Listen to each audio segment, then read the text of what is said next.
Tantor Audio, a division of Recorded Books, presents I Know You Saw Her by Ann Girdharry. Narrated by Sophie Roberts. Chapter 1. Fiona, 2024. I'm not free yet. That would be too easy.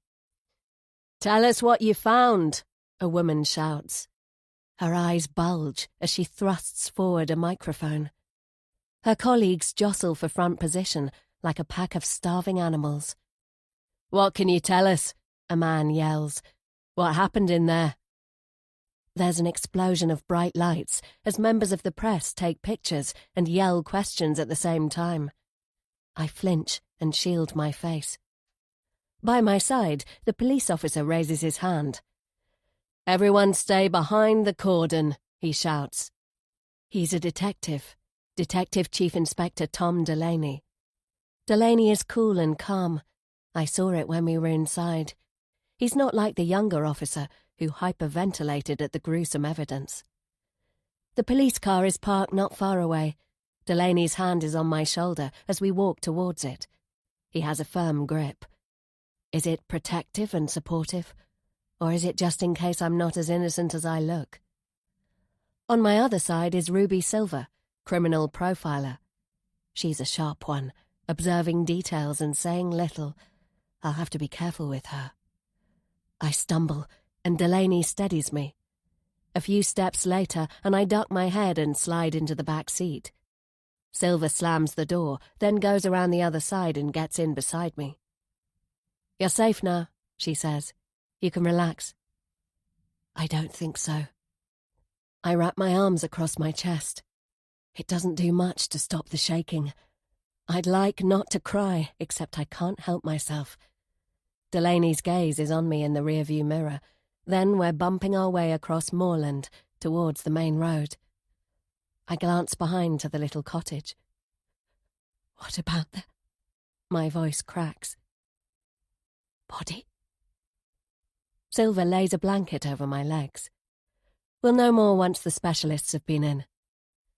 It's clear they haven't finished with me yet. How could they, after what they discovered?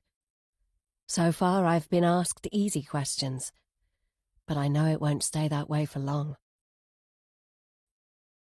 Chapter 2. Fiona, 2024. 3 months earlier. "To close it, you have to give a sharp pull," Mrs. Meacham says as she tugs at the door handle. Either she's frail or her front door needs maintenance. Mrs. Meacham's house looks like it's falling apart. It's windy outside and autumn leaves have blown in. I try not to think about the one Amy pressed and sent to me. "From my new life," she'd said. Perhaps it even came from the same tree. The lump in my throat is hard to force down. "Leave your suitcase. Let's go to the parlour and we can have a chat, dearie," Mrs. Meacham says. I follow my new landlady along the hallway. Parlour and dearie. Is Mrs. Meacham living in another century? The state of the house says she is. Creaks, drafts, and yellowing net curtains. It's no surprise the room I'm taking has been long-term vacant. The agent warned me of problems with the heating. She'd been astonished I was interested. But then she didn't know my reasons. "How was your journey, Miss Hunt?" "It was fine, and please call me Fiona." "Fiona it is, then." Mrs. Meacham drags her feet as if she's permanently worn out. I was told her son is 27, so she can't be that old. When we get to the parlour, which is in fact the lounge, she sits across from me in a chair with threadbare arms. I'd started to relax, but that goes out the window when her gaze fixes on me. It's dark and too watchful. Luckily, I'm not easily shaken. I let her somewhat creepy stare wash over me. "The agency said you're a student," she says. "That's right. I'm studying business management. It'll be my first year." There's a bit of a funny smell. Is it the worn-out furniture, the carpet, or maybe my new landlady? It makes me feel like flinging open the window. Of course I don't. "How exciting. I suppose it's your first time away from home. I nod enthusiastically. I'm looking forward to being independent. At 20 years old, it's not the first time I've had to look after myself, but there's no need for her to know that. Of course you are. I've had plenty of students stay here over the years. You young people are always so impatient. Yes, like Amy was. My big sister, 5 years older than me, couldn't wait to be free of our boring village. Going away to university had been all she talked about. A big city with opportunities. The room is a monotone of colours, long since faded to brown. There's only one touch of life. The bookcase at the back wall is crammed with photographs. Mrs. Meacham sits still, her hands clasped in her lap. It's as if time is of no importance to her. I clear my throat. So many freckles, she says eventually. You're very pretty. A hot flush races up my neck. When I was younger, people often commented on my red hair and freckles, which is why for a long time I loathed them. I'd wanted to be dark-haired and green-eyed, like my older sister. Now my looks are to my advantage, because no one will ever guess my real identity. My name change cements it. Thank you, I mutter. My attention lands on the photographs. The nearest is of 2 children clinging to a woman's legs. I'm guessing the woman could be Mrs. Meacham. What a nice picture, I say. There's an awkward silence. I smile politely, wondering if she heard me or if she simply doesn't want to talk about the photographs. Then, from overhead, there's a sudden thump. I jump. That's my son, Keith. He won't bother you. I already know about Keith. Keith suffered brain damage at birth and doesn't speak. The agency told me he lives on the 2nd floor of the house, and during the day he attends a centre for adults with special needs. The tenants before Amy told the agency Keith ignored them. The Meachams haven't had anyone living here since my sister. It's not surprising given this lodging is so basic. It's actually cheaper than a halls of residence. You probably won't see him much. He's shy, Mrs. Meacham says. There's no Mr. Meacham. Mrs. Meacham lives on the ground floor. My room and private bathroom are on the 3rd and top floor. This lounge I don't get use of, nor the garden at the back of the house, but the 3 of us will be sharing the kitchen. My knees aren't so good these days, so I don't like going upstairs more than I have to. I've put out sheets and towels for you. I'll let you get settled in. Thank you. On my way out, a picture on the bookcase grabs my eye. Who is this? I point and my finger trembles. Mrs. Meacham levers herself out of the armchair. Come down to the kitchen whenever you're ready, she says. Is she hard of hearing? I don't think so, and it would be difficult not to notice my outstretched hand. The little girl in the picture is about 3 years old. I rub my arms to get rid of the goosebumps, because she has dark hair and green eyes, and looks just like my sister. Chapter 3. Amy's hair swings across her shoulder as she throws herself onto the bed. I can't stand it, not for 1 second longer, she says. I share a room with my sister. My bed is by the door, and hers is under the window. I glance up from my book. Stomach pressed to the bed, her face is cupped in her hands, and she's flicking her feet up and down. Amy flumps onto her side. People are so dull here, and nothing ever happens. It's her lifelong moan. It's nice living on a farm, but the lack of excitement is a killer. No, I say, this morning Mr. Moore's cat got stuck up the tree again. I'm seriously telling you, a crowd gathered to watch. We know it. Mr. Moore's cat is the most exciting thing for miles. It's the only thing we agree on. We both laugh hard enough it hurts, and for a moment I forget. Then, in a horrible rush of reality, I remember. Amy's got a place at university. She's escaping. A few more weeks left, she says with a sigh. Then I'm out of here. I'll miss you. I'm not convinced. I've always been the annoying little sister, telling on her, reading her secret diary, whining and spoiling things for her when she got to do the things I wasn't allowed to. Bothering my big sister is one of my pastimes. I mean, there isn't much else to do around here. Reaching under my pillow, I pull out a small package. I really hope she likes it. I made you something. Keeping it casual, I toss it over. I wouldn't want her to think I actually cared or anything stupid like that. Amy rips off the tissue paper. She holds the strand of silver to the light. It's a thin silver bracelet with beads of different shades. Each bead is separated from its neighbour by a silver heart, and I've added 2 charms. Jewellery making is my thing. She bounces over. Put it on for me. It fits her perfectly. We have a pond in our village, which is why I chose the duck charm. Amy and I have spent a lot of time sitting by that duck pond. The other charm is a 4-leaf clover. Amy once found one in the field alongside our house. She pressed it, and I'm sure she still has it somewhere squirreled away with her collection of pressed flowers.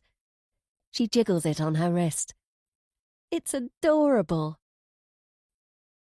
The memory fades, leaving me adrift in a sea of regrets. I'm thankful I gave her my gift before things fell apart between us, but if I'd known what I know now, I'd have told her straight out how much I love her. I'm sitting on the bed. This room at Mrs. Meacham's was my sister's, with its double bed, wardrobe and chest of drawers. My feet are cold on bare floorboards. Who is the little girl in the picture? The resemblance is uncanny. The police didn't tell my parents everything, and a child who looked like Amy is something they definitely never mentioned. A tight band squeezes my chest. I wish I could smell Amy's perfume or hear the sound of her voice. My sister wrote letters telling us about new friends. Mum was ill, and she read Amy's letters over and over, especially after chemo treatments, when she felt so sick. That's why Amy wrote more than phoning home. Her new life sounded wonderful. She loved the city. She loved university. She said studying psychology really suited her, and she'd taken up rowing, and she liked going out with her friends on the river. I'd imagined her fingers trailing in the water as she laughed with people who were much more interesting than us, than me. Then, one foggy day, she disappeared. Members of the public recalled seeing her crossing town in a blue woolly hat and patchwork jacket. And then, poof, she was never seen again. My mother and father never recovered, and neither did I. I crossed to the window. I'm at the rear of the house, looking down on the garden. The sun is setting over the rooftops, glancing off slate and tile. I can't actually see neighbours because the garden is lined by trees. Why didn't Mrs. Meacham answer my question? I want to find out everything about the girl. My first step will be to go back into that lounge as soon as possible. I'm resting my head against the pane when 3 floors below, someone comes out of the back door to the kitchen. This must be Keith. His shirt and jogging trousers are stretched over a powerful frame. After the disappearances, the police called Keith a person of interest. His mother was one too. This house was searched, but they found nothing incriminating. Keith heads towards a shed at the far end of the garden, and I study him every step of the way. His gait is lumbering. His muscles are so big his hands hang slightly away from his body. Just before the shed he stops, like he's forgotten something. Then he turns and looks straight up at my window. I take a step back. Keith's mouth is set in a hard line, and his face is angry. First, how did he know I was watching? And second, why is he annoyed? I brush my hair off my face and give a wave. Keith stares for longer than I'm comfortable with. I know he doesn't like strangers, but does he actually resent them? I'd like to shout, "Hello!" but when I push at the sash it doesn't open. Keith clenches his fists and throws one last hostile glare in my direction. Then he unlocks the shed and disappears inside. I let out a breath I didn't realize I was holding. I give the sash another good shove and it moves a few centimeters, then gets stuck because it's at an angle. Great. A window that doesn't work. At least it's enough to let fresh air in. I was hoping to start off on friendly terms. Still, there's plenty of time for me to play the happy-go-lucky tenant. I don't want Keith to be ruffled by me. At least, not yet. Chapter 4. The following morning when I come downstairs, Mrs. Meacham and her son are in the kitchen. "Good morning, Fiona," Mrs. Meacham says. She's cheerier today. I give her a bouncy hello. Keith ignores me. He's hunched over the counter. His mother sits at the table with a cup of tea in her hand. Last night I crept downstairs. The door to the lounge was closed, and there was a light shining from the crack underneath. I heard Keith walking around upstairs, so I guessed it was Mrs. Meacham in there. Though I waited in the kitchen for hours, hoping to sneak into the lounge, that light never went off. In the end, I went to bed. I pour some cereal. I haven't had time to do a proper food shop. All I have is a couple of cans, a loaf of bread, some milk, and half a box of cereal. I've been living frugally since my parents died, so I'm used to making do. My mum was battling cancer when Amy disappeared. She was always hoping for good news, and it was the hope that kept her going. But then, day after day and week after week, we had none, and weeks stretched to months. Soon after the first anniversary, she passed away. After that, my father faded. I think he gave up. He died in his sleep almost 1 year after my mother. "I'm sorry I didn't show you how things work last night," Mrs. Meacham says. "I read for a while and then had an early night." Okay, so who was in the lounge? Or did she sleep there because I didn't see anyone come out? "Don't worry about that," I say. Oven, microwave, an empty shelf for me in the fridge, and the same in the cupboard. I'd pretty much worked the kitchen out for myself. It's definitely seen better days. The paintwork, which probably used to be cream or white, is now a dull grey, especially in the areas with lots of use, like above the oven and over the counter. The fridge is old, and the floor, that has cracked tiles. Well, let's just say any food that lands there might need to be incinerated for public safety. As I shake the milk carton, it doesn't feel cool. I make a mental note to buy Long Life. "I'm glad you're making yourself at home. Though you do understand, Keith and I have our little habits which I'd like you to respect." Of course. She launches into an explanation of the oven, microwave, and fridge rules. Then she tells me I'm not to touch the toaster because that belongs to Keith. Shame, because I used it last night. Still, who's to know? She's allocated me cutlery and crockery, and Mrs. Meacham has helpfully put my set out on the table. I touch the plate gingerly. It's chipped, and the bowl, which I presume is clean, looks like it sat in the garden for the last few years. If I'd poured my cereal into that, I'm not sure I'd have been able to stomach it. "Right," I say. "Of course, you didn't know, so don't worry, it doesn't matter you've used one of our bowls this morning." Keith gives me a side glance, and it's not pleasant. I wonder if he's noticed my crumbs around his toaster.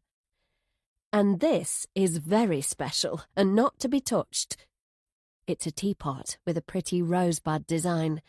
There's a set of matching cups and saucers, one of which contains Mrs. Meacham's morning tea. "It was a gift from my late husband. As you can imagine, it's precious." "Got it," I say. I'll avoid going anywhere near it, though I can't say the same about the toaster. As for the plates and cutlery, I'm going to invest in new for myself. Keith goes to sit with his mother. I keep a smile on my face and beam at Mrs. Meacham as I walk towards the table. There are 2 benches on either side, rather than chairs. Where to sit? Next to Mrs. Meacham and her teapot, or beside Keith? Unfortunately, I have a bit of a history of accidents with china items, so I think it wise if I don't get too close to the tea set. I plump for Keith, but as I slide in, he emits a low growl. I've heard that exact sound at home. It's the warning our dogs make. I freeze. "It's going to take us a while to get acquainted," Mrs. Meacham says. "Why don't you come next to me? Keith and I like our morning rituals, don't we, Keith? A cup of tea for me, and to get me going, and 2 pieces of toast with jam for Keith, with an egg and some bacon." That's nice. "Your first day today, dearie. Are you all set?" I chat about my timetable and about what we'll be covering this term. It's a one-way conversation, although Mrs. Meacham perks up enough to tell me she goes into town a couple of times a week to help at a charity bookstore. We fall silent, and Keith munches his way through his toast when there's a ring at the door. "Oh, that's my nephew," Mrs. Meacham says. "He drives Keith to the day centre." Her nephew? Food gets stuck in my throat. Because Amy wasn't the only person who disappeared 5 years ago. This is somebody I want to meet. It seems the nephew has a key, since neither Keith nor Mrs. Meacham move. Moments later, the nephew enters the kitchen, and my mug doesn't make it to my mouth. With a chiseled chin and tousled hair, he's drop-dead gorgeous. "This is Fiona, our new lodger," Mrs. Meacham says. "Fiona, meet my nephew Harry." I shake Harry's hand, and his eyes are dancing and warm. I don't know what I expected from the son of the other person who went missing, but it wasn't this. He's a few years older than me, maybe mid-20s, and he's wearing a shirt and jeans. I find it hard to believe such an attractive, relaxed person is related to the Meachams. Harry casually helps himself to a slice of bread and jam. "You all right there, Keith, my man?" Harry asks. Keith makes eye contact with his cousin, and I catch a glimpse of another side to Keith. His smile at Harry is sweet and childlike. That's when I notice Mrs. Meacham observing me. Like yesterday, her watchfulness takes me by surprise. "Fiona's not from around here," Mrs. Meacham says. "Maybe you could give her a tour of the city." A hot flush strikes my cheeks. "Thank you, but I've got a really busy week. Loads of freshers' activities, meeting the tutors and getting oriented to all the lectures and everything. I don't think I'll have free time." Harry shrugs. "Let me know. I'm sure we can fit in something." Before Harry and Keith leave, Harry and I swap numbers, and when we do, there's a smile playing at the corner of Mrs. Meacham's mouth. Like the cat that got the cream. And I wonder why. Chapter 5. Sitting on the top deck of a bus, I'm on my way to the university. I scan the passengers. Part of me has never stopped searching. I check busy pavements and people coming out of shops. I comb social media and newspapers. It's a habit I can't let go of. I've often believed I've glimpsed Amy, maybe turning a corner or getting into a car. I've accosted complete strangers because from behind they had the same hair or the same swing in their step as her. Those women have always been understanding. I suppose it's because they see the disappointment on my face. That's what's been hardest, having my hopes dashed. Hope she's alive. Mum was the same. Neither of us could accept Amy was gone. Maybe it's stupid, but I still believe that one day I'll find my way to her. It's my stop. Of course, I'm not actually a student. Amy was the clever one, not me. I'm just pretending. I'm here to meet Sarah, Amy's best friend. I join the stream of students who've come to start their first week and walk with them through the university entrance. "Hi, Fiona. You're looking good," Sarah says. "You too. Nice to see you." She has a soft voice, and she smells nice as she pulls me into a hug. Sarah started here at the same time Amy did. Sarah's not a student anymore. She's employed by the university, and she looks polished in her silky blouse and tailored trousers. A passing student gives her an admiring glance. With her blonde hair and blue eyes, I'm sure she gets plenty of male attention. "I was so happy to get your call," she says. "I'm sorry I haven't been in touch. Please don't apologize. I think about your sister every day." She wrings her hands, and I give her a reassuring pat on the shoulder. Sarah was the one who reported Amy missing. Dad said she tortured herself for not doing it sooner. It was only discovered later that Harry's father went missing the same day as Amy. Like Amy, he disappeared without a trace. It was intense when the search and the investigation were at full speed.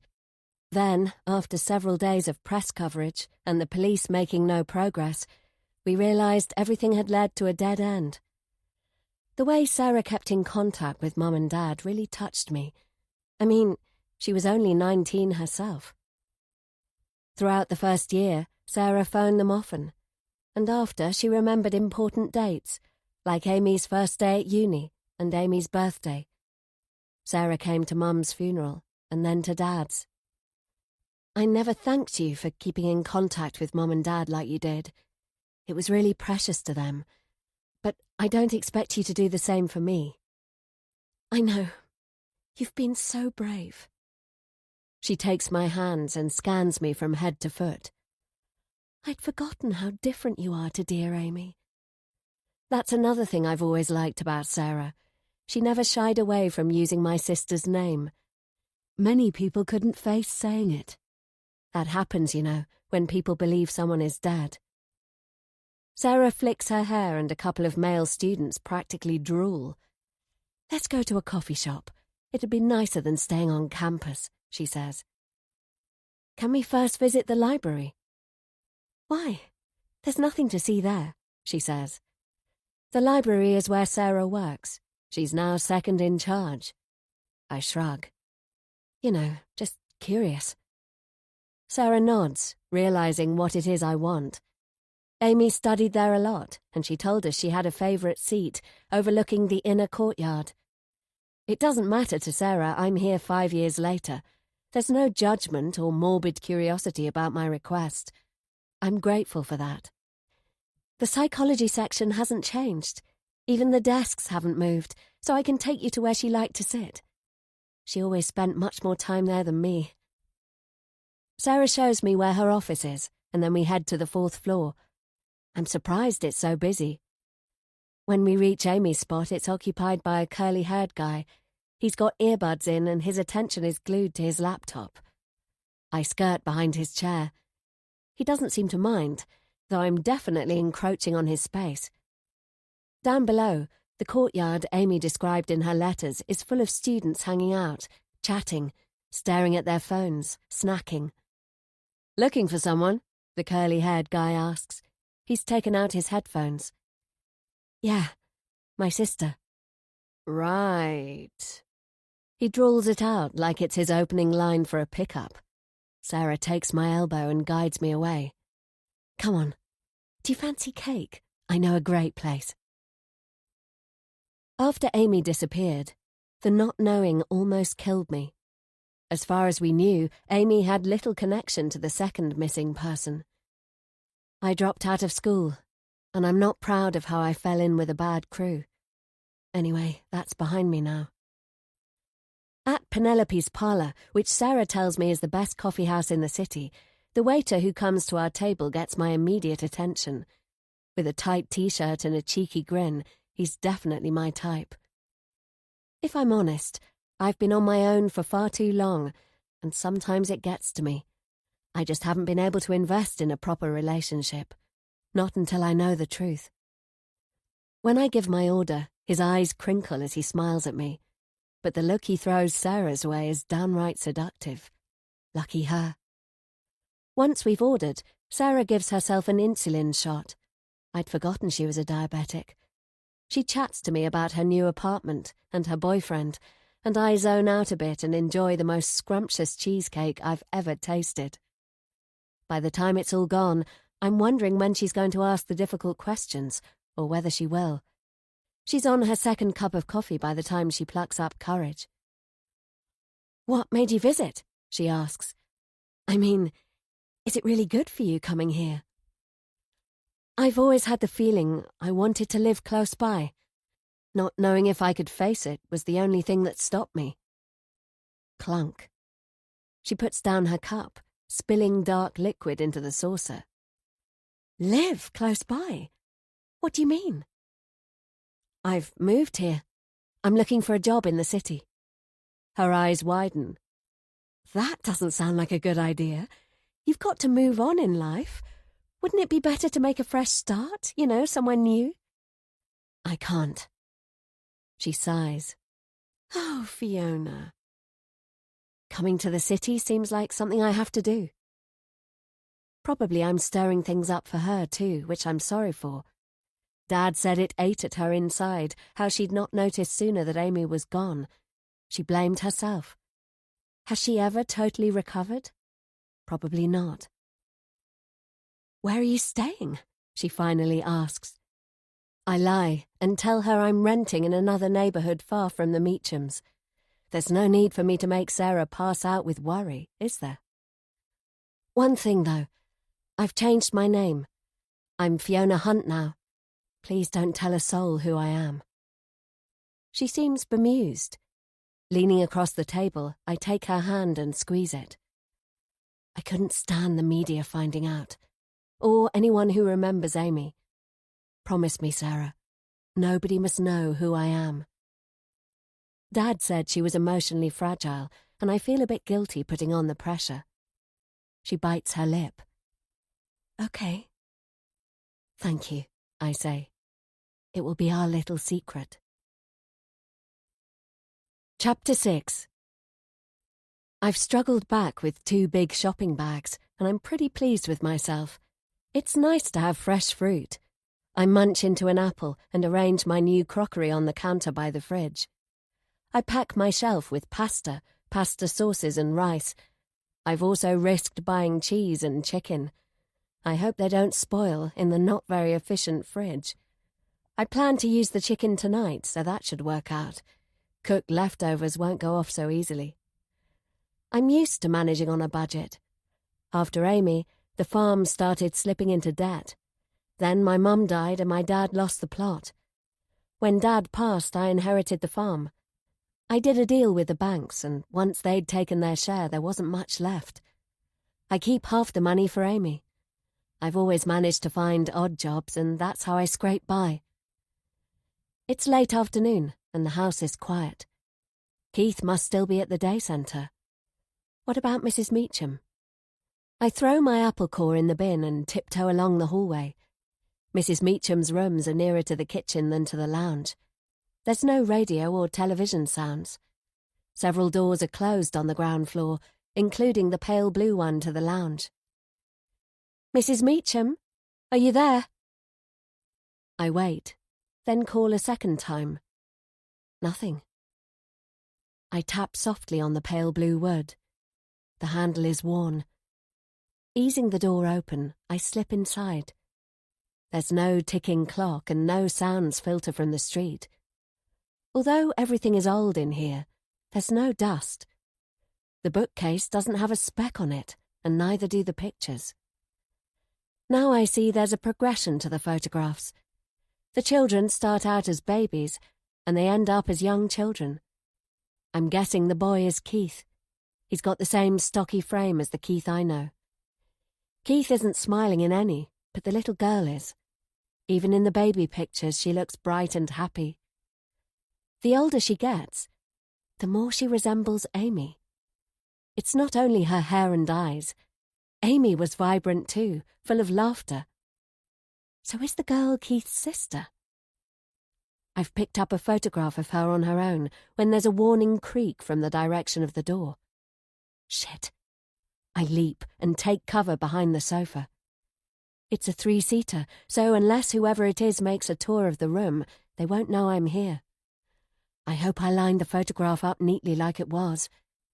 The sofa has short feet. Peering underneath, I see Mrs. Meacham's shoes. Dust goes up my nose. I hold my breath, forcing back a sneeze. It's a lovely day, Mary Beth, Mrs. Meacham says. The sofa creaks as she sits down. Then there's a clink of a cup and saucer. Okay, so she's having a cup of tea. Who is she talking to? There's only us two here. I'm uncomfortable, but don't want to move in case the floor gives me away. Sipping and swallowing sounds tell me Mrs. Meacham is working her way through her drink. It's slow progress, and I wonder how long I've got to crouch here. She chuckles. There are piles of leaves everywhere. I know how you love to play in them. Children play in leaves, and from her tone of voice, it's like Mrs. Meacham is talking to an imaginary child.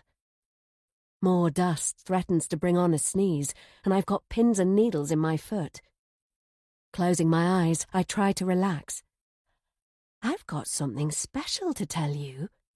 You'll never guess, she says. Silence. You won't be alone much longer, because I've found a new girl. What the hell? Her name's Fiona. My eyes spring open. Mrs. Meacham puts down her cup. She's your new playmate. I'll bring her to you soon, my darling. Chapter 7. Although Mrs. Meacham doesn't say anything more to the imaginary child she's calling Mary Beth, it takes ages for her to finish her tea.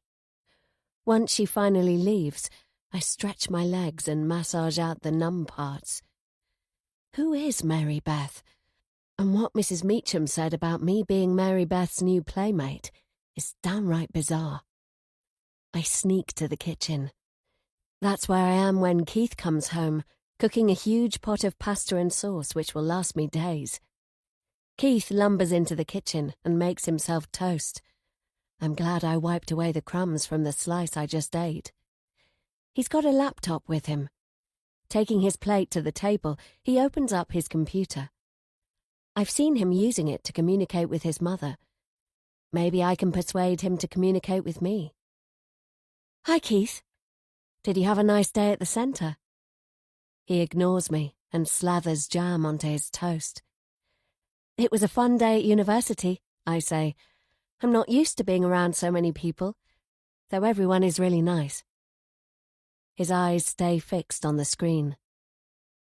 If you don't mind me asking, I was wondering about the photographs in the lounge. Keith's shoulders tense. He stops tapping at his keyboard. I'm not being nosy, but your mum took me there yesterday. Is that you and your sister in the pictures? Keith's hands curl into fists on the table. Is it you and your sister? Is her name Mary Beth?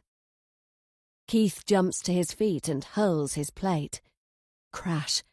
Bits of china fly everywhere. He didn't aim it at me. Even so, I shield my face and cower, my heart beating fast. Keith is frozen in place, glaring at the damage, and I'm about to apologise for my questions when Mrs. Meacham rushes in. What's going on? Keith's fists are still clenched, and he's breathing heavily. I felt threatened when Keith jumped up, but he didn't turn his anger towards me. Still, I can't help but be concerned for his mother, who seems incredibly frail as she hurries to his side. A swing of one huge arm of his, and she'd be on the floor. I think I might have said something wrong. I didn't mean to. It's not you, dearie. Keith gets tired and hungry at the end of the day. He needs his quiet time when he gets home. It's noisy on the bus, and he gets wound up. She strokes her son's arm. Let's clear up this mess and get you something to eat. Keith nods, and he goes to the cupboard and brings out cleaning supplies. His bad mood has evaporated as quickly as it came. I'll let you clean up. How about cottage pie? She turns her attention to me. Are you all right? You seem shaken. I wasn't expecting that. I'm sorry. I should have been here when Keith arrived. He's not usually irritable. She lifts the lid of the freezer. Why did you throw that plate, dear? Keith doesn't glance up. I know it's wrong of me not to tell Mrs. Meacham I was asking about the pictures, and that's why Keith got upset. But I'm here for Amy, not for them. "That smells lovely, Fiona," she says. "What are you making?" "Chicken Alfredo. I'm doing a batch." "Lovely. Me and Keith don't do home cooking anymore, and we rely a lot on ready-made meals. They're so convenient." Their chest freezer sits in the corner. Rooting around inside, Mrs. Meacham pulls out some dinners. She pops one of them into the microwave. "Keith has a proper lunch at the centre. A couple of these do the trick in the evening." My preparations have got to where the sauce needs my attention, and I concentrate on stirring. Meanwhile, Keith has been pretty efficient at sweeping up the mess. He washes his hands and then puts more bread on to toast. Once the Alfredo is ready, I pull it off the heat and go to get my plate. There's a ping from the microwave. "Dinner's ready, dear," Mrs. Meacham says. As Keith joins his mother at the table, I'm back at the stove, heaping up my plate. I slide onto the bench next to Mrs. Meacham. The tension of earlier has disappeared, and Keith tucks into his dinner. I'm really hungry too. Taking a huge forkful, I push it into my mouth, and almost gag. Keith stops munching and stares at me. My food is full of chili. It burns my mouth. But I didn't put any chili in. Someone must have added it to the pan. Pepper sauce or dried chili, I don't know which, and I don't care. It must have been Keith. He must have passed by the stove, and he was clever about it too, because he tampered with it in the few moments I took to fetch my plate. My eyes water as I force myself to swallow. Keith's expression is unreadable. I fetch a glass of milk to soothe my poor mouth. Mrs. Meacham is daintily prodding at her ready meal, oblivious to what's happened. Why don't I yell and accuse Keith and make a performance of scraping the whole lot into the bin? Because he wants a reaction. He wants me to be angry. So I won't be. I'll carry on as if nothing happened. Never in a million years would I let on how upset I am that I've wasted so much money, that I'll probably have to live on bread and baked potatoes for the rest of the week. I don't know what Keith's game is, but it will take much more than that to get the better of me. Chapter 8. I slept badly last night. It was being in Amy's old room. Maybe my tough skin isn't as thick as I thought it was. I get dressed and go downstairs. Mrs. Meacham is at the table, drinking her morning cup of tea. "Hello," I say. "Good morning, Fiona. I hope you slept well." "Like a baby." Keith comes into the room. He heads straight to his toaster and slots in a couple of slices. As I pour milk onto my cereal, I realise Keith might have tampered with my other foodstuffs too, so I'm cautious taking the first mouthful. Luckily, it's normal. Keith seems at ease. I don't get any acknowledgement, but there's no animosity directed my way. I have a small pang of conscience. Is it possible I've misjudged him? Maybe he put chili in my pasta by accident. I mean, I'm presuming foul play, but maybe he likes cooking and he added ingredients to the pan without realising it would be a disaster. There's a slim chance that's what's happened. Very slim. It would be nice to have a radio in here. A television would be even better, though I'm guessing that's not possible. Mrs. Meacham lives on the minimum if the house is anything to go by.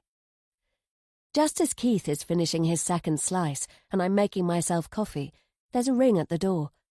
A few minutes later, Harry strolls in with a big smile. I've told myself to stay detached, but today he looks even more handsome. He's wearing a shirt and nice trousers. I didn't have him down as a businessman. I give myself a stern reminder that I absolutely must not fall for anyone from this family. "Morning, Auntie Edith," Harry says. "Hello, Keith. Hi, Fiona. How's everyone doing?" As Harry's gaze turns on me, blood rushes to my head. His eyes twinkle, and for a moment it's as if it's just the two of us. Then reality slams in. Get a grip. You're here for a reason. Stay focused. Keith has grabbed Harry's arm, and he's demanding his cousin's attention. "What is it?" Harry asks with a smile. "Have you got something to tell me?" Keith's laptop is on the table, and he types out a message. His fingers move quickly. Okay, so he's adept. Harry reads and then laughs. "Oh yes, I'd think that too," he says. I like Harry's voice. He doesn't let on what Keith wrote, and my curiosity is totally piqued. But of course, it's a private conversation. "Come on then, Keith, let's get moving," Harry says. "And Fiona, remember I'm free for a tour.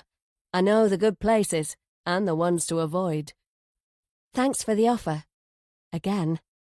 I raise an ironic eyebrow. Harry grins, and he's about to carry on the chat when Keith stands between us. It's not very subtle. Is Keith jealous?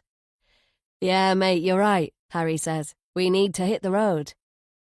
Once they're gone, I sip my drink.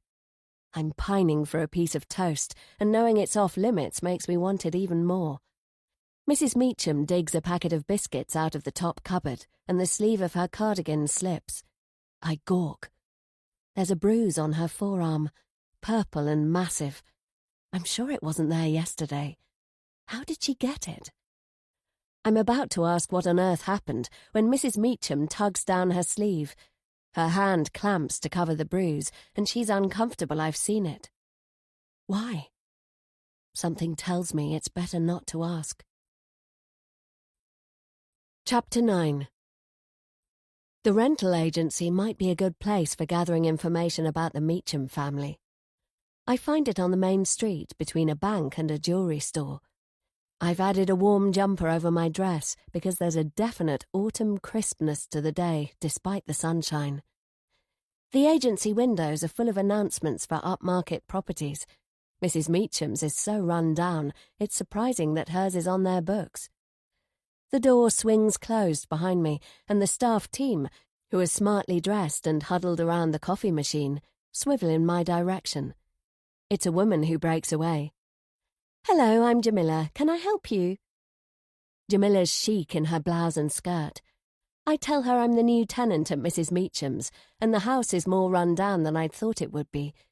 She takes me to a desk in the open plan area, and she's soon tapping at her keyboard. "I'm sorry. We can look at other properties if you like, and if you feel you want to make a complaint, I see that one's overseen by Mr. Cartwright. He owns the agency. Would you like me to contact him?" "No, that's all right. To be honest, I can't afford much better, though I was wondering, do you know much about previous tenants? I don't think Mrs. Meacham and her son are used to having others around. Am I the first?" When we selected the room, Dad and I were informed about the Meachams, but Jamila doesn't know that. She reads from her screen and tells me Mrs. Meacham is a widow and her son attends a day centre. I nod politely. Then she says they haven't had a tenant for the last 5 years. She adds the previous tenants were male, except the last one. So apart from my sister, I'm the only female who's lived there. "Can I get you a tea or coffee?" Jamila asks. "No, thanks, I'm fine." I wait while Jamila reads again, and then there's a pause before she gives me an awkward smile. She must have been reading how 2 local people went missing, one of them being the last tenant. She doesn't relay that to me. I guess a police investigation would be bad for business, wouldn't it? She fingers her earrings. "If you'd like me to find you somewhere else, I've a couple of really nice vacancies." "It's okay. I took it because it's cheap. I just didn't expect it to be so Spartan." "I understand." There's a slight crease between her eyebrows, as if she's concerned about me. I suppose it's because of the history. "If you change your mind, give me a ring. New rooms come up all the time." She glances towards the entrance and brightens up. "Here's Mr. Cartwright now. Why don't you have a chat with him?" I swivel in my chair. Mr. Cartwright is shaking hands with the other agents. He turns in my direction and smiles. It can't be. It's Harry. You are not seriously telling me Harry runs this agency? Harry looks great. He's added a jacket, but it's not just his appearance that's got to me. It's his smooth manner. Even though I tell myself not to, it's difficult not to drool. When Harry comes over, I play it cool. No need for him to know how hot and flustered I am. "Good morning, Harry," Jamila says. "Hi, Jamila. How are you today? I see you're looking after my aunt's tenant. Everything okay? Sort of, I say. Hi, Fiona. You look surprised. Of course I am. I'd no idea you managed this place. Harry laughs. He's enjoying this. Fiona was explaining she was a bit disappointed about the state of the house, Jamila says. I'll take care of this, Harry says. He gives Jamila a charming smile, and she giggles as she leaves. I'm not the only one to find Harry distracting. So, this is your agency. He laughs again. Don't you see me as the type? Not exactly. And you're a bit young. He puts a hand on his chest. Ouch. I shrug and remind myself again he's a prime suspect. Harry's charm offensive won't work on me. Why don't we go for a coffee, he says, and you can fill me in on your concerns. A few minutes later, we're sitting in a coffee bar and I'm sipping a hot chocolate. Harry has a donut and coffee. I tell him not to worry, that I had a wobbly moment and I understand it's a fair rent. I'm really sorry the house isn't up to standard. I've tried to get Aunt to upgrade. She's low on cash, but that's not the whole story. She doesn't like to change things. Softly, softly. Don't be too eager. He gives me another smile. Harry is going to be a real asset to me, and it will be easier than I thought to get close because he's such a flirt. I suppose a lot of people get like that. I stir my hot chocolate. Or is there more to it? The house is huge. The costs are high as well. Utilities and council tax. The best thing would be to turn it into independent flats. She'd make a fortune. She's renting to get income, but it's a fraction of what that place is worth. I sip from my mug. And what about you? How did you get to be running an estate agent's? My parents owned it. Then Dad went missing. I guess you should know the whole story. There was a young woman named Amy who was Aunt's tenant. Amy and Dad went missing on the same day. He wipes his hand across his brow. Nobody knows what happened to them. Wow, they just disappeared. Yes. When was this? 5 years ago. And no word from either of them since? Nothing. The police didn't discover any bodies or any evidence. That's horrible. It must be hard for you. Sure, and for my mum. We were desperate for him to be found. Of course. There was so much gossip and speculation. As you can imagine, most people assumed there was a connection between them. A connection? You know, sex and dirt. Either an affair or an abduction. Doesn't sound like you thought that. No way. They hardly knew each other. It turned our world upside down. It changed me and it changed my mum. Afterwards, she set off to travel the world. She was going to sell the agency, then I decided to give it a go, and Mum turned the business over to me. To be honest, I wasn't really doing much. That's some story. I know. I'm sorry to be the one to tell you, but you'd have heard about it sooner or later. Mrs. Meacham hasn't mentioned it. It must have been terrible. It was. To be honest, it still is. I give him a sympathetic look. How did you manage? I had to keep going for Mum's sake. You just have to drag yourself through it day by day. It's the not knowing which is the worst. Tell me about it. But you stepped up. Good for you. Thanks. As for Aunt's place, as I was saying, she lives in the past. The disappearances weren't the only tragedy she's had to cope with. It's a good job she's got Keith to keep her going. I spoon some froth into my mouth. What do you mean? Without Keith, she might not have pulled through after the death of her daughter. Her daughter? Is that the little girl in the lounge photographs? Yes. Mary Beth was Keith's younger sister. She died when she was 3. A car ploughed into Aunt, Keith and Mary Beth. Keith and Auntie got away with scratches, and Mary Beth was killed on the spot. That's horrible. I know. I'm a bit younger than Keith, so I don't really remember. Poor Mrs. Meacham. She's never recovered. That's what I mean by a living in the past. She's kept Mary Beth's room exactly the same as the day of the accident. She doesn't want to make changes in the house, even when it's falling apart. And she still talks to Mary Beth as if she's alive. That's very sad. I know. And then the disappearances. It's been hard. Aunt's only interest outside the house is volunteering at the charity shop, so I was pleased when she decided to take another tenant. He grins. And even more happy it turned out to be you. I take a deep breath. I know I'm blushing, but it doesn't matter. It will help with my cover. Thanks, and maybe I'll take you up on that offer of getting to know the city, if you've got time. Absolutely. How are you fixed later? I'm tied up today, but how about tomorrow afternoon? Sure thing. Aunt will be pleased too. I raise an inquiring eyebrow. Harry shrugs. She wants you to be happy. When something has gone wrong before, it's difficult to not dread bad things happening again. I rub my arms. I hope not. I didn't mean it like that. Of course nothing is going to happen to you. I just mean she's a bit nervous.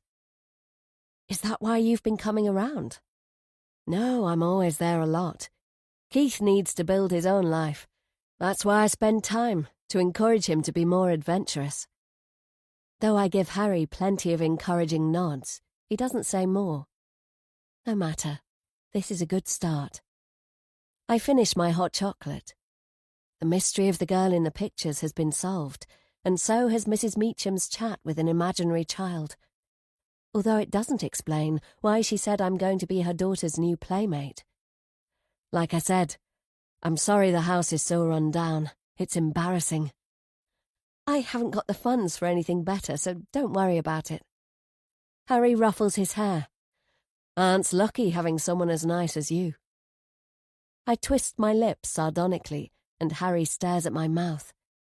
When he lightly touches my hand, it's clear I appeal to him. There's only one problem. His touch sends tingles of excitement up my arm, even though I don't want it to. Chapter 10. I spend the rest of the day at the university library.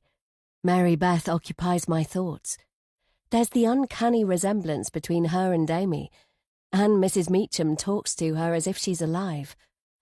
I can't decide if it's spooky, or if maybe this is an early sign of dementia. Or is it grief, and talking to Mary Beth comforts her? Let's face it, I've often talked to Amy. Okay, so I do that in my head, but why shouldn't Mrs. Meacham do it out loud? She had no idea I was hiding behind the sofa. Although, why would she tell Mary Beth I'm going to be her new playmate? That's bizarre. And yes, that is spooky. Harry told me about Mary Beth's bedroom. I think it's time to check out the rest of the house. It's quiet when I get back. Keith isn't home yet, and I call Mrs. Meacham's name a few times, but there's no reply. Is she out? Is she having a nap? I'll have to take the gamble. I start my explorations on my own landing. Apart from my bedroom and bathroom, there are 3 more rooms on my hallway. The first is crammed and dirty, cardboard boxes looking like they've been there since the last century, battered suitcases, one on top of another, cobwebs hanging from the ceiling. The other 2 doors are on the opposite side of the house to mine. The first is a huge bedroom that looks onto the street. There's nothing much here, an old bed with a bare mattress, a wardrobe and a dresser covered in dust, wallpaper from yesteryear. The next room is similar. I see what Harry meant when he said this place could be turned into independent flats.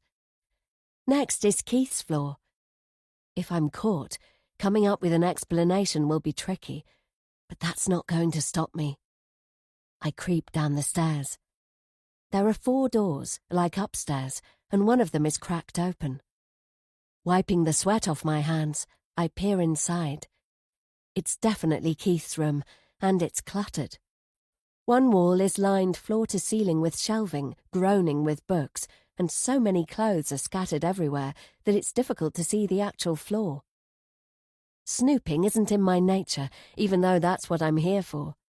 I pull out a drawer in Keith's bedside cabinet. Papers, photographs, and odds and ends. I give a quick poke inside and take out the top piece of paper. It's a letter, curled at the corners. Reading it makes me feel like a pervert. That's the problem when you don't know who's innocent and who's faking it. Some chili isn't enough to make Keith a suspect. Time will tell, and I'll come back if I have to. This is just the first reconnaissance. I slam the drawer closed. Checking out the room next door, I find a massive train track. This must be Keith's, and I can easily imagine him sending around the engines and carriages. On the far side of the room, there's an easel with a canvas angled away from me. It looks like a very professional setup, with pallets and paint stored on shelving. I tiptoe across the train track. Light from the window falls onto the canvas. I stifle a shriek, and there's a crunching sound because I've stepped on something, but I don't care. I'm staring at an amazing painting. This is worth the risk. I want to cry and laugh at the same time. It's my sister. It's not finished, but Amy is sitting by a lake, gazing across the water. She has a faraway expression, and I don't know how Keith could have captured her so well. It's beautiful, and it takes my breath away. Then I'm angry. What is Keith doing painting my sister? The other thing that unsettles me is that he started this recently. Why would he be doing this now? That's when I discover what I stepped on. It was a train carriage. Some of its wheels are broken off.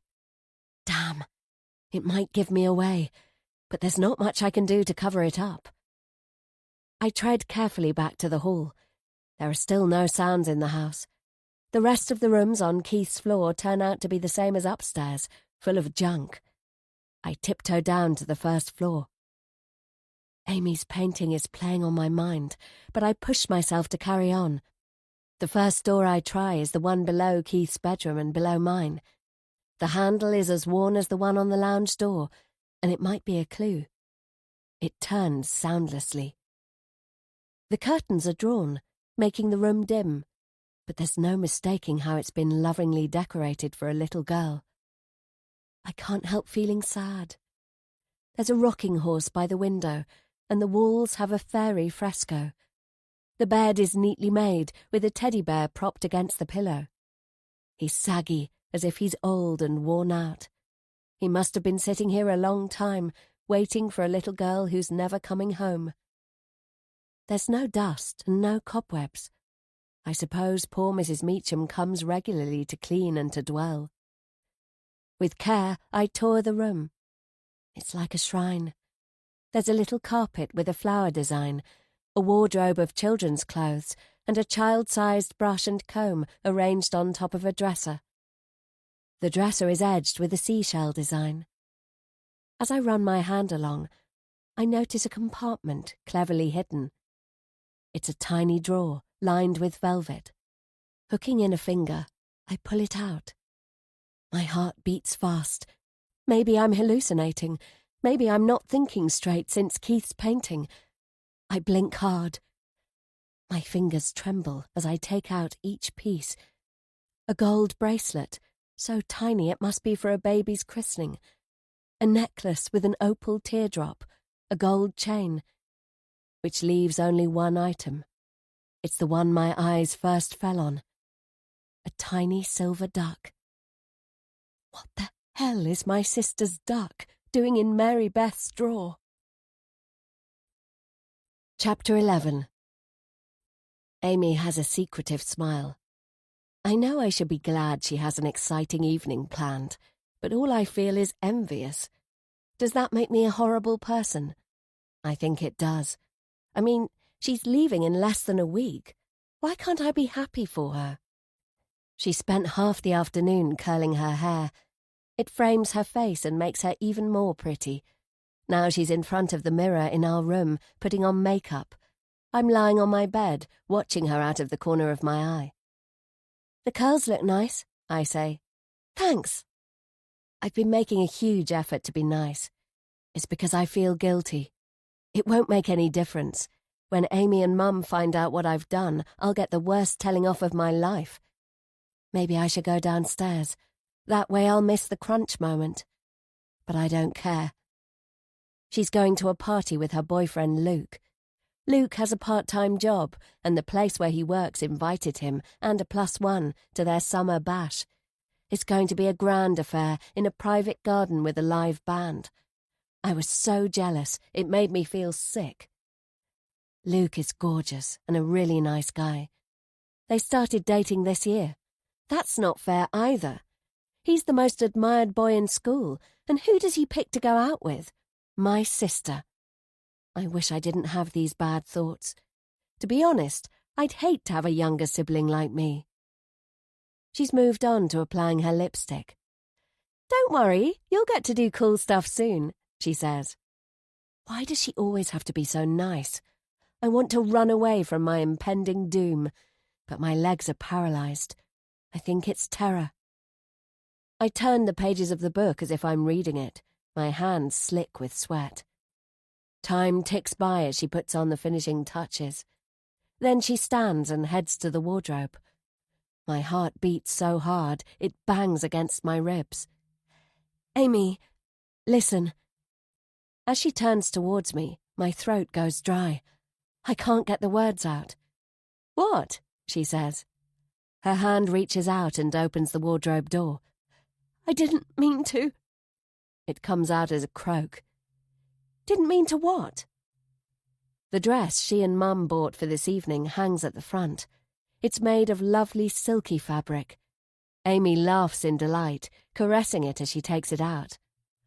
I want to gag. She hasn't noticed yet. It was an accident. She didn't hear me, probably because it came out as a whimper. Amy holds the dress against her and looks in the mirror. Then she freezes. It feels like all the blood drains from my body as Amy's mouth opens into a big round O. She screams. I'm sorry I wanted it to be mine. I'm sorry for trying it on and going outside and climbing the fence. I only wanted to twirl in the meadow. I didn't know it would get snagged on the railing and rip all the way up. I bury my face in my hands as my sister screams and screams and my mother comes pounding up the stairs. When she left, Amy hadn't forgiven me for the dress and we were barely talking. Or perhaps I hadn't forgiven myself, and that's why I ghosted Amy, just so she didn't do it to me. I had to learn about her new life from Mum. I never forgave myself for not chatting with her. Perhaps if I had, things would have been different. You know what? Dad told me afterwards Amy did forgive me, but by then it was too late. I'm on the bed at Mrs. Meacham's, with my arms wrapped around my knees. I didn't want to put back the duck I discovered in Mary Beth's drawer, but I made myself do it. It's an important clue, because Amy's bracelet was not among the items returned to us by the police. A while later, I realize I'm really hungry. Being here is going to take all I've got. If I don't look after myself, I'll never make it. I go downstairs. It's late. I heard Mrs. Meacham and Keith come back earlier, so I suppose they've already eaten. Now's my chance to get in a sneaky use of Keith's toaster. I know I shouldn't, but I can't resist. I munch my way through a few slices with peanut butter, then clear away the evidence. Keith and Mrs. Meacham are both early-to-bed types, so I'm careful not to be noisy as I make my way back to my room. Yawning, I pull on my pyjamas and go to brush my teeth. As I pull the light cord in the bathroom, I recoil, my shoulder slamming into the wall. Get out. It's scrawled on my mirror. The writing is childish, and as I wipe my finger through it, I see it's been done in red lipstick. I curl my fists. It must have been Keith. I mean, it's hardly likely to be my landlady. How dare he? But Keith has misjudged me, because this only makes me more determined. The duck and the message confirm there's something here to find out. Chapter 12. I meet Sarah for lunch in a lovely place with a view over the park. It's not the park with the lake where they thought Amy might have gone for a run the day she went missing. That's on the other side of town. Sarah would never be so insensitive to take me somewhere significant without asking first. In lime green trousers and a sleek jacket, Sarah is once again stunning. I give her a light kiss on the cheek. We've a window seat, which is nice. "How are you settling in?" she asks. "Not bad. I can see why people like the city." She sent me several texts, inquiring how things are going. I'm sure she's invited me here to check I'm okay. Though she shouldn't be concerned. I can take care of myself. There's a group of women jogging by, and my eyes trail them. Sarah's do too.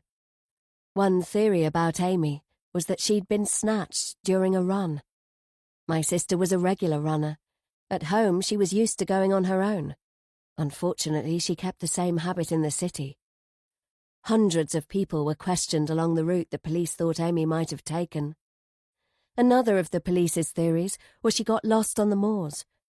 One witness, a bus driver, said he'd dropped a young woman there, although he wasn't 100% sure it was Amy.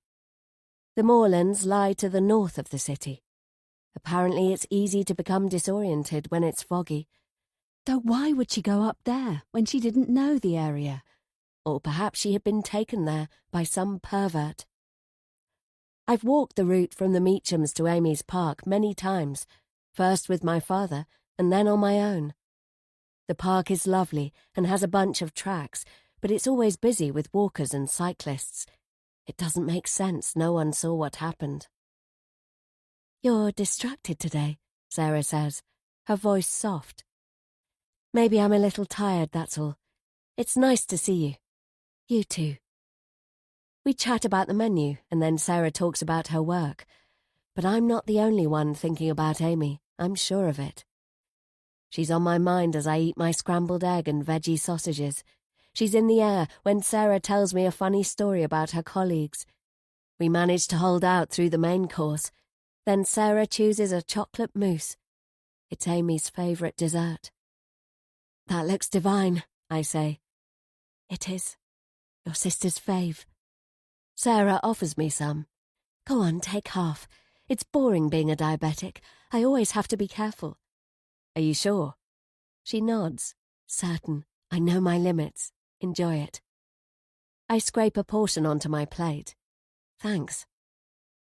"Did your father tell you I saw a counsellor?" Sarah says. "Yeah, so did we. It didn't help." "Mine did a bit." She talked a lot about closure and about how it's difficult to get there because no one knows what happened. No body, no trace, no news.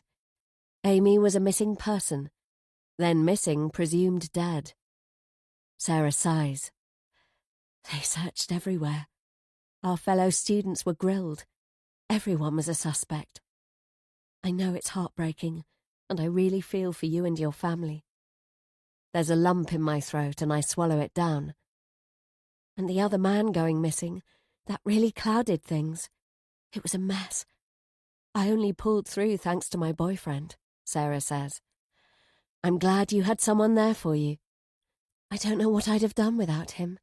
He's been a rock. We're still together. If anything, the tragedy pulled us closer." "He must be a special guy." "He is." Imagine finding someone who understood the pain and was willing to stick around. Though it's not surprising, given how attractive Sarah is. The last 5 years, I've had a few one-night stands, but there's been no one important in my life. I sometimes wonder what it would be like having somebody to kiss and to rely on. Lucky her. After Sarah and I part ways, instead of cozying up with a caring partner, I head over to the cathedral. The trees are a burst of autumn colour as I wait in the grounds for Harry. Chapter 13. I don't have long to wait. "Hey, Fiona." I squint into the sunlight. "Of all the places in all the world," Harry says. I laugh. "This is where we agreed to meet, and if you're quoting Casablanca, I think he was talking about gin joints. Whatever. Nice to see you. You mean nicer than at the breakfast table? Seeing Harry in the mornings is becoming a significant moment in my day. He cracks jokes with Keith and has a warm and easy way about him. I'd be lying if I said there was no attraction between us. As far as I see it, that makes my job of getting closer to him easier. I just have to be deadly careful not to let down my guard. Yeah, he says, bending to peck me on the cheek. Much nicer. I blush and hope he doesn't notice, because I definitely don't want to be acting like some kind of overexcited schoolgirl. Harry falls into step beside me. An afternoon free so early in the term? I thought you'd be hard at it with lectures and stuff. I've given myself time off. Glad to see you're not taking student life too seriously. Definitely not. I'm exploring. Me too. I wrinkle my nose. You're not needed at the agency today. I passed by earlier. The place runs itself. They contact me if they need me. Lucky for some. I'm pretty occupied with my cottage. It's right on the edge of the moors. The view is fantastic and I love it there. But it needs maintenance. What kind of maintenance? The garden wall has collapsed, and I'm rebuilding it myself using old dry stone techniques. It's a big project. Being a farmer's daughter, I know about dry stone walling. You must like a challenge. Harry laughs, like this is the best thing ever, I guess. So, where shall we start? Bars? Restaurants? Clubs? What's your thing? How about you take me to your favourite hangouts?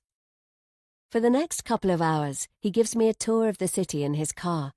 He takes me past plenty of nice-looking bars and restaurants. He's a night owl, and he knows a lot of clubs. He gives me the rundown of the type of music and clientele each attracts. Included on his list is Phoenix, the nightclub Amy liked going to. Phoenix used to be an old warehouse. Inside, it's meant to have a fabulous balcony where professional dancers gyrate on pedestals. The pit of my stomach goes cold as we drive in front of its blackened windows. Isn't Phoenix more of a student hangout? I ask. Sort of, but I love the vibe. Plenty of easy girlfriends, too. He gives me a sideways glance. Not at all. I'm not that type of guy. Really? Don't take this wrong, but I looked up the missing persons case involving your dad. There was plenty of information online. Harry pulls up at the traffic lights. He stopped smiling. I hope you don't mind. Course not. Who wouldn't want to know more when you're stepping into Amy's shoes? Sorry, that came out wrong. I mean, living with Aunt. We turned down a one-way street. So, what's the story with your dad? There isn't one. He was an ordinary guy. He and Mum were devoted. They liked an easygoing lifestyle and going to see live music with plenty of good food and, yeah, alcohol too, but not to excess. They were more into each other than into having loads of friends. They liked travelling. Their favourite place was Thailand, and they were planning to sell up and move there. It was half a dream and half a plan. I don't know if they'd have made it. There were never any affairs, and Mum swore to me that she would have told me if there had been.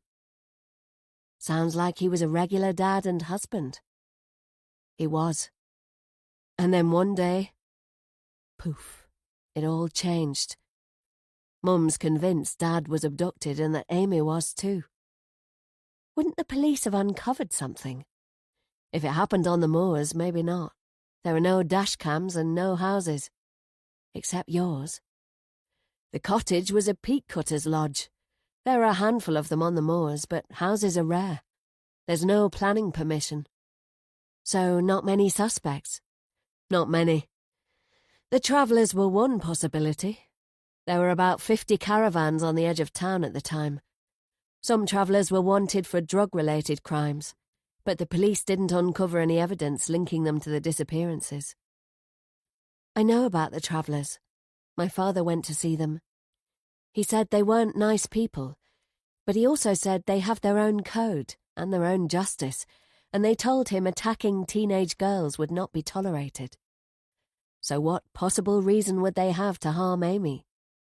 The police found no forensic evidence at their camp. Did your father know the girl? We turn back towards the cathedral, and Harry falls quiet for a while. He clears his throat. Auntie had a spell of illness, and my parents were keeping an eye on her, so my dad met Amy at Aunt's once or twice. But there was nothing between them. My father was twice Amy's age. He wasn't that sort of person. We pull in to park. Harry's breathing is more shallow and rapid than it was earlier. It must be the emotion of going over it again, even though he's doing his best to play it down. I didn't mean to upset you, I say. It's okay. Is there anywhere else you'd like to see? If I'm going to make progress, I need to shake Harry up. Any nice parks? I heard there's one with a lake. He hesitates. I like that one too, except... Except what? Oh, nothing. It's not far. Tell you what, let's leave the car and walk. Sounds good. We trudge side by side for a while before Harry speaks again. I often sit beside the lake with a coffee. I like quiet spots too. It's rural where I come from, lots of fields and woods. Where's that then? I lie and fall back on my cover story, giving the name of the place where my uncle lives, which is 500 miles from my village. But better than a park is a long walk on the moors, Harry says. That's the absolute best. We're soon arrived and strolling a grassy path. Harry tells me it leads to the lake, and he falls quiet again. Up ahead, the water is silvery and calm. An elderly couple is feeding the ducks, and that's when I realise it's the same lake as in Keith's painting. We make our way to a bench and take a seat. It's a tranquil spot. You like it here then? I ask. No guilty memories, no pangs of conscience, no dark history of attacking women. Yeah, it's sort of peaceful. So, Fiona, is there somebody special in your life? It's a sudden change of tack. Though the personal question doesn't surprise me, because I don't have him as someone content to skirt the issues. He's definitely been flirting with me, and he's the type to enjoy charming women. From what I've experienced, he's pretty good at it, though I'm not naive enough to imagine he's seriously interested in someone like me. Sure, there's a spark between us, and I'm pretty sure he feels it too, but this is just a game to him. To me too, but for different reasons. Now there's a question, I say, arching an eyebrow. And you're not going to answer? I shrug. There's no one special at the moment. Then those guys at the university are missing out. Let me remind you, I haven't been there long. True. There's plenty of time for adventures. I hadn't imagined getting involved with him. It would be like playing with fire, but it would also be a very good strategy. He's giving me the cheekiest grin ever. I play it cool, stuffing my hands in my pockets, and the little skip of pleasure I feel inside, I even deny to myself. Chapter 14. The house always smells musty. Today, as I fight to close the front door, there's a distinctive odour. Gas. Shit, has my landlady been overcome? Is she lying somewhere unconscious? As I sprint along the hallway, the smell gets stronger. Mrs. Meacham is nowhere in sight. The stink in the kitchen is overpowering, and a hissing noise comes from the stove. I fight my way to it. All 4 hobs aren't lit, but they're turned on. What the hell? I cough my way to the door to the garden, holding my breath as I struggle with the lock. With this much gas, it would only take one tiny spark, and then... Don't think about it. I stumble onto the lawn and suck in deep lungfuls. It takes a few minutes to stop coughing. Probably that was stupid of me. I should have called the gas service, not take risks. I go back inside and call my landlady's name, and that's when I spot china fragments under the table. I recognize the design. It's Mrs. Meacham's precious teapot, smashed to pieces. Where is the old lady, and where's Keith? "Mrs. Meacham," I shout, "are you there?" What if the gas got into her room? I'm about to march out to search the ground floor when she potters in. She's got a strange expression. Her eyes are shining and her mouth is stretched into a fixed smile, as if she's delirious or over-happy, which is not at all her usual sad demeanour. When I got back, I found the hobs on. I could smell gas. "There's nothing to worry about, dear." What? It's dangerous. There could have been an explosion. It occurs to me it was probably her who left them on. Did she get distracted or forget she'd done it? Perhaps it was Mary Beth. I must tell her again not to play with the knobs. Mary Beth is dead. I'm at a bit of a loss on how to handle this. Then Mrs. Meacham starts humming a tune, which sounds suspiciously like a children's nursery rhyme. "Do you mean your daughter?" I say cautiously. She gives me a sickly smile, as if I'm a child too, and I'm reminded of what I overheard in the lounge when she told Mary Beth she'd be getting a new playmate, which was me. "You haven't met Mary Beth yet, but you will." "Right. Why don't we have a nice cup of tea and wait for her? She'll be home soon."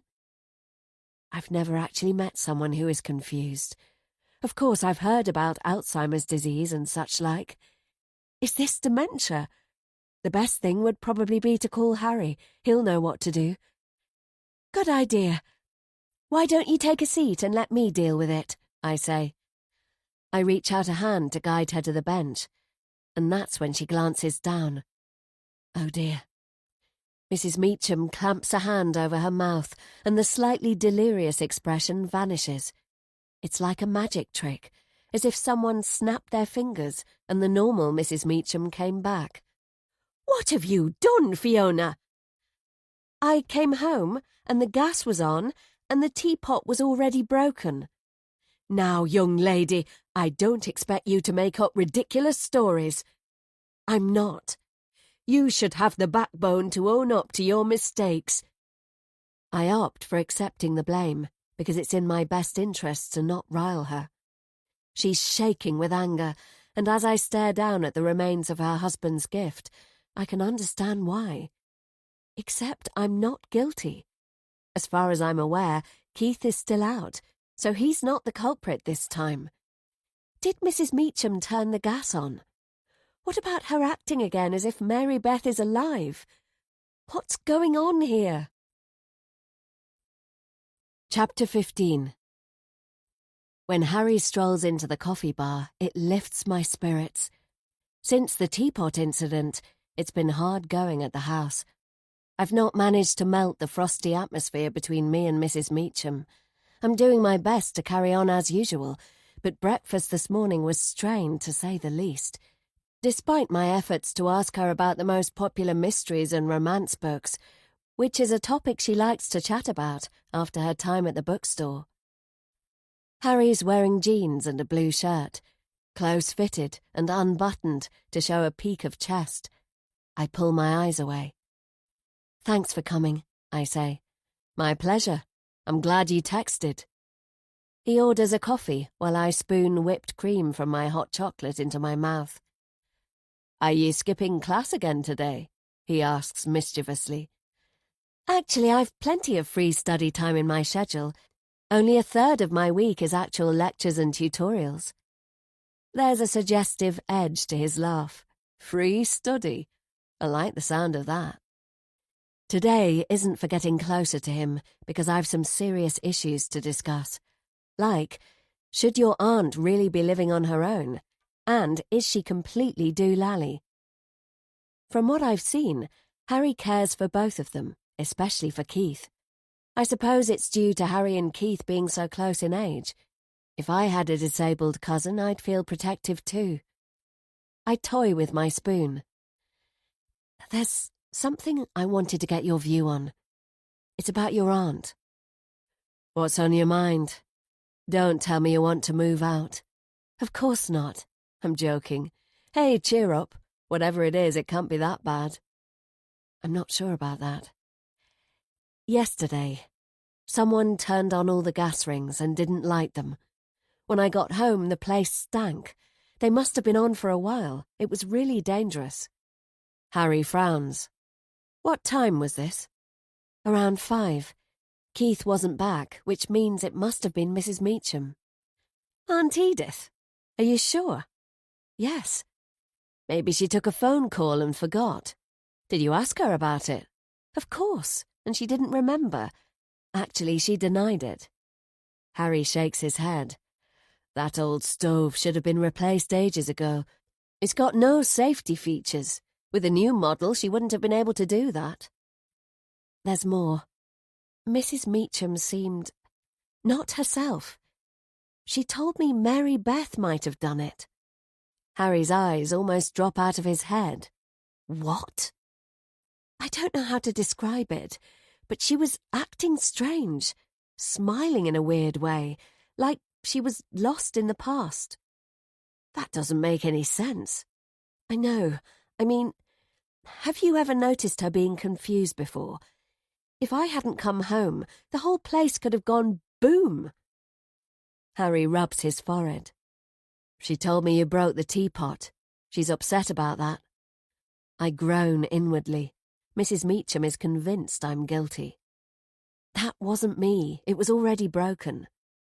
Okay, Harry says. I wait while he stirs his coffee. She didn't mention the gas. Are you certain it was 4 rings? When you cook, you only use 1, or maybe 2, which she could have turned on and then forgot to light, but all of them. I'd thought of that myself, and I don't have an answer. I'm positive. At first I thought it could be a leak, but gas was hissing out of the hobs. This isn't good. It was kind of odd how she snapped out of her daze and came back to the present. One second she was talking about her daughter, and the next she was herself again. I've no idea how dementia works, but is it possible she's ill? I don't know. I wish Mum was around. She'd know what to do. Maybe I should contact her. Harry looks crestfallen. I reach across the table and take his hand. I'm sorry. If there's anything I can do to help, let me know. You've helped already by stopping the place blowing up with Aunt Edith inside. Is this what happens when you get old? I honestly didn't have any clue there were problems. Harry sighs. Keith hasn't mentioned anything to me, although he might not have noticed. I nod sympathetically. I don't want to take advantage, but if you could keep an eye on things, just until I get hold of Mum. Of course. You think she'll come back? I'd really like to meet your mother and find out what she has to say about the past. She won't want to. There are too many bad memories for her. I understand. It must have been hard for her, for both of you, when your dad went missing. You can't imagine. I thought I was going mad. Mum couldn't handle it, that's why she left. I make sure my voice is gentle. Did she have any theories about what happened? That's the worst thing. Like I told you, we had no clue. The press was convinced we were lying and covering up, but we weren't. And you're absolutely certain there was nothing between your father and the missing girl? I know what you're thinking. An affair. That's the only thing which seems obvious, right? That's what everyone thought. But there's no way. Maybe you're blinded because he was your dad. Absolutely not. The media tried to dig up dirt too. They were rabid. They tore at our family like vultures. They were convinced he'd got infatuated. But they didn't find anything. Harry's holding onto my hand, and I can feel him reliving the horror. He's gone hot and sweaty. My theories don't stretch to an affair because that's not who my sister was. But an abduction? Oh yes, that's definitely possible. The cottage on the moors where Harry lives is where Harry and his parents lived 5 years ago. The police searched every inch of it. They brought in specialised equipment to scan underground because the parents had building work going on. It takes a while for Harry to calm down, and we sip our drinks in silence. When it's time to say goodbye, I stand and put on my jacket. Harry stands too, and he slips his arm around my waist and pulls me closer. I don't resist. It feels snug, and his arm is strong. Thanks, Fiona, for listening, and for looking out for Aunt. And I know it's deliberate on his part when he gives me a kiss that just touches the corner of my mouth. Chapter 16. The next few days pass without incidents. Harry has got into a routine of coming earlier than usual in the mornings. Now he has his whole breakfast with us. I suppose it's in case Mrs. Meacham has another moment. But she hasn't. In fact, she's been so normal, Harry must think I made it up or imagined it. Even though I'm certain Mrs. Meacham hasn't forgotten about the teapot, she's been mature enough to move on. If anything, she's a bit more cheery than before. I've caught her humming nursery rhymes as she potters in the kitchen, which only adds to my concerns about her mental state. I've got to say, it's really nice having more of Harry at breakfast. He always makes sure I'm included. Today, he made us all scrambled eggs. When he and Keith head off to the day centre, they haven't been gone long when Mrs. Meacham lets out a screech. My mug almost slips from my hand. Keith's forgotten his belt bag. There it is, lying on the bench. Keith's absent-mindedness surprises me. He has routines he follows religiously with no deviation. For instance, his breakfast. When he comes into the kitchen, he goes straight to the toaster. He puts in 2 slices of bread, and he waits by the counter until they are done. Then he gets his plate from the table and puts the slices on it and takes them back to the table. Always the same, with the same plodding rhythm. I've wondered why he doesn't simply get his plate while the toast is doing its stuff. Most people would. The same with the butter and jam, which his mother arranges with the butter on the left side of Keith and the jam on the right, always in the same place every day. Keith takes 1 scrape of butter per toast, and he takes his time smoothing it out to his satisfaction. Then he takes 1 spoonful of jam. Never more, never less. Everything he does is slow and deliberate. Keith wears his belt bag down to breakfast, and it stays strapped on. He brings his laptop with him and his rucksack, which is already prepared, I presume, with his things for the day, and he puts them beside him at the table. But he never takes off his belt bag. We both stare at it. He'll be lost without it, she says. Shall I ring Harry and see if he can come back to pick it up? Yes, please, dearie. Keith will panic once he realises he left it behind. That bad? I call Harry, but it goes straight to voicemail. He's not picking up. Mrs. Meacham is walking to and fro in front of the window. She's muttering and getting herself worked up into a state. Don't worry. I can take it to him if you like. Would you really? That's kind. It's my day off from the bookstore, and I'd really like to put my feet up. No problem. How far away is the day centre? It's a bus ride, but not in your direction. Oh dear, at this time of the day it's going to be busy. It'll make you late for your lectures. I don't start until later. Why don't you give me the address? It's a way for me to make it up for her for the teapot, even though it wasn't actually my fault. Her hands shake as she writes the address on a scrap of paper. It reminds me how frail she is. Even though I wouldn't do it for Keith, I'm glad I've a chance to help her out. Keith's place is called the Wickham Centre. It's light and airy, and it's made an effort to avoid the feeling of being an institution. After I've spoken to the receptionist, I wait at the entrance, and I'm soon met by a vivacious young woman in an orange top and red trousers. They're shades I usually avoid, but on her they look great. Hi, I'm Yvonne, "You're here to see Keith," she says. "I don't need to see him. He left this behind and I told his mother I'd drop it off." When I dangle the belt bag, Yvonne widens her eyes. "That's not like Keith. He must have been really distracted this morning." I nod, wondering when I can get away. "How nice of you. So you must be the new tenant. Keith can't stop talking about you." I can imagine the nasty stories he's told. Even more reason to get out of here quickly. "That's right. Could you give it to him, please?" Yvonne is smiling like I'm her new best buddy. "Keith would never forgive me if I let you go without him seeing you. It's so sweet how much he likes you." Is she kidding me? I'm so surprised I snort with laughter. Yvonne must have got her facts twisted. Keith hates me. He wants me out. "Keith's in art class. They'll be taking a break soon. He'll be so happy if you join us for snacks."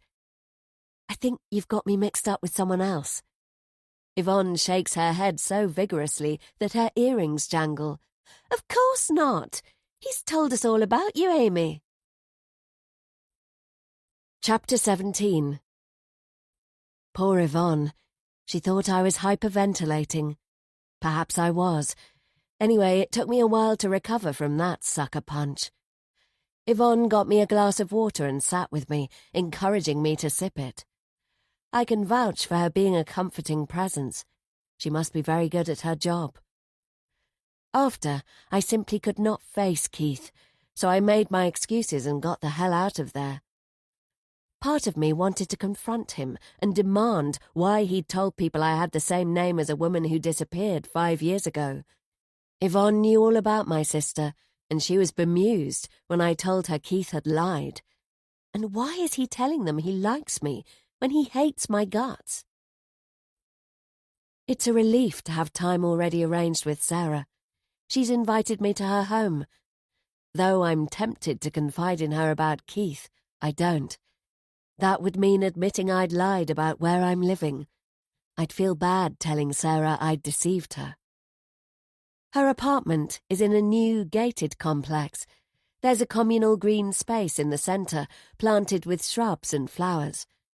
I walk past a shared gym with windows along the side. I didn't realise librarians earned enough to live in places like this. Or perhaps Sarah's family helped her out. To be honest, I don't know much about her, other than she was Amy's best friend. The elevator ride is smooth and fast. Sarah's wearing a pale blue dress which suits her beautifully. Wow, such a great location. Thanks. I was super lucky to get it. Before the building was finished, the person who'd put their name down for this apartment pulled out. I heard about it and got my application in at the right moment. The developers were desperate to get everything wrapped up. My feet sink into the soft cream carpet of the lounge as I turn in circles, admiring the decor. This is lovely. The lounge is open plan, onto a diner and kitchen, which are all chrome and glass and muted lighting. Will I ever own a home as lovely as this? I doubt it. I know you said not to bother with food, but I threw something together anyway, Sarah says. You shouldn't have. Don't be silly, it's my pleasure. Sarah has made a lovely lunch. My mouth waters at the sight. Looks to me like she made a lot of effort. I feel guilty because I can't invite her back to my place, can I? I can barely stretch to buying her a coffee and cake. Before we eat, there's something I want to show you, she says. I don't have many pictures, but perhaps you'd like to take a look? My heart beats hard. I can't help it. Whenever I think of Amy, it makes me feel all kinds of things at the same time. Sarah opens her laptop.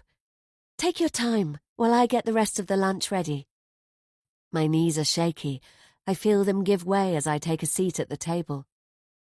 Sarah is smiling her encouragement, but she's not putting on pressure. Bracing myself, I tap to open the album. I take a breath and swipe to the first shot. Here she is, my sister, who never knew how much I love her, how I regret not telling her, and wasting so much time on the hating. We didn't have the chance to get to the bit where we were simply glad to be sisters. Amy is happy and carefree. I can see it in her eyes. A bunch of pictures were taken at the campus. This man, who went missing at the same time, I say, what do you know about him? Sarah cuts fresh bread and brings it over.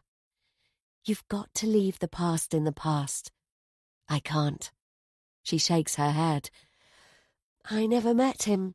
He came to Amy's lodgings a few times. Why would he do that? Amy's landlady was his sister-in-law. Do you know what Amy thought of him? What did she say? Nothing much. She mentioned it in passing, like you'd mention the postman calling. He was no one important. You didn't have any suspicions about him? None. That's the crazy thing. Amy hardly knew him. But he'd seen her.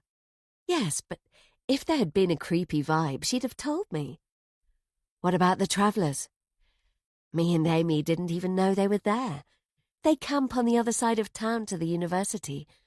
I can't see how Amy would have had any contact. They came under a lot of suspicion, though. People said the travellers knew routes across the moors, which they used for drug smuggling, and maybe Amy saw something she shouldn't have. Do you think there could be something in that? Honestly, no. One thing for sure, Amy would have told me if she had any worries about a stalker or somebody following her. Perhaps. I've read a lot about perverts. You might say reading about them has become a hobby of mine.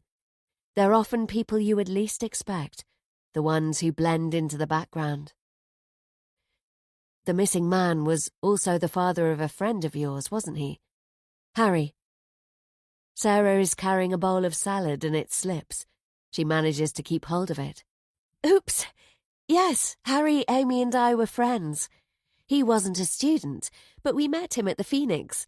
If you look in the photos, there are a few of Harry at the end. I move slowly through the shots. A set is taken on a night out, with Amy and Sarah dressed up and queuing outside the Phoenix. Then I come to ones taken outdoors. It looks like it was cold. There was a freezing wind. It was silly, really, going on a picnic. It was my fault, because I organised it, and I didn't want to change because of bad weather. You went to the moors? Uh-huh. To an old ruin. I used to go on picnics there when I was small. I'd forgotten you grew up around here. Do you like the moors? I used to, before. We both fall silent. Harry is younger than he is now. Amy's face is half hidden in her scarf. She looks tired. Despite the weather and her walking gear, Sarah manages to look as stunning as she usually does. Thanks for sharing. Would you send me copies? Of course. I wish I had more. She shrugs. Shall we eat? We pile our plates, or at least I do, and we munch our way through, chatting about Sarah's work. The dishes have a Greek theme: hummus, tzatziki, and an aubergine dip, all of which Sarah made herself. She's even thrown together a dessert. After, we flump onto the cream sofa. I am so full. Thank you, that was delicious. I think I ate at least twice as much as you. She laughs. Maybe. Small portions regularly work best for me. I'm glad you enjoyed it. I didn't know you liked cooking. I didn't used to. It's difficult to enjoy food when I'm always monitoring my blood sugar. Anyway, I got into cooking for my boyfriend. He loves a homemade meal, and we really enjoy our cosy evenings in with a bottle of wine. I bet they do. What's he like? I flap my hand in apology, realizing I might have overstepped a line, because, after all, she's not actually my big sister, though she's acting like she is. I mean, if you don't mind me asking. Of course I don't. Fiona, you mean a lot to me. I want us to be friends. She wraps her arms across her chest. Getting to know you makes Amy seem closer. And suddenly we're right back in the past. Her words bring tears to my eyes. I nod, not trusting my own voice. Sarah passes me a box of tissues. She's sitting at the other end of the sofa, and she shuffles close so she can put an arm around my shoulders. He's the one for me, and he's helped me move on in my life. I'd like you to meet him someday when you're ready. I know it might not be easy for you and me to be friends because of difficult memories, but I think it could be good for both of us. I sniff and blow my nose. I'd like that too. And one day, you'll meet someone special. I know you will. As I rest my head back, an image of Harry springs to mind. I try to push it away, but it sticks around. No, he is definitely not special to me. He's a target. But Harry's mix of dashing and funny and caring for his family is getting to me, even though I know it shouldn't. Chapter 18. I decide to walk home from Sarah's. It takes me over an hour, and the first part is pleasant as I go through the town centre. Then it starts raining. My umbrella protects me from the worst of it, but by the time I get back, I'm cold and my jeans are wet through. Night has fallen and the house is in darkness. Since the gas incident, my stomach clenches each time I come through the front door. I can't help it. Shaking out my umbrella, I prop it in the hallway. Time for a hot drink, and if I'm lucky, a nice piece of toast. Since the revelation at the day centre, any twinges of guilt I feel about using Keith's precious toaster have gone out the window. Light bounces off the tiles as I turn on the kitchen light. Someone has left the garden door open and rain slicks the floor. I'm about to shut it when something white outside catches my attention. It's like a sheet blowing in the wind. You know that thing they say, when people describe how their unconscious knows something is wrong before their mind catches up? I just know something is not right. As I hurry outside, rain splatters my arms. The white shape isn't laundry. It's my landlady. She's standing in the garden, hair plastered to her head and her dress soaked through. How long has she been out here? "Mrs. Meacham, come inside." She ignores me. I squelch across the lawn and take her arm. She's freezing cold. If she doesn't get warmed up soon, this woman risks going down with pneumonia. When she turns towards me, her face is pale and her eyes are distant. "Come inside. You're freezing to death out here." She fights to free her arm from my grip. "Who are you? Get away from me." "I'm Fiona. I'm your tenant." Is this another episode? I try to think. I read a bit online about dealing with confused people. I need to be calm and friendly, so that way she's more likely to cooperate. Apparently it's your tone which makes a difference. "I'm a friend. Please come out of the rain. It's nice and warm inside." "What about Mary Beth?" I lick the water off my lips. She'll be fine." Mrs. Meacham shakes her head and looks feverishly around the garden. Is she searching for her daughter? I'm not sure I can handle this. Should I call the police or Harry? My fingers close around the phone in my pocket. "Mary Beth's late. I'm waiting for her to come back with Amy." An icy frisson runs up my spine. What is this mad old woman talking about? "What do you mean?" "Mary Beth went out with her friend, Amy, and I'm waiting for them to come back." My heart thumps crazily. "You're waiting for Amy?" "Yes, they went out together."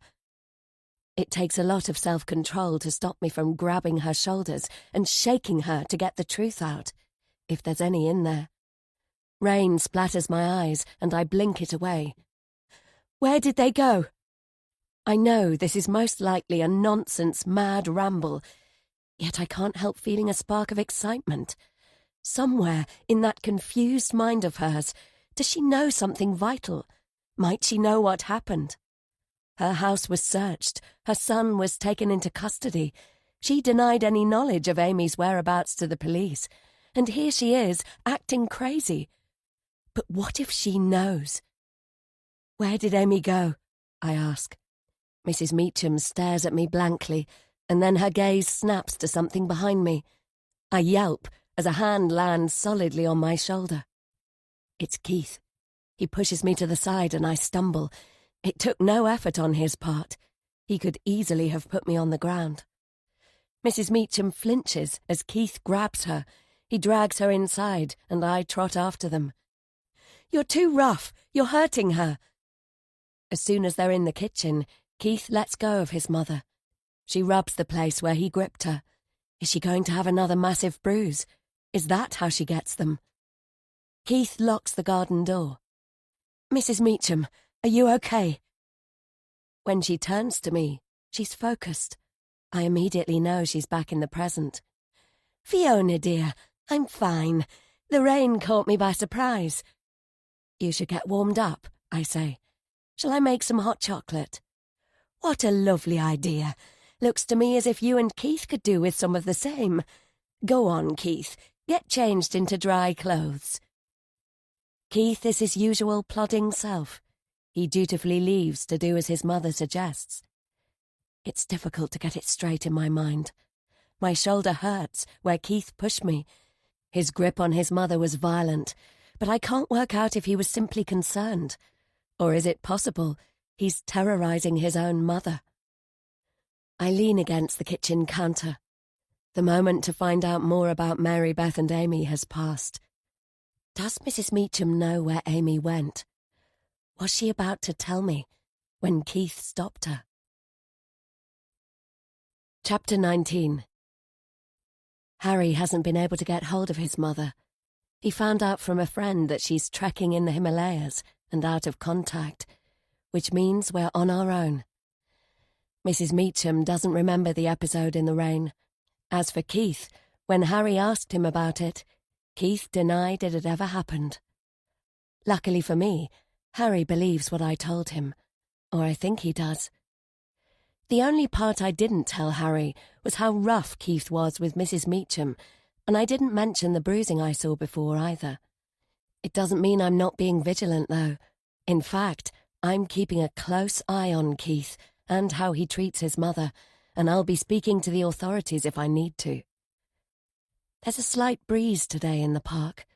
It skims across the lake and brings with it the scent of damp leaves.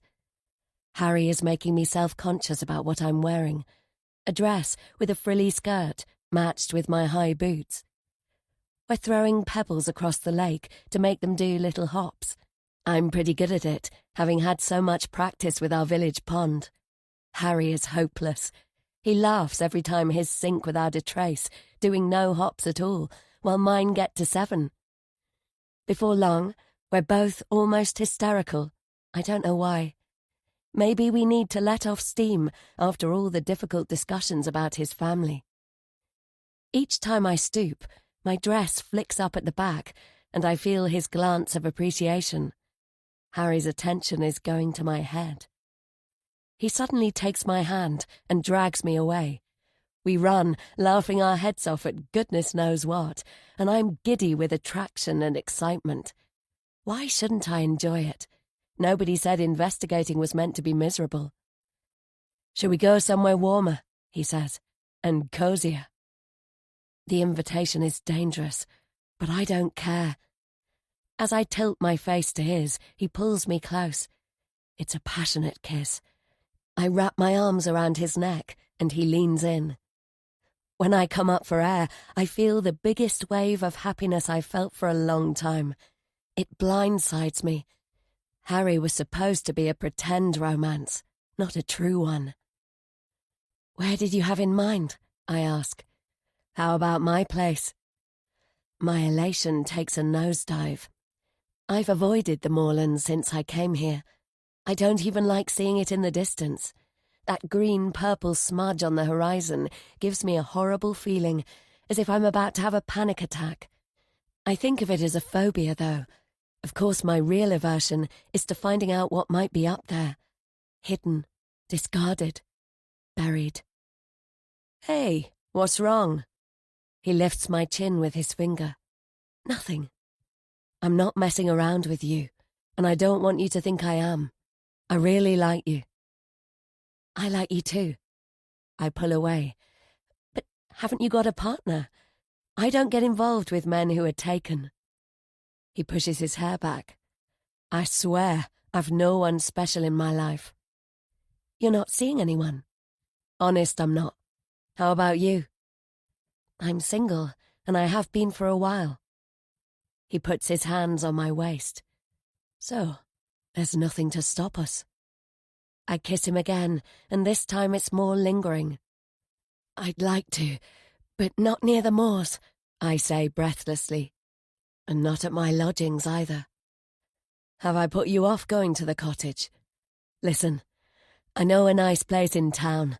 I'm looking after an apartment for a friend. We can go there. Your friend won't mind? Of course not. He's in Ireland on a new job, and he's an architect, so his place is plush. Harry holds out his hand. I take it, and he pulls me close as we walk through the trees. Harry was right. His friend's apartment is luxurious. Not that I noticed for several hours, because Harry and I were so wrapped up in each other. The physical side was red hot between us. Talk about an afternoon of passion. I've never experienced anything like it. I know it's wrong, but Harry makes me feel as free as a bird. Chapter 20. I'm watching out for Mrs. Meacham, in case Keith's behaviour towards her might be abusive. She can be odd, sure, but she's also vulnerable and might be in need of protection. I hang around to chat about my day at university, and I tell her snippets I've read on social media. I think she's starting to like our conversations. She never has much to say, but I'm definitely learning about people's book browsing habits and their favourite reads. They don't have anyone to help with cleaning or shopping. I'm not sure who does these things, because I've not seen Keith applying himself. This last week, I've offered to pitch in. Harry is doing more too. At the weekend, he drove me to the supermarket, and we did an enormous shop. It's crazy, but we couldn't resist stopping by his friend's apartment afterwards for a passionate afternoon before coming home. Since then, we meet there every day, and we text each other all the time. I've even spent a couple of nights there with Harry, and it's been wonderful. I'm trying my best to keep a detached, investigative mindset, though I know part of me is diving in deep with him.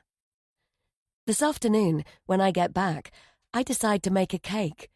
I ask Mrs. Meacham for a recipe, and she finds one she used to make for her family, a Victoria sponge cake. Mrs. Meacham sits at the table, giving me tips as I go along. It's nice how our relationship has thawed. I think she trusts me more. That's right, she says. Now you break the butter into pieces and mix it with the sugar. I'm more used to whipping ingredients with an electric mixer. Keith enjoys a slice of Victoria sponge cake. I made it all the time when he was younger. Keith is still a mystery to me. Part of me doesn't want to think badly of him, and another part tells me to be realistic. At least I haven't noticed any new bruises on Mrs. Meacham, and when I scrutinise their behaviour, all I see is a devoted mother looking after her son. But then a lot can be hidden behind closed doors, can't it? Does Keith know how to make it himself? They do cooking classes at the Wickham Centre. Sometimes he brings home dishes and puddings. Their aim is to give people skills for living. When I dropped off his bag, I thought it seemed like a nice place. It is. Keith's happy there. It's thanks to them he's more self-sufficient. Once I've passed on, he should be able to look after himself. I wouldn't exactly describe Keith as self-sufficient, especially in the kitchen. Would he really be able to cope without his mother? I've seen how he taps out messages on his laptop. Did he learn how to do that at his day centre too? I'm about to add in the flour and eggs, but she indicates with her hand for me to continue with more blending first. I get back to it, though my arm is starting to ache. Not there, but at the centre he went to as a child. Once they realised Keith would never speak, they taught him to read and write. He has a good IQ, and he communicates well. Most people underestimate him. I don't think Keith and I have hit it off. Please don't take it personally. It takes a long time for my son to feel comfortable. But meeting new people is part of life, isn't it? He has to learn to adapt. You can add the rest now, dear. Once I've blended everything together, the mixture drops from the spoon like it's supposed to, and Mrs. Meacham is satisfied. I spoon it into 2 round cake tins and pop them in the oven. Leave it for 25 minutes before you check, Mrs. Meacham says. If you peek sooner, they'll go flat. Right. I'm going for a little lie down before supper. Call me if you need me. I'm halfway through the washing up when the front door slams. Keith is home. His footsteps plod across the kitchen floor and he sniffs the air. It's a Victoria sponge, I say. It'll be out in a few minutes. If I was expecting Keith to be happy, I was mistaken. He grabs his laptop and furiously taps, then holds the screen for me to read. It's the first time he's communicated with me, and I'm wondering what to expect. Taking my time, I dry my hands on a tea towel. I can see what you're doing, playing up to my mother. His wording is sophisticated and to the point. As Mrs. Meacham said many people do, I'd fallen into the trap of underestimating her son. I'm not playing up to anyone. Though I am. I want to find out if his mother is keeping secrets about my sister. So he's not actually wrong. Yes, you are. Food shopping, making cakes. It won't work. The timer on my phone pings, telling me to take the cake out. The last thing I want is a confrontation with Keith. The cake's ready. Do you want to help me? We could do the filling together. His face is blank, yet I get the feeling he's full of emotion. Possibly anger? I didn't mean to patronize him by suggesting he could help me with the cake. Did it come across that way? I'm about to move towards the oven when he thrusts the screen at me again. This time, my breath catches in my throat. I know who you are. Chapter 21. I take a few moments to recover. Think about it. He can't possibly know your true identity. I look nothing like my sister. I have nothing in my possession or on my phone that would give me away. And my name is different because I changed it to my mother's family name. As they say, the best form of defense is attack. Why did you tell Yvonne my name is Amy? I didn't. That's not what Yvonne told me. She thought it was a strange coincidence I had the same name as the young woman who was living here who went missing. Keith is breathing heavily. He looks upset. He shakes his head and slams his laptop shut. Did you mess up Amy's food like you did mine? Emotion has got the better of me and I've raised my voice. What about the nasty message? That's a really good one, by the way. Did you do that to her too? I can tell I'm getting to him. What's wrong? Don't you want to talk about it? Keith is clutching his laptop to his chest. Come on, Keith. Don't hold back. You don't like me, do you? Did you not like Amy either? What's going on? I can smell the cake in my room. Mrs. Meacham hurries to the oven where the Victoria sponge is merrily burning to a crisp. I don't think she overheard, but how could I stoop so low as to shout at Keith? It makes me no better than some kind of school bully. I'm sorry, I say, and Mrs. Meacham assumes I'm talking to her. No harm done. It's a bit dark on top, but it'll still taste nice, she says. Keith knows I'm talking to him, but he avoids eye contact. Have I gone too far laying into him when what he did was pretty much harmless? I feel bad as he shuffles out of the room. Chapter 22. The morning after our argument, Keith didn't get out of bed. He stays there all day, and the same the next day, and the next. I'm convinced I'm to blame. Do I feel guilty? Hell yes. Mrs. Meacham tells me it's a burnout. She explains that when her son is like this, he needs total rest. Apparently this happens from time to time when things get overwhelming. She contacts Keith's doctor, who visits and spends time in Keith's bedroom. Then the doctor has a long talk with Mrs. Meacham. Afterwards, Mrs. Meacham reassures me Keith will come out of his down spell when he's ready. Of course, she doesn't know I screamed at him in his own home, does she? That I bullied him about the tricks he's been playing on me and accused him of setting up Amy in the same way. Is it me who's tipped him over an edge? My conscience is struggling with what I've done. To make it worse, Mrs. Meacham goes up to the second floor several times a day with a tray. I hear her on the stairs. She takes it painstakingly slowly and rests at each landing to catch her breath. She's turned down my offer to do it for her. The only person she'll accept to step in is Harry. He's been calling by more often, and he's given his aunt instructions to phone him any time if she needs him. Although we both know Mrs. Meacham has her pride, and she doesn't like asking for help. We're now on day 4 of Keith not leaving his bedroom. Mrs. Meacham is resting in her room, and Harry has just been up to Keith. When Harry comes into the kitchen, carrying the food tray his aunt took up last night, it's clear nothing has been touched. Is Keith starving himself? When is this going to end? Harry clears the contents of the plate into the bin. Don't worry, Keith will come out of it soon, he says. It doesn't sound convincing. I'm not only worried about Keith, I'm worried about his mother, I whisper. Auntie's tougher than she looks, Harry says. I get the impression Harry is in denial about his aunt. I guess he wishes things were not as bad as I believe they are. Harry still hasn't heard from his mother, so it's only Harry and I who know of the confused episodes. It feels like a lot of responsibility, and now we've got Keith shutting himself away. At least I've got Harry to rely on. He clears his throat.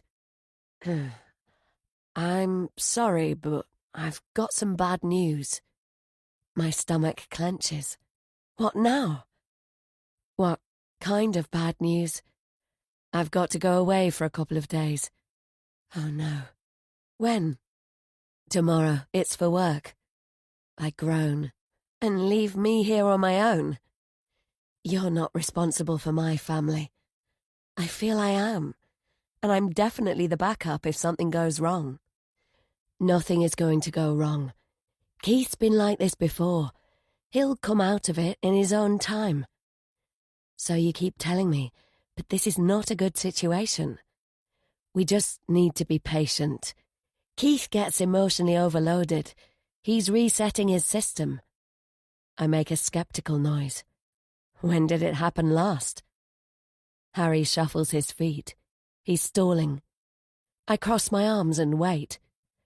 The last time was what I told you about, a few years ago when Amy and my dad went missing. Keith took to bed afterwards. Why did it happen then? Was Keith close to your dad? Not really. If you ask me, he was more upset about Amy. Why? What was his relationship with her? He liked her. Don't get me wrong, it was innocent. He liked her like a sister. And she looked like his sister too. Taking to bed is something Keith does when things are hard for him, and he definitely took that hard. Like all of us, Keith was grilled by the police without mercy. Afterwards, he didn't come out of his room for several weeks. Then one day he came downstairs and acted like nothing ever happened. Does he talk about these episodes once they're over? No, and the doctor said it's best to avoid doing that. And now you're going away in the middle of one and leaving me alone. This is different.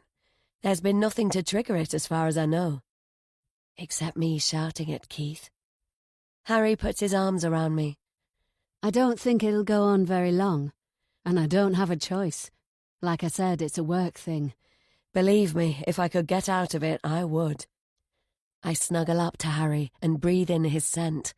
Relying on him has broken down the barriers I've tried to build. Really? I say. I thought about sending one of my employees, but I've been working on bringing in a huge deal. I'm the only one who can handle it. If it fell through, I'd be gutted. Okay, I get it. You're the one who's got to go. Thanks for being understanding. On one condition. He plants a kiss on my lips. Anything. First, we spend tonight together. I think I can manage that, he says with a grin. And then, you make it up to me when you get back. That's 2 conditions. And, I say. He holds up 3 fingers in front of me.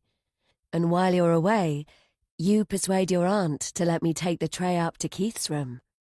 She won't like that, and I'm not sure Keith will either. She'll have to put up with it. He can't expect his mother to be running up and down those stairs for him. Harry nods. I'll do my best. On all 3 of them. Chapter 23. The next morning, I knock loudly on Keith's door. There's no response, and I call out to let him know I'm coming in. Yesterday, Harry told Keith I'll be the one bringing his food and drinks. Apparently, even that bombshell didn't get much of a response. The room is stuffy. I'd love to pull the curtains and fling open a window, but that's not my call. Keith has his back to me, with the duvet pulled to his ears. I put the tray on his bedside table.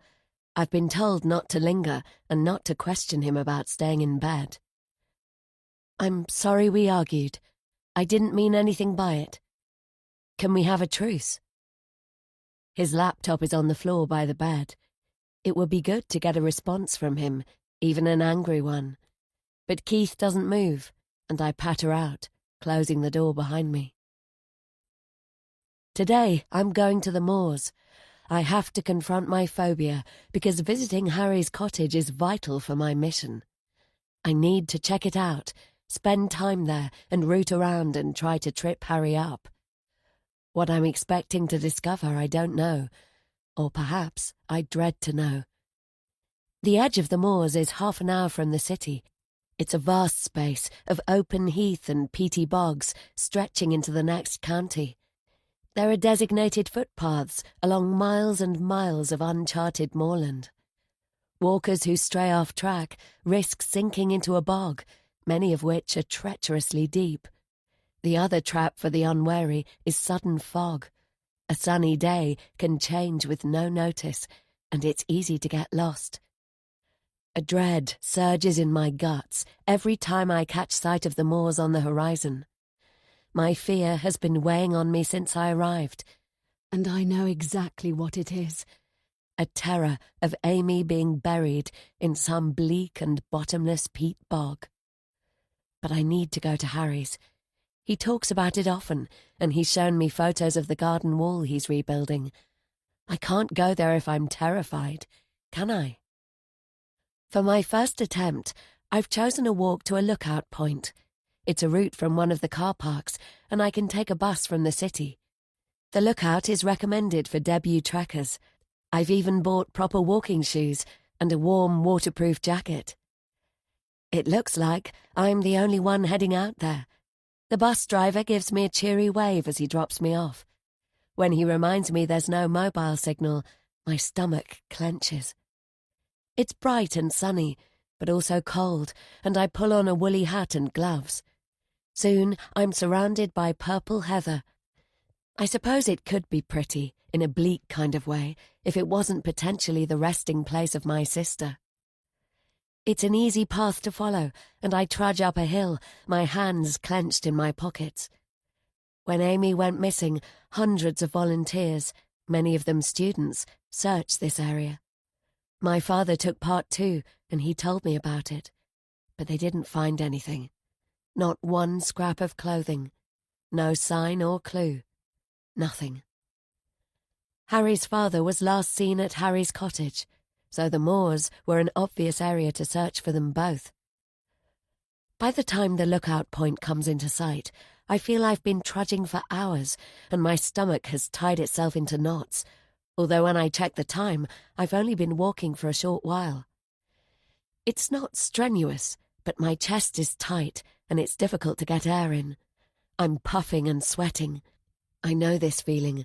It's the beginning of a panic attack, like I used to get after Amy's disappearance, each time I realized and knew she was gone. I might pass out. The thought makes the panic worse. It might have been stupid to come here on my own.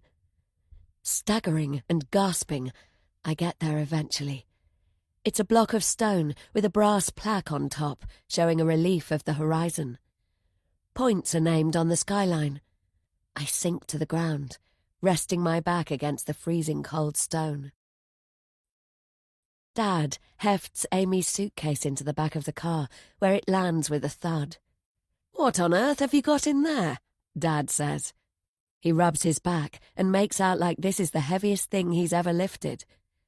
Amy's wearing the emerald top she got for her birthday. She looks great. "Come on, love," Dad says. "We don't want to miss your train." I'm lingering with Mum in the doorway. Mum hasn't got much strength today. The cancer is taking its toll. I've been dreading this moment. Amy told me she feels bad leaving when Mum's ill. Of course, Mum told her not to be silly. She wants Amy to strike out and live life to the full. I hug my sister and try not to cry. She's really going away. I can hardly believe it. "Enjoy all those parties and late nights," I say. It's pretty much the longest sentence we've exchanged since the dress incident. She whispers in my ear, "It'll be your turn soon." I smell her hair and her perfume, and then she's gone. Mum and I are smiling and waving as if our hearts weren't breaking. As the car drives away, a huge wave of emptiness washes over me. She was going to fly. She was meant to have boyfriends. I imagined her drinking cocktails and hanging out with weird bohemian arty friends. I laughed at the stories Amy told Mum in her letters about the lecturers and their quirks, and how she tried out for the rowing, and how happy she was to get into the team, and how she went out with her new friend Sarah to find the best nightclub in the city. I imagined her dancing until the early hours of the morning. I thought of her going wild and her hair flying free as she laughed. I didn't imagine her sinking in a peat bog and suffocating, or being assaulted and beaten up by a psycho and ending up dead. Amy, where are you? "Are you all right?" A voice brings me back to the present. A woman stands over me. She's dressed in hiking gear and there are mud stains on the bottom of her trousers. She seems terribly concerned. My face is wet, and I put up my hand to find out why. It's tears. I try to speak, and instead sob. The woman fishes in her pocket for a tissue. She hands it to me and then glances behind her. A man stands close by, and he looks as worried as she does. How long have I been here? I didn't hear or see them arriving. She crouches beside me. "Do you need help?" I shake my head. Every inch of me feels cold. "I'm fine," I croak. Of course, neither of them is convinced about that. The woman doesn't budge. Then they hang around and eventually persuade me to go with them to their car. On the way, they hover on either side of me. I suppose it's in case I collapse. The sun has got low in the sky, which means I've been at the lookout for several hours. That was dangerous and silly of me. If they hadn't come along, might I have been stuck up there the whole night? I end up accepting a lift to my doorstep. I mean, they look nice and very normal, so why shouldn't I trust them? Although, if I'm honest, since Amy disappeared, I've never really trusted anyone. Chapter 24. I wave goodbye to my good Samaritans. They were kind, offering me hot tea from their thermos and chatting with me on the way home to lift my spirits. I feel a little better. The house is quiet as I pull off my walking shoes. I'm guessing Mrs. Meacham is taking a rest. She's doing a lot of that these days. Perhaps I'll treat myself to a hot bath. That sounds like a great idea. Have I overcome my fear of the moors? Of course not, but I'm proud of myself for making a start at it. I walk towards the stairs and wonder if I remembered to buy bubble bath when a glint of silver catches my eye. Something is lodged by the skirting board. It's a teaspoon. Then I notice a slipper. As I go farther along the hallway, I discover a tray and smashed crockery. And then there are 2 feet, one with a slipper on and one with a slipper off. I gasp and flip the light switch. Mrs. Meacham is in a heap at the bottom of the stairs. Her eyes are closed and her legs are at a funny angle. I go cold. Oh my God, is she dead? Get a grip. Call for help. I fumble for my phone and contact the emergency services. Then, under their supervision, I feel for her pulse. Her heart is still going and she's breathing. I try to stay calm and tell myself it's going to be all right. While I wait for the paramedics, I hold Mrs. Meacham's hand. She's unresponsive, and this looks very bad. She must have slipped on the stairs. It seems to take ages for help to arrive, and I've plenty of time to fret and to ponder. I took up a tray earlier with enough on it for breakfast and lunch. Why didn't she wait for me to come home to take up Keith's supper? I told her I'd do it. And what about Keith? Her fall must have made a hell of a noise. Why didn't Keith realize? The ambulance crew checks her over. They say there's a possibility she has a fractured pelvis, and they want to immobilize her before they get her on a stretcher. While they're doing that, another paramedic goes with me to Keith's room. I've contacted Harry, but he's not answering. I let the paramedic open Keith's door. It's cowardly, I know, but I don't want to be the one to break the bad news. To my surprise, Keith isn't bundled in his duvet with his back to the world. No, we walk in to find him sitting in the middle of the floor. It looks like he's mending one of the carriages from his train set. I feel a lurch of shame as I realize it's probably the one I stepped on when I snooped in his room. The curtains are open, and the room smells fresh. Keith is fully dressed, and he looks like he's showered. He uses his laptop to converse with the paramedic. When he understands his mother has had an accident, Keith is very upset. He holds onto the paramedic's hand, as if he doesn't want to let go. The paramedic explains Mrs. Meacham has to go to hospital, and he takes Keith downstairs to see her. I follow, and at the bottom of the stairs, the paramedic takes me aside. You said you're not family. No, I'm their tenant. Is there someone else we can contact? Do you know if Mrs. Meacham has relatives we should inform? I've phoned her nephew, Harry. He's out of town at the moment. He visits Keith and his mother most days. I'm a little concerned about the son. I'll contact his day centre, and they'll liaise with social services. Meanwhile, are you planning to stay in the house? This is my home, so yes, I'm staying. But I'm not cut out to look after Keith, if that's what you mean. I hardly know him. He doesn't even like me. Keith Meacham is listed as a vulnerable adult capable of living alone. What he needs is someone responsible to keep an eye on things, especially at the moment when he's distressed. All you need to do is alert the authorities if you've any concerns. It's a huge ask. I want to say no, but how can I? Okay, only until Harry gets back. Keith doesn't want to go in the ambulance with his mother. His eyes are big and scared, and he shies away from seeing his mum on the stretcher. I feel bad for him, despite our differences. Keith shuffles back to his room, and I watch as the ambulance drives away. Then I clear up the mess in the hallway. Still no reply from Harry. Why hasn't he called? And that's when I notice a ball of black and red fluff.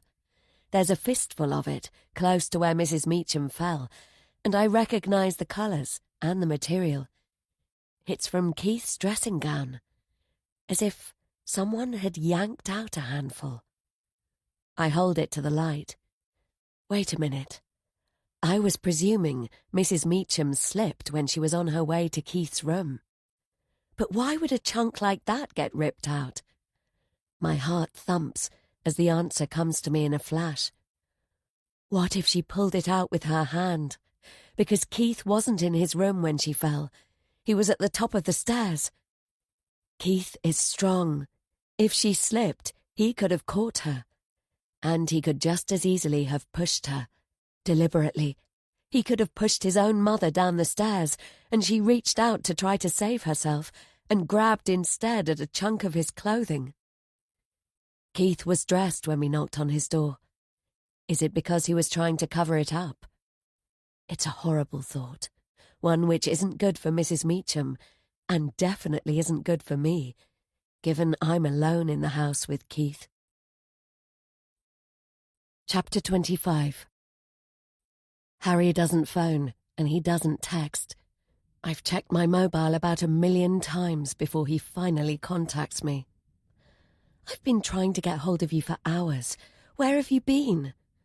I'm sorry. I've been tied up in meetings. There's been an accident. I know. I read your messages and I've spoken to the hospital. They've done the x-rays and Aunt is conscious. How is she? It's not as bad as they thought. There's nothing broken, but they discovered her blood cell count is low. They're going to keep her in for a couple of days. I take a seat at the kitchen bench and put my head in my hands. Some of the tension drains out of me. I was in the middle of wondering how I was going to deal with Keith. Now I won't need to. It's a relief to hear Harry's voice. When will you be back? It doesn't sound like he's driving, but I'm hoping he's already on his way. I know he took his car, although I'm not sure where his important business was taking place. From the way he talked about it, I assumed it was out of town, but I don't have details. I have a couple of things to wrap up. I can't sort them until first thing tomorrow. I should be back by lunchtime. Lunchtime tomorrow? Is he kidding? I was imagining him home within the hour. Oh. I wish I could come sooner, I really do. Can you handle things? He's not giving me any choice, is he?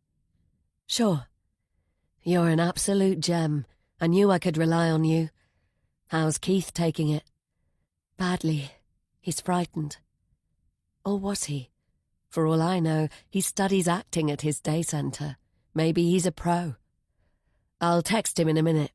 I wanted to check you're okay first. Why wouldn't I be? Unless Harry knows something about Keith I don't. I hesitate. Should I tell Harry outright it might not have been an accident? All I've got to base it on is a ball of fluff. Would I risk sounding unhinged? Keith needs you here. And so do I. I know. I've no idea what I should be doing. I mean, it's not like Keith and I have hit it off. Has he ever been on his own? Aunt and my mum used to go away for weekends. Keith can handle himself. In normal circumstances, maybe, but what about when he's upset? Don't worry. I'll talk to him and reassure him. Okay. Can you let me know how it goes? I feel strange being in the house on my own. You're not on your own. Keith's there. Exactly. Well, you know what I mean. You don't have to do anything, not even make supper. Keith can cook for himself. I'm not sure this is exactly the right moment to give Keith an independence immersion, but I don't bother saying it. Harry is clearly not going to budge on his plans. I ignore Harry's advice and cook up some macaroni cheese. Mrs. Meacham has made it a couple of times, and I'm sure it's one of Keith's favourites. At least I'll have done my best to get on the right side of Keith, even if he's got it in for me. The scent of it soon wafts around the kitchen. Maybe it draws Keith in, because it's not long before he wanders down. He takes a place at the bench, opens up his laptop, and starts typing. Harry called. Mum is sleeping. The doctors are looking after her. That's good. Would you like some supper? He nods, and I take a plate and dollop out a huge portion. As I push it across the table, I can't help noticing his massive hands. They could easily wring my neck, and those thick arms of his are capable of lifting me off the floor and flinging me across the room with ease. I pick at my pasta and take a few deep breaths. "Thank you." The words on his screen take me by surprise. "What for?" "For looking after Mum." "You're welcome." "You didn't hear anything when she fell, then?" Sometimes my mouth just keeps going when it shouldn't.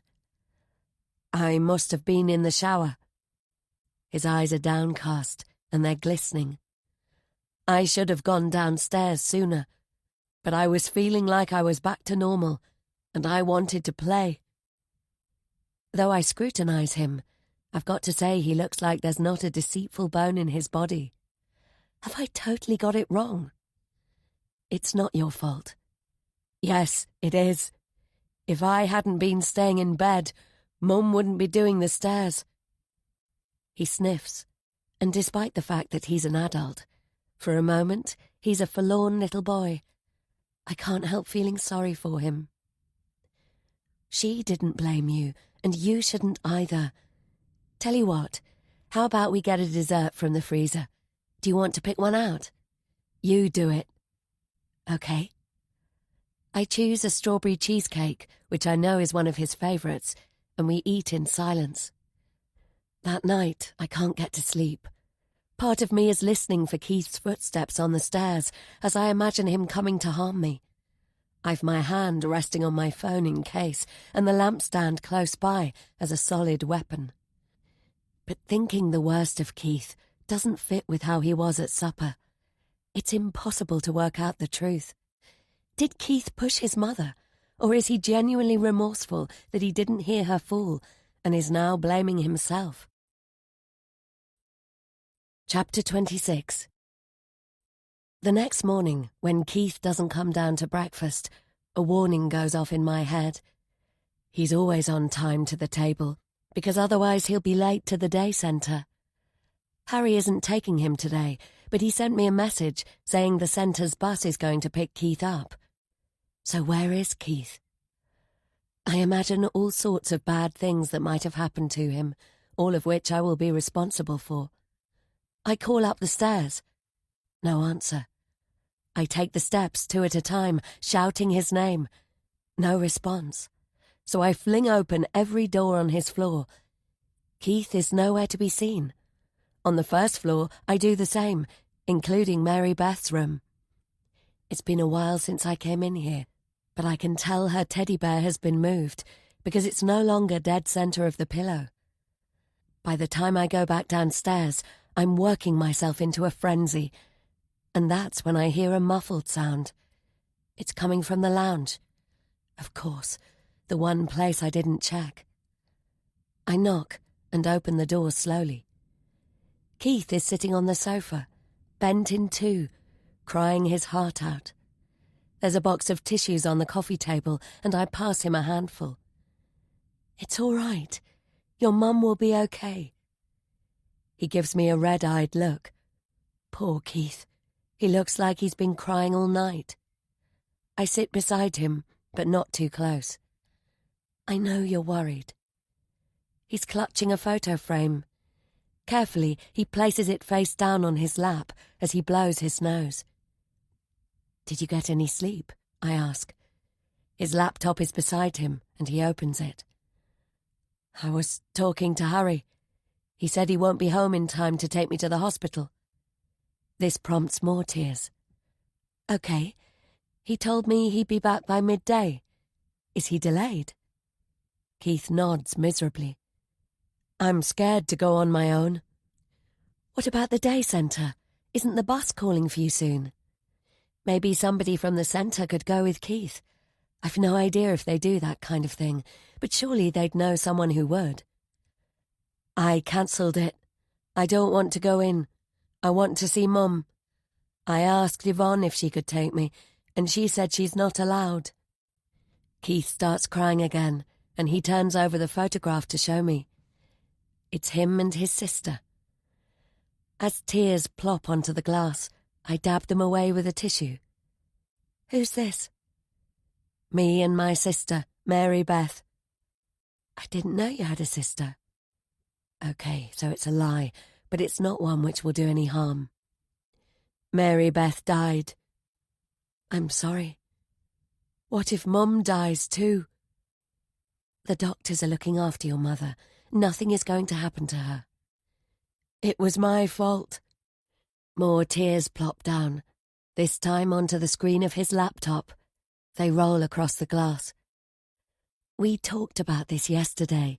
Your mother's accident wasn't your fault. Or was it? I meant my sister. I lost my temper. Mum was trying to calm me down instead of looking after Mary Beth. Then the car hit her. It's not the version of the story Harry told me, but it's clear Keith blames himself for his sister's death. You were a child, Keith. It's not your fault. It was the driver's fault. Mary Beth, and now Mum. I'm to blame. Does he mean because he was in bed, or because he pushed her?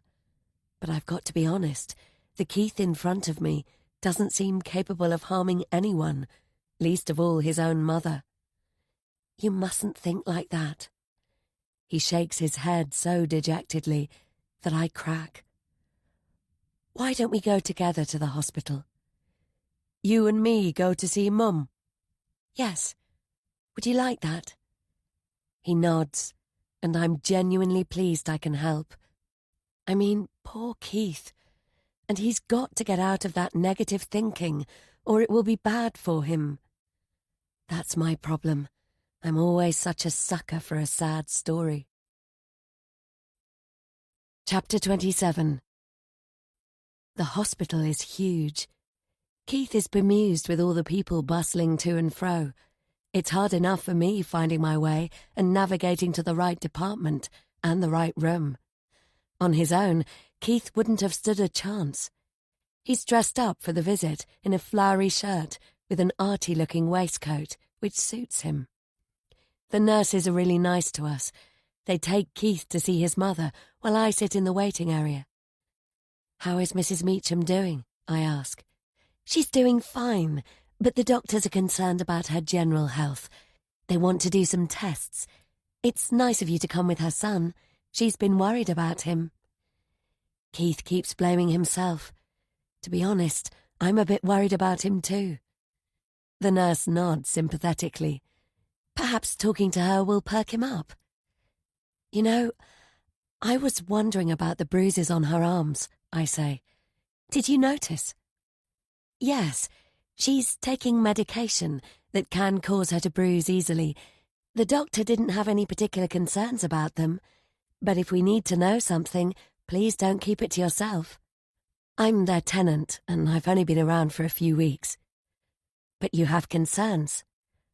I don't know. Mrs. Meacham is confused sometimes. There've been a couple of occasions when she's spoken to me about her daughter, as if the daughter was still alive, though I know she passed away a long time ago. I see. And the bruises? They seemed big and nasty, that's all. Thanks for mentioning it. I'll make sure it's passed on. A while later, the nurse goes to fetch Keith from his mother's room. I hover outside and catch a glimpse of Keith bending to kiss his mum goodbye. Her hand cradles his head, and they're both smiling as he leaves. She wouldn't want to see him if he were responsible for her accident, would she? I'm pretty sure that I got it wrong about Keith. Do I feel bad about that? Yes. But Amy has to be, and will always be, my first priority. Ever since seeing his mother, Keith is different. Back at the house, he tells me he wants to make food for both of us. I sit at the table while he shuffles back and forth. It's cheese on toast, so not super complicated. Still, I don't want to risk him burning the place down or harming himself on the stove. He manages really well, and I feel a tad ashamed of underestimating his abilities. Harry was right. In his own environment, Keith can handle things. He proudly puts a plate in front of me. The cheese is bubbling to perfection, and the scent is divine. This smells so great. I made tons. There's plenty for second helpings. You're a star. I make a wicked shepherd's pie, too. Maybe I'll cook that for us tomorrow. Mum told me to make sure I eat properly. 4 slices of cheese on toast later, and I'm completely stuffed. The atmosphere between us has changed. It's like Keith has finally accepted me in his home. I offer to do the washing up, and I'm about to go to the sink when Keith places his hand on my arm to stop me. I can't help flinching, but his touch isn't aggressive. In fact, it's gentle. There's something I want to show you. Okay. His hand goes to the pocket of his waistcoat, and he pulls out a photograph. It's worn at the edges and a little crumpled, as if he looks at it often. From the way he handles it, it's clear it's special to him. Keith holds it out for me. I suppose I imagined it would be another picture of Mary Beth. But it isn't. My palms are sweating. It's Amy. She's smiling at the camera. It's a lovely sunny day. In the background, I recognize the lake at the park. Who is she? Amy. Amy who? She was our lodger, the one before you. It's a nice picture. Who took it? I did. She was my friend. She's posing for him, relaxed and happy. I didn't know Amy and Keith were friends because she didn't mention him much in her letters. If only I had been messaging her, then I'd have known so much more. Are you still friends? That's not possible. Amy got lost and nobody could find her. That's sad. When I said goodbye at the hospital, Mum said something odd. Keith is giving me a strange look. It sends shivers up my spine. Mum told me she saw my sister. She said Mary Beth will be coming home soon. Mum's not well, is she? I mean, in her head. Chapter 28. By the time Harry arrives, it's getting dark outside. Keith chats to his cousin non-stop. They go over the accident and then talk about today's visit to Mrs. Meacham, though Keith doesn't tell Harry the worries he has about his mother. Keith keeps slapping Harry on the back and wants to be close to him. I'd like to leap on Harry myself. When he walked through the door, I couldn't help it. My pulse raced. Harry gave me a peck on the cheek, and though I hate to admit it, I felt such a longing for his lips to be on mine, it burned me up. But I don't want Keith catching on to the connection between us. It would be really unfair, like I'm stealing his cousin and changing the whole dynamic. I'm sure Harry feels the same way. The tension between us is electric. I can see it in his eyes when he looks at me. I tell myself I can handle this. I can keep my distance and still enjoy myself. And I can be clinical because I'm only here for my sister. Maybe I believe it. I don't know. I'm being reckless, but all I can think about is how good it will feel to be close to him. Finally, the conversation turns to Harry's work trip. I wish I'd been here sooner. It was a nightmare not being able to get away, Harry says. Keith slaps Harry on the back. I bet. How did it go then? I say. I got the contract. It's for a new housing development.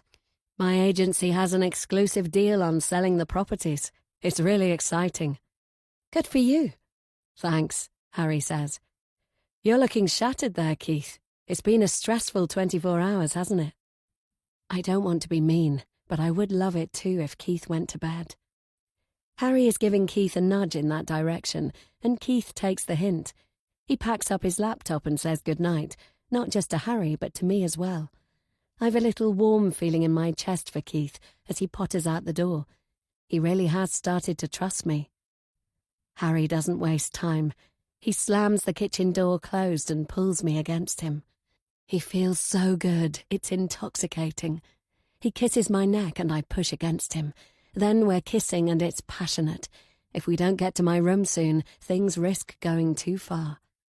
Harry, let's go upstairs. I'm breathless, and part of me doesn't care if he flings me onto the table. In fact, I want him to. But another part of me is mindful of Keith. It would be the absolute worst thing if he returned to the kitchen and discovered Harry's hands up my dress. I can't stop. Yes, you can. Not here. I drag myself away, and we stifle our laughs as we race to the top floor. It makes it even more exciting. If I don't get Harry's clothes and mine off soon, I'm going to combust. It's hot and it's exhilarating, and I love every second of it. Afterwards, I'm content in Harry's embrace. I know this is getting dangerous. I've lost any distance I was keeping between us. Harry is toying with my hair. "That was freaking great," he says. "You're telling me? Did I tell you you're beautiful and funny and smart and kind? I'd like to take you to dinner, somewhere nice." He kisses me softly, "If that's okay with you." I'm a bit lightheaded. This gorgeous man is seriously interested in me, and he wants to take it to the next step, like we're in a proper relationship. I can't help wondering, if Harry and I could be together, really together without pretending, wouldn't it be great? The start of a new life I've been yearning for. Chapter 29. I can't stop thinking about Harry. His scent, the way he runs his hands over me, all sensual and hungry, his blue eyes gazing into mine. It's hard to concentrate. In the afternoon the next day, Harry picks Keith up and the two of them visit Mrs. Meacham at the hospital. When they get home, Keith makes supper and Harry eats with us. Keith doesn't recount any more strange comments from his mother to me or to Harry. After supper, Keith goes to bed early. That means Harry and I can spend the evening together. This carries on for a few days. Am I stupid to have got myself into this situation? Probably, but I've been dragging myself along half dead for too long. Whether it's wrong or right, Harry has brought me back to life. Harry doesn't stay overnight, although his aunt has told him he can. Harry and I feel there'd be a real risk of Keith finding out about us, and we want to wait until Mrs. Meacham comes home before that happens. The doctors will be releasing her soon. I'm in a bubble of bliss, so it's a surprise when Sarah invites me to lunch. I'd almost forgotten there was a world outside of Harry and me. It's a shame I can't tell her about him. Sarah has chosen a nice bistro, which I've not been to before. She assures me it's her treat, which is a relief, because one glance at the menu confirms it's way outside my budget. Sarah really wants us to get on, and she's getting invested in being my new big sister. It's an indulgence for her, and I've got to admit it's nice for me. I've missed Amy so much, but I guess I'm starting to realize it doesn't mean I have to stay lonely forever. "Choose what you want," Sarah says. I scan the menu. "Thank you. Everything looks great." Sarah is even more lovely than usual, if that's possible. Her hair is glossy and she's glowing as if everything is right in her world. "How are you getting on?" she asks. "I haven't seen you around campus recently." Amongst several thousand students, that would be a bit unlikely, although I haven't been there recently because my days have revolved around making out with Harry. I've been keeping a low profile, though I'm tempted to go back to the library. Any luck looking for work? I've put out a few feelers, but nothing concrete yet. I hope you're finding nice people to hang out with. Yeah, and there's one guy I really like. Ooh, tell me more. I laugh. It's early stages, but I've got a good feeling about it. This one might stick around. I hope so. Being with somebody who makes you feel good changes everything. I really hope you find Mr. Right. I wouldn't go as far as that. I'm not looking for a long-term commitment. Mr. Passionate will do for now. I'm not being honest, because I've actually started thinking about what a serious relationship with Harry would mean. He's told me that's what he wants. If I could find out what really happened to Amy, might Harry and I be able to build something together? Sarah orders a soup and salad, and I go for a serving of lasagna and an indulgent chocolate cake. We chit-chat. This feels like a real girls' lunch, and I'm grateful. Sarah's right. I have to move on in life. I'd like to tell Sarah about Mrs. Meacham's accident, but I can't, given she doesn't know I'm staying there. Sooner or later, I'm going to have to tell her.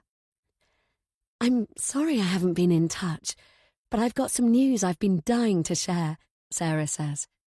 This seems like it will be juicy. I lean in.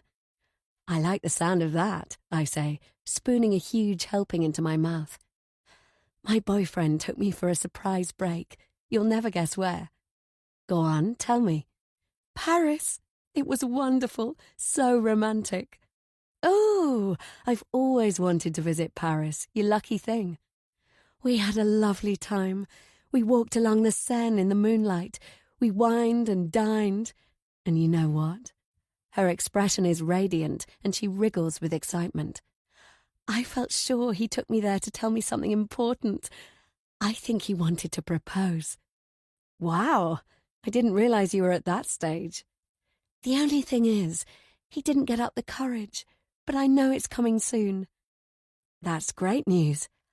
I want to start trying for a baby. A baby? Gosh, I had no idea. It makes me feel like I've been living under a rock for the last 5 years. Congratulations! I'm so pleased for you. No wonder you're glowing. Am I? She clasps her hands. I suppose I am. Anyway, I decided you must meet him. You're both important people in my life, and I want you to get along. It's almost embarrassing how little I know about her. It's all been about me and about Amy. I really want to make up for that and get to know Sarah as much as she wants to know me. I'm sure we will. What's his name? She stirs her soup and looks up at me, her eyes shining. Harry. The glob of lasagna turns sour in my mouth. He's an absolute angel. I know you're going to adore him. In the pit of the stomach, there's a sickening feeling. Don't panic. There's more than one man called Harry. I wanted to tell you about him before, but it never seemed like the right moment, Sarah says. I recall looking through Sarah's photographs at her apartment.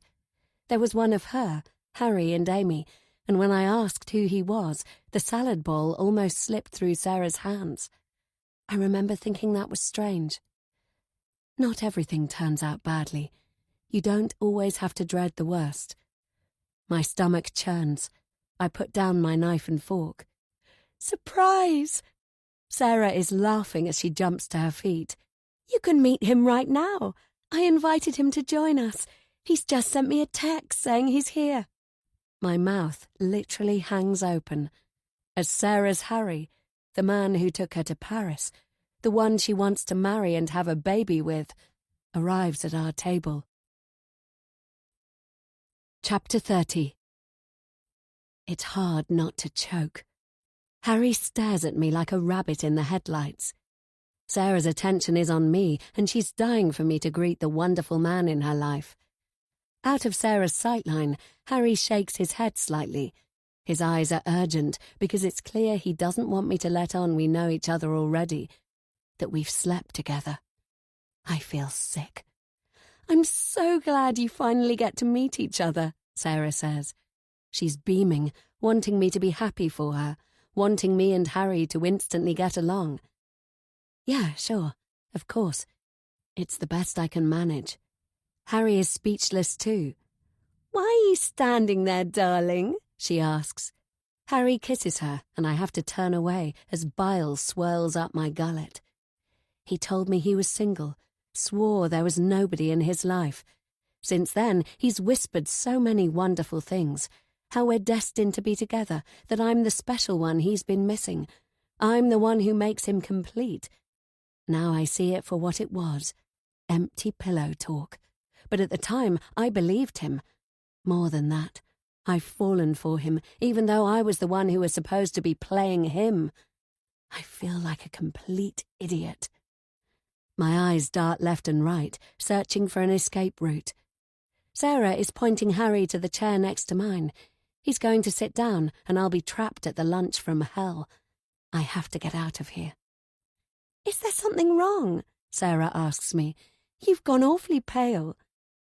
And then there's Sarah's romantic stay in Paris and Harry's so-called business trip he couldn't get out of. They happened at the same time. Harry couldn't come home for Mrs. Meacham, not because he was working, but because he was with Sarah in Paris. "No, I said I'd help a new mate out. I don't know how I forgot. She's waiting for me." I wave my phone as if I've just received a message.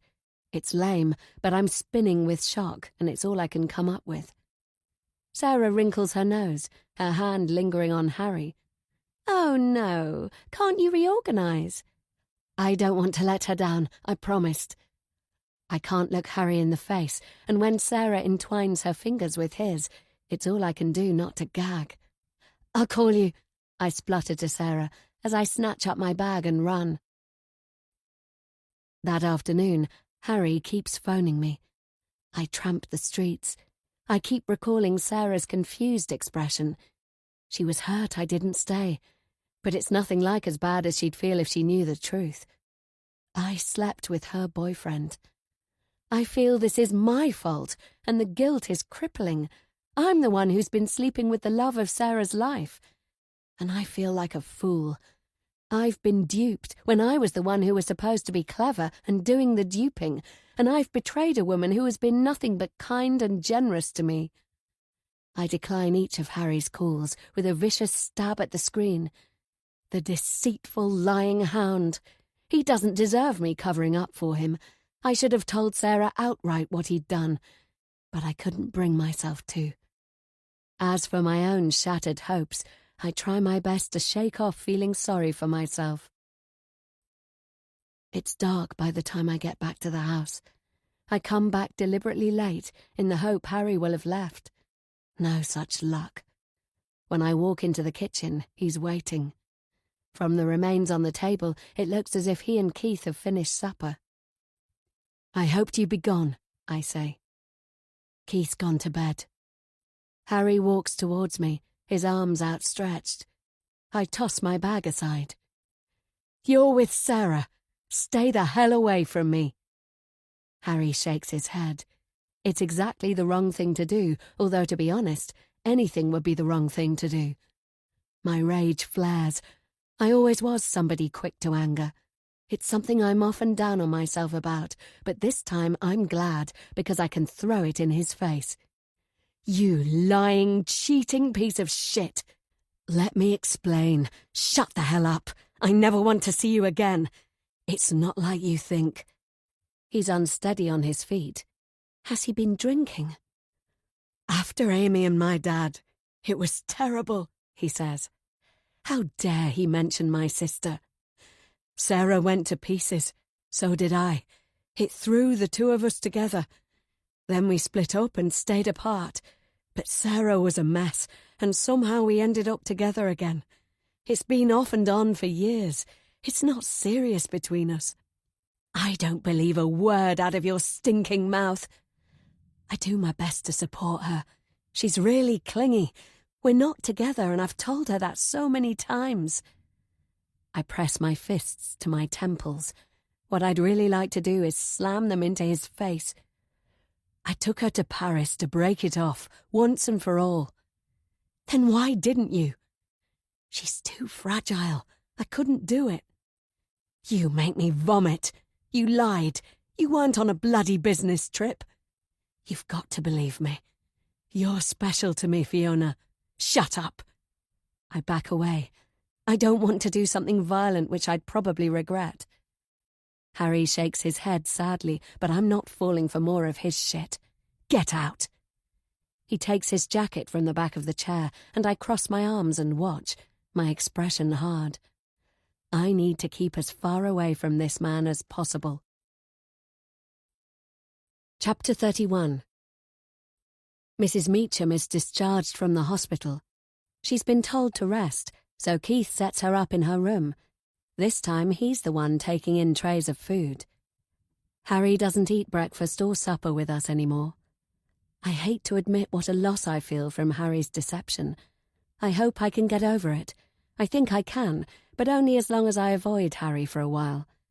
This has really messed me up, and messed up my plans for using Harry to dig into the past. I console myself, though, because there's more than one way, and more people than Harry for me to put through the ringer. Keith is down about his mother spending so much time in bed. I try to comfort him, and making him cheese on toast is part of the package. You need to keep your spirits up so you can be there for her, I say. It's hard. I know. She's weak. It makes me cry. It will be all right. The doctors say it's a matter of time for recuperation. It'll just take a little bit longer than expected. I'm making a pile of food. Keith usually eats a lot, and when he's upset, he wolfs down even more. He sits forlornly by my side as I grate a mountain of cheese. You're nice. Keith is really growing on me. Whoever would have thought we'd get friendly like this? Definitely not me. In a strange way, looking out for Keith is helping me handle my problems with Harry. She made that for me too. You're just like her. My skin prickles as some primitive instinct sends me a warning. I stop grating. Part of me doesn't want to ask the question, but another part knows I have to. I take a breath. What did you say? Just like who? I watch Keith's fingers as he types. Just like her, of course. I told you before. I know who you are. You're Amy's sister. That's not possible. He can't know. How much time passes before I speak, I'm not sure. Keith sits patiently and helps himself to the cheese. I try for a bluff. You mean the girl you told me about who went missing? You've got it wrong. No, I haven't. You don't need to worry. I haven't told anyone. Keith gives me a sad smile and takes Amy's picture from his pocket. He smooths it and places it on the counter between us. I knew the first day, when I was in the garden and you waved at me from the upstairs window. You're mistaken. I know you liked her, but that doesn't mean... Why are you pretending? I know you're Amy's sister. Keith places his hand over his heart, and I realize there's no point denying it. How? That first day, when you were looking down from your room, the way you pushed your hair out of your eyes reminded me of her. She did it exactly the same way. A funny fluff with her hand, and a sweep to the side. If she did, I never realized. That could have been a coincidence. Except it isn't. Besides, she showed me a photograph, just once, of the four of you at your house. I toy with the toast. You were younger in the picture, but the day you arrived, I remembered she had a red-haired sister. If you knew from the start, why did you mess with my food? It was you who left the nasty message. Why? Amy went missing. I didn't want the same thing to happen to you. His answer is so sweet, it's a shock. How could I have got it so wrong? Here I've been thinking the worst of him, when all along, from his point of view, he's been looking out for me. I also understand Keith knows a lot of things he doesn't talk about. He's had a lifetime of watching and not speaking.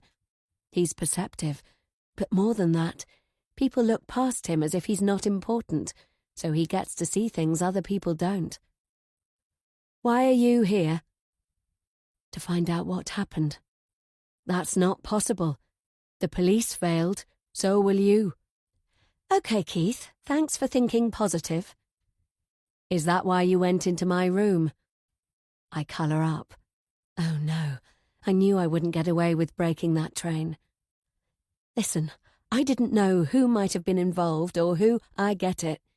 You had to. I'm sorry. It's okay. Keith is so candid, it's difficult to not be blindsided. It takes me a few moments to take it in. Tell me about Amy. Tell me everything. And he does, tapping away without pause as he recounts how she first arrived at the house and how they gradually got to know each other.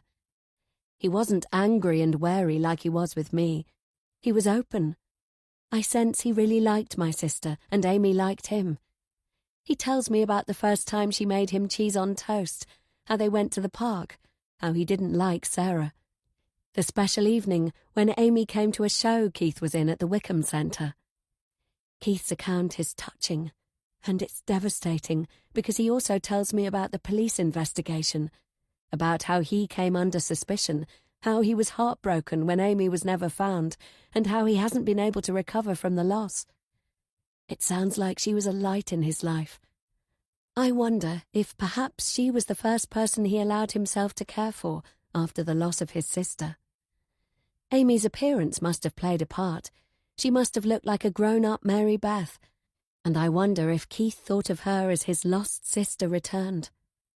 Not just Keith, but his mother too, because he tells me how his mother was delighted to welcome Amy as their tenant. Though he and his mum never talked about Amy's looks, sometimes he caught his mother staring at Amy and smiling. As he comes to the end of the story, Keith cries as he types while I'm going hot and cold. Him sharing this is an incredible show of trust. It makes me want to reciprocate. I can't hug him because he doesn't like people touching him. I don't have any photographs of my sister with me either, so I tap into the cloud where I've scanned the stack of letters Amy sent to Mum. I know them by heart, and there's only one where she mentioned Keith. I find it and bring it up on my mobile. Amy wrote to us often. She didn't expect to miss home, so it was a surprise how hard it hit her. This is what she said. Today I went to the park and ate ice cream with Keith. It's the first time I didn't feel homesick. I think I'm going to be all right. Something tells me Keith is going to become a good friend. Big tears slide down Keith's face, and in that moment I am so grateful I got to know him. One thing, though. You told the staff at your day centre that my name was Amy. Why? Sorry I lied. He sniffs. It just slipped out one day, and then I couldn't take it back. I suppose it's because I miss her so much. I didn't mean any harm. It doesn't matter. Let's forget about it. Keith's shoulders shake as he takes a big breath and blows his nose. Have you any idea what happened to her? Of course he doesn't. If he'd have known anything, he'd have told the police. That was the day I showed her a painting I did of Mary Beth. Uncle never liked me painting my sister. My skin prickles. It's too much of a coincidence they both went missing on the same day.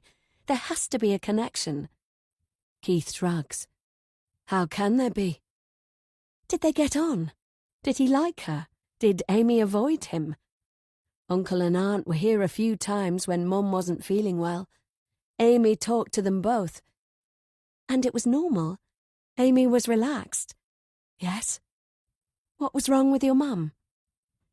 Mum got confused between Amy and Mary Beth. Not all the time, just sometimes. Amy thought she was bad for Mum, but Auntie didn't agree. She thought it was good for Mum having Amy around. What did you think? I agreed with Auntie. Can I see your painting? Keith nods, and then he holds the screen out for me to see. I think it might have scared Amy. Chapter 32. After Keith has gone to bed, it's impossible to sleep. Keith's right. His painting of Mary Beth, which he keeps hidden in the shed, is scary. But I don't see how there can be a connection with Amy's disappearance. I creep into the lounge and curl up on the sofa. It's times like this I really miss my dad. He and I kept each other going through the bad years. My thoughts turn to Mary Beth. What were the chances of a girl with the same looks as Mary Beth coming to this house as a lodger? It's amazing. I've done my research, and the newspaper archives confirm the driver who killed Mary Beth got away with it. The car mounted the pavement and ploughed into Keith, his sister, and Mrs. Meacham. The police were never able to identify the person responsible. I'm hugging the cushion and drifting off into memories of Amy when my phone buzzes. One glance tells me it's a message from Harry. I'm about to delete it when I catch the words. They're like a douse of icy water. Sarah has taken an overdose. I call a taxi and race to the hospital. Harry is outside accident and emergency. Apparently, Sarah was wheeled into a cubicle about an hour ago. Harry tells me she's had her stomach pumped and she's unconscious. That's all the nurses have told him. I grab his shoulders. What the hell happened? She sent me a message. I called the police and got there the same time they did. They had to break a window to get in. A stretcher goes past, carrying a woman whose head is covered in blood. Harry gulps. The message said she couldn't live without me. I just knew she was going to do something dreadful. Oh my God. Why? That's crazy. Because earlier today, I told her I'd met someone special. She took it really badly. My hand clamps over my mouth. Harry is shaking. I was gentle and caring. But Sarah's fragile. She has been ever since Amy went missing. And Sarah's never accepted I don't feel the same way about her as she does about me. Harry ended it with Sarah, telling her there was someone else in his life. Does that mean? I point to my chest. Are you saying you finished with her because of me? He nods dejectedly. Wait, did you tell her the person you met was me? Of course not. Is Harry seriously telling me that in some twisted, horrible way, this is my fault? He junked Sarah because of me, then she swallowed pills. I bend over, my face in my hands. It's not your fault, Harry says. How can you say that? This is our fault. She has a habit of emotionally blackmailing me. No, we went behind her back, and now she's not going to die. You don't know that. They're fighting to save her life. It's not the first time. When I stopped seeing her before, she took an overdose. This is a nightmare. Another trolley goes past. This time it's a young child with what looks like a life-threatening injury. Distraught parents are trotting alongside. It's been complicated. Sarah clings to me. Absolutely she does. She told me you're going to get married. No way. That trip to Paris was to try to let her down lightly. I couldn't go through with telling her, and now, when I do, this. Harry makes a strangled sound. I stop short of telling him she wants to have his baby. But I know she does, and that's enough to tell me Sarah really loves this man. I care for her, yes, but the rest she's making up, it's in her head. Harry's expression is stricken. Is it true? Has Harry never been able to end it with Sarah because it pushes her over the edge? But this time, he was prepared to take the risk because of how he feels about me. Chapter 33. When Sarah regains consciousness, I'm at the hospital. Harry has gone home. I was glad he left because it gave me space to try to think. I'm in turmoil, and I've spent hours pacing the corridor. How should I feel about him now? Will it be possible for me to carry on with Harry without damaging Sarah? I can't deny how hard I've fallen for him. I'm on my millionth cup of vending machine hot chocolate by the time the nurses let me see her. She's propped up on pillows, and her eyes are red and puffy. Please don't be cross with me, she whispers. I take her hands. Of course I'm not cross. I couldn't help it. She reaches for a tissue. You scared me, I say. Everything went bleak. Harry doesn't want to be with me anymore. You should have called. We could have talked. I couldn't. It felt too awful. The smell of hospital sheets wafts towards me. I'm not sure what to say. It's definitely not the right time to come clean about Harry. Is he here? She asks. There's a note of hope in her voice, and it cuts me in two. Harry's been here ever since you were brought in. We didn't know when you'd come round. Or if. I smoothed the covers. He popped home for a change of clothes. It's a lie. Harry was exhausted, and he'd had enough of drowning in his own guilt. He's had enough of babysitting Sarah, too. With Sarah being so helpless, I understand why Harry hasn't severed ties. She's too vulnerable. It would be like deliberately wounding a baby animal. I haven't got it in me, and I suppose he hasn't either. There's been something I've wanted to tell you, but I was frightened how you'd react, Sarah says. I'm pretty emotionally wrung out, and I'm dreading what she's going to say. But I dig deep, because this woman was my sister's best friend, and she's been so kind to me and my family. It's okay, Sarah. Nothing you say is going to make me cross, if that's what you think. She's twisting the edge of the sheets in her hands. I brace myself, because it's clear she's working up to tell me something momentous. Being with Harry felt like such a betrayal. It's late, and I'm exhausted. What does she mean? I'm the one who betrayed her by going behind her back. I don't understand. It was stronger than the two of us. Sarah, I don't know what you're talking about. You're going to have to spell it out for me. She sobs. Me and Harry being together felt like a betrayal of your sister.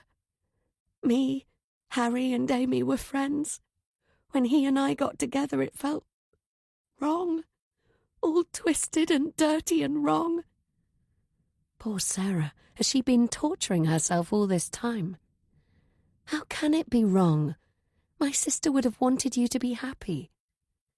Tears streamed down her face. Thank you, Fiona, for saying that. It means everything. She sags like a broken bird, and I reach out to give her a hug. Chapter 34.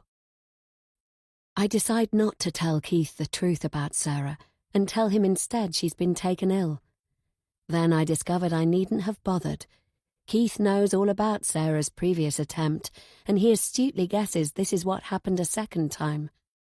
Once he challenges me, I don't deny it. For the past few days, there's been a truce between me and Harry. I don't want to think about how much I've allowed him to mean to me. But I know I can't keep denying it. Whenever Harry walks into the room, my heart hammers. He comes for breakfast again now and sometimes for supper, but he never stays long.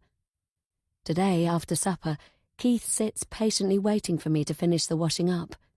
Harry has already left. They're keeping Sarah in the hospital for psychological assessment. What will happen once she goes home? There's an unspoken expectation on her part. Harry will look after her. I'm sure he will. After all, how could he not? That's why Harry and I are keeping our distance. It's just too complicated to do anything else. I dry my hands on a tea towel. Your mum is better. She went into the garden. Yes, she's stronger. She wants to go back to the bookstore. It might be a bit early for that. That's what I thought. How about a hot chocolate before bedtime? I showed you the one of Mary Beth, but did I tell you I've a painting on the go? It's of your sister. Maybe you've seen it already. I'm not sure what to say because of course he knows I have. Would you like me to show you? Yes, please. I follow him to his room. He's made a lot of progress, and Amy is even more captivating than before. I love it. Better than the one of Mary Beth? Don't answer that. I know Mary Beth's one is shocking. That's an understatement, but I decide not to go there. You've captured her beautifully, I say. I know that expression. Amy had it when she was daydreaming. Keith opens a folder. It's his pencil drawings of Amy, and many of them are simply gorgeous. You have a real talent. She was an easy subject. I pick out a favourite, in which Amy's hair falls in waves, framing her face, and there's a half smile on her lips. Is she thinking of home? About me and Mum and Dad? I doubt it, and I hope not. I hope she was thinking about something much better than us. You shouldn't be so modest. These are wonderful. Thanks. You seemed a bit down. I suppose it's not easy trying to find the truth. I wanted to cheer you up. You have. It's hard searching for answers, but equally as hard knowing I've messed up Sarah's life. You told me you didn't get on with Sarah. I didn't. Amy spent too much time with her. How well do you know her? Enough to not like her. Sarah told me she, Harry and Amy had a nice friendship. Nights out, dancing and drinking, and picnics and walks on the moors. He shrugs. It wasn't only friendship. Amy liked Harry, and Harry liked Amy. Liked? In what way? The same way you like each other. The same way we like each other? You know what I mean. So much for me and Harry believing we'd kept Keith in the dark. I'd assumed Keith didn't know about our romance. But if something was going on between Harry and Amy, that's a revelation in a league of its own. An uncomfortable feeling settles in my gut. Chapter 35. There's only one way to find out, and this has to be done face to face, so I'll know if Harry lies to me. How do I get to Harry's cottage? At this time of night, only by taxi. Why don't you wait until Harry comes here? I've a question about Amy. It's urgent. By phone? No, I have to see his face. In case he's lying. I'm not sure how to answer, because Keith thinks the world of Harry, and there's no way I'm risking bursting that bubble, not without evidence. Not exactly. Don't worry, I'm not offended. You can tell a lot by someone's expression. Make sure you wrap up warm. It's freezing on the moors after dark. Thanks, Keith. I'll be back soon. I've been to the lookout post. I can do this, though part of me thinks I'm mad. The taxi driver chats all the way, and I and ah in response. My teeth are chattering, and it's not from the cold. Maybe this is too ambitious. It's probably not possible to confront phobias in 2 goes. What if I freeze or panic? Come on, you can handle it. The cottage sits on the edge of the moors. It's definitely remote. The cab driver reminds me there's no signal out here, and he points out the obvious, that no other houses are nearby. He tells me he can't hang around because he's got another job. His parting shot is to let me know a lot of drivers won't come here for a pickup because it's too far. Great. I slam the car door and trudge up the path. Light is coming from a downstairs window. Bang, bang. I thump my knuckles and then try the handle. To my surprise, it opens. Harry is hurrying in my direction. Fiona, what are you doing here? I step into the kitchen. Don't you keep the door locked? Never. It's a tradition in case people need shelter. I heard the car and thought it must be somebody lost. What's happened? Oh no, has Sarah? Sarah's fine. It's a point in his favour that worry for Sarah is his first concern. I mark it down somewhere in my mental notebook. The temperature has plummeted the last few nights, he says. Let me make you a hot drink. It's a small kitchen with spiral stairs leading to the floor above. I don't want a drink. Then come and sit by the fire. He's got a real log fire. In the lounge, it's throwing heat out. I shuffle my chair as close as I dare. What's going on? I mean, it's great to see you, but why are you here? There's something I have to know. He drags up a chair. Anything. We haven't had a chance to talk properly. I've been wanting to. I hold up my hand to silence him. You told me about Mrs. Meacham's lodger who disappeared. Confusion passes across Harry's face. Yes? I unbutton my coat as the heat from the fire penetrates. There's only one way to do this, and that's to go for a direct strike. Did you sleep with her? He struggles for words. What? Did you sleep with the girl who went missing? I know from the police investigation he denied any intimate relationship with my sister, yet Keith has raised my suspicions. I curse myself for being blinded by my own emotions for Harry. The fire crackles, and suddenly I'm too hot. Hundreds of miles of pitch-black moorland are pressing in, pushing the air out of my lungs. But I was right to confront this man. Whatever comes out of his mouth next will be vital. Why do you want to know? Just answer the question, damn it. Okay, if it's that important. Yes, I did. I knew it. Why do you want to know? What's going on? I take my time forming my answer, but the time for hiding is over. To give it full impact, I stand and stare him in the face. Because I'm Amy's sister. Chapter 36. Harry's face goes slack, like I punched him good and hard. That's not possible. I am Amy's sister. He's shaking his head like an idiot. You can't be. That's crazy. Is it as crazy as lying to the police? You told them there was nothing between you. He lied about Sarah. He lied about Amy. What else has he lied about? What are you doing here? Harry asks. Work it out for yourself. You want to know what happened? Oh, you're a genius. I had no idea you were Amy's sister. No idea at all. I snort with anger. Now you know. So why did you lie to the police? If you think I've got anything to do with her disappearance, you really are mad. I loved Amy. The only reason I lied was to protect Sarah. I throw my hands in the air. More like you did it to protect yourself. Let's stay calm. Don't patronize me. You can't imagine what it was like. Officers were all over us, searching our homes, dragging us in for questioning, making us feel guilty, especially the guys.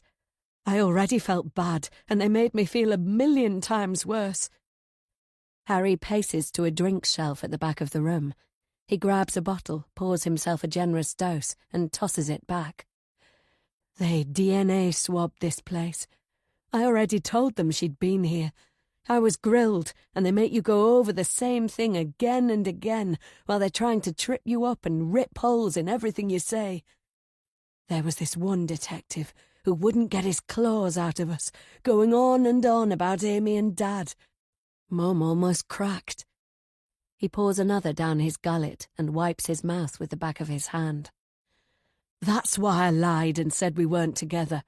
If I hadn't, they would have destroyed me. I loved Amy. Once she graduated, we were going to get married. I'm reeling. The heat in the room bashes against my forehead and I grit my teeth. What? You didn't know? Even though we weren't talking, she would have told me. Something as momentous as that, I know she would. The first time I saw Amy, I knew she was special. I walked into Auntie's kitchen and there she was. He stares into the distance as if he can see it happening in front of his eyes. There's a long pause. Like with you, he says. Shut up, I shout as loudly as I can, but it doesn't stop him. The attraction was electric between us, exactly the same as it is with you. I knew there was something different about you. Something, I don't know, familiar. Now it makes sense. My breath comes in gasps. No. Sit down, Fiona, before you fall down. I try to push him away, except I haven't got the strength.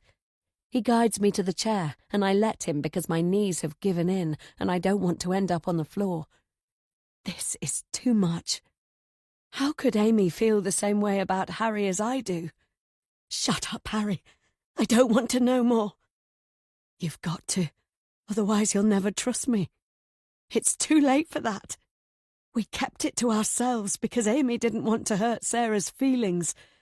Perhaps Sarah was a bit fragile even then, I don't know. The two of them teamed up early on, and Sarah didn't have any friends apart from Amy.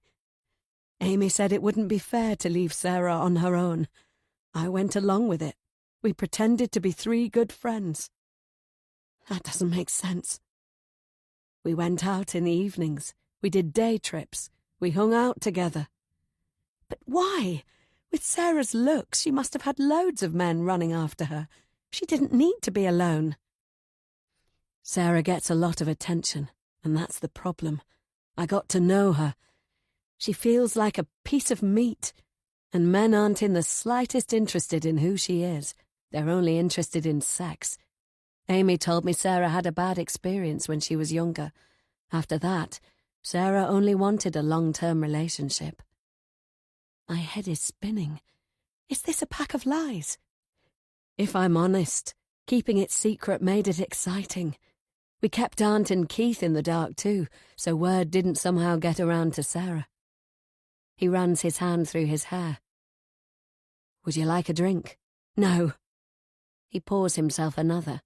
That's his third. It blows my mind you're her sister. As he reaches for my hand, I snatch it away. We feel the same way, he says. I can see it in your eyes. I feel it in here. He touches his chest, and there's no point denying it. Sarah, Amy, they don't make any difference. It's you and me who matter in the here and now. What we have is too strong, too precious. I need to get out of here. Where's the landline? Please don't go. You can't stop me. I won't, just please listen. Where is it? He shows me. My hands tremble as I keep one eye on him and desperately dial a cab. There's no way I'm staying. Did he attack Amy? What if he attacks me? And I don't want Harry to offer to drive, with alcohol swirling around his system. What if he crashes the car, maybe deliberately? You don't have to leave, Harry says. The taxi controller is pessimistic about finding anyone willing to do the run. While I hang on, I try not to panic. I've almost given up hope by the time he comes back on the line. Yes? I sound desperate, and I don't care. I've no dignity left, just my instinct for survival. I need to get as far away from Harry as possible. Okay, love, I've got somebody. He'll be there in 20 minutes. Thank you so much. 20 minutes. I can manage that. I lock myself in the toilet and spend as long as possible before going back to the lounge. Harry is contemplating the fire. I zone out as he reminisces about my sister. When the cab pulls up outside, I'm out the door like a shot. I can't help feeling it's a lucky escape. Chapter 37. Amy, 2019. Saying goodbye to my family breaks my heart. I knew Mum's tears would flow, but I was desperately hoping mine wouldn't. I squeezed them in. Mum's got cancer. She's optimistic about recovery, and she says she doesn't want me to miss out on my chance. She wants me to go to university.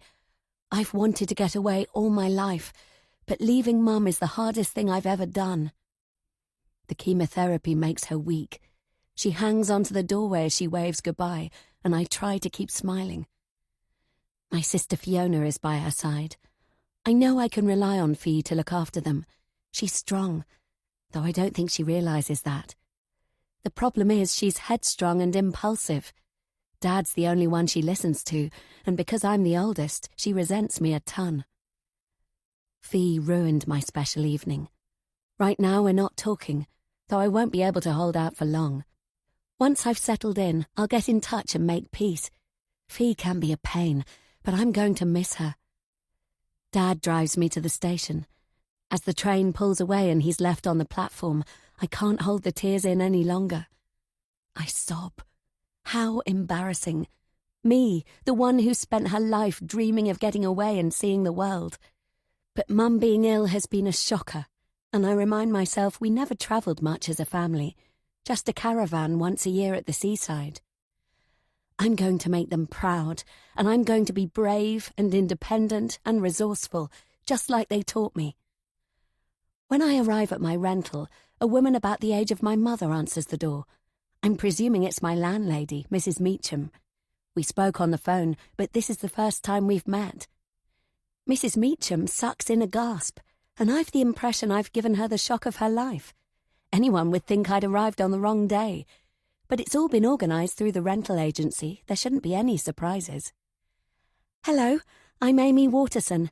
I'm here for the room. I think you're expecting me. She pulls her jumper close to her as the seconds pass. I feel so awkward.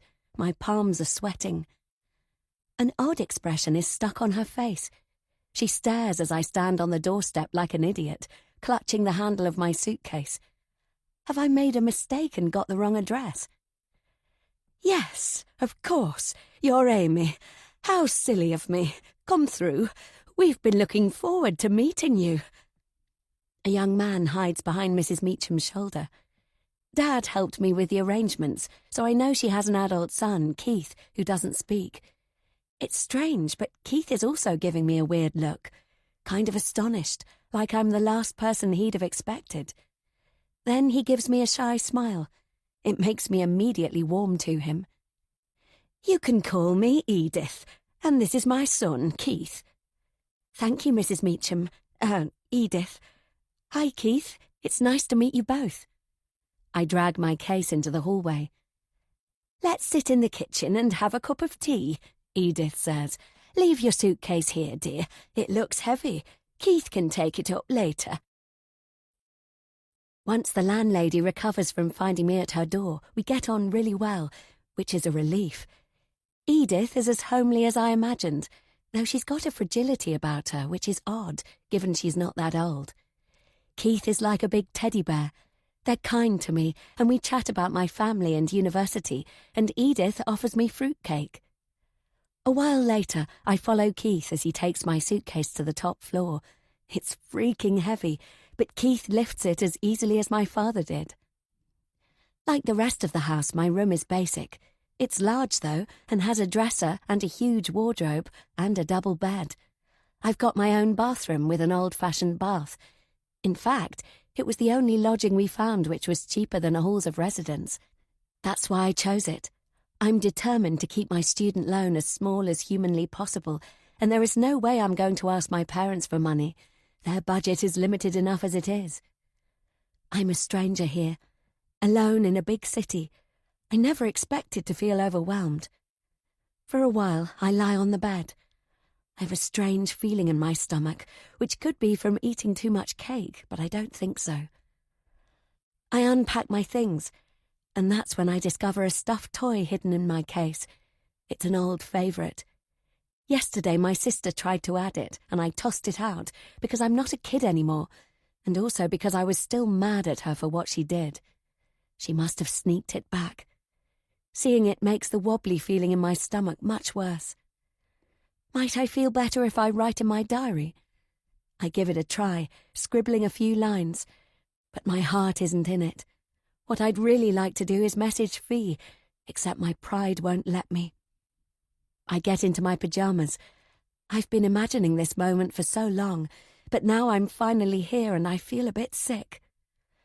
My window has a view over the garden, and I watch the sun go down over the rooftops. I can't stop thinking about Mum and what she'll be going through. I search out the stuffed panda from my newly organised chest of drawers. Huddling with it under the duvet, I breathe its familiar scent. I've never slept in a room on my own. At home, I always shared with Fee. There's a dull and continuous sound of traffic. Where we lived, the only night noises came from cattle or the occasional wild animal. Though I give it a good go, it's impossible to sleep. I might as well make myself a hot drink and a snack. Hopefully some comfort eating will help. The landing and staircase creak like crazy as I tiptoe downstairs. It's late, and I don't want to disturb Edith and Keith, so I make tea and toast as quietly as I can, heartened a little as I remember how Keith typed out for me that it was his toaster and he'd be really pleased to share it with me. The kitchen is drafty, so I carry my snack along the corridor to the lounge and inch open the door. "Oh," I say. The mug is balanced on my plate and it slides dangerously to the side. "Sorry, dear. Did I startle you?" Edith is in her chair. She's fully dressed, not in pyjamas like me. "I wasn't expecting anyone to be up." I eye the sofa. "Do you prefer to be alone?" She tuts. "Like I told you, I want you to make yourself at home." The word home brings a lump to my throat. I try really hard to swallow it down, but I can't manage it. Within seconds, I'm blubbering like a baby. "I don't know what's wrong with me. I feel dreadful." I'd expected to be excited, or at least happy. Instead, I feel hollow and sick. Before it ends up on the floor, Edith salvages my snack and puts it on the coffee table. She makes sympathetic noises, which makes me sob even harder. "You're not the first student to suffer from homesickness." That's what this wretched feeling is. Impossible. I've spent my teenage years desperate to leave. Yet I know she's right, because all I want to do is curl up and go home. She passes over a box of tissues. "Sometimes it affects the people you'd least expect. Why don't you call your parents?" I'm desperate to hear their voices, but I can't wake them. All for me being homesick. No way. My parents have got enough to deal with, and Dad always has to get up so early to see to the animals. And imagine if news got around the village I'd not even managed 24 hours alone. It would be the ultimate embarrassment. I have absolutely got to pull myself together. I slouch into the corner of the sofa. It would make them worry. It might, but they wouldn't want you to be sad either. "I'll be okay," I say, as I blow my nose. Edith gives me a sympathetic pat on the knee. "Let me show you something," she says. She fetches a photograph from a display at the back of the room, gazing at it for a while before handing it to me. "My children, Mary Beth and Keith." Keith is maybe 5 years old and dressed in a red jumper. His sister is younger. I blink hard to get rid of the tears and to make sure my mind isn't playing tricks. Edith places one hand at her throat. "I'm sorry if I was rude earlier when you arrived." Now I understand why. It's like I'm looking at a childhood photo of myself. Edith's daughter has dark hair and green eyes like me, but there's much more to the similarity. She's just like I was at her age. Edith swallows. "I wasn't expecting." The resemblance is uncanny, and it's difficult to drag my eyes away. "I wasn't expecting you to be so much like my daughter. I lost her, you see, in a terrible accident. Mary Beth was only 3 when it happened." "I'm so sorry." "When I opened the door this afternoon, it was like she'd come home." The words die in my throat. I have absolutely no idea how to respond. That her daughter died is dreadful. But won't it be strange, living in the house of a dead girl who looks like me? I rub my arms. Suddenly I'm cold and I want to go back to bed. "I'm glad you've come to stay with us." I nod and sniff, as if in agreement. Edith and Keith are sweet, and it's not their fault, nor mine. I look like their long-lost Mary Beth come back to life. But I can't help the creepy feeling crawling its way up my spine that makes me want to run away. Chapter 38. It's always easy to pick out your mistakes in hindsight. We thought me arriving on a Friday was a good idea because it would give me the weekend to settle in. As it is, feeling the way I do, having 2 whole days to fill on my own is like climbing Mount Everest. I'm haunted by images of Mum and Dad on the farm, and Fee. "Come on, get your act together. This isn't you." It's true. At home, I'm the one up at the crack of dawn with Dad. When I was little, I talked all the time about wanting to be an explorer, and I've a secret list of places in the world that I want to visit. I can't let homesickness get the better of me. I fight off the urge to stay under the duvet. Instead, I'll explore the city. First stop, the centre of town. Plus, I need to be practical and find a supermarket to replenish Keith's bread supply, which he's generously been sharing with me, and do a proper grocery shop. I spend the day exploring the sights, window shopping, and working out the bus system. It keeps me occupied, and I feel better. It's a lovely city with parks and waterways, and I know I'll enjoy living here once I find my feet. It's early evening by the time I get back.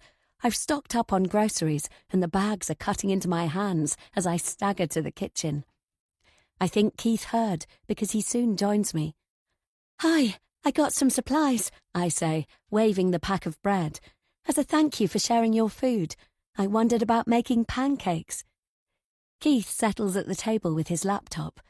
"Do you like pancakes?" I ask. He taps out his answer. "Yes, but I've never made them." "We can make them together." I put away my shopping and then sort the ingredients for the pancakes.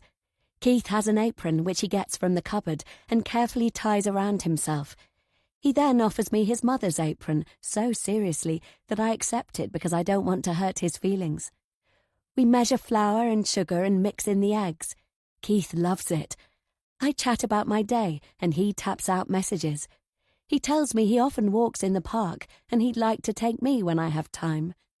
He's such easy company that the knot in my stomach, which has been there since I arrived, loosens a tad.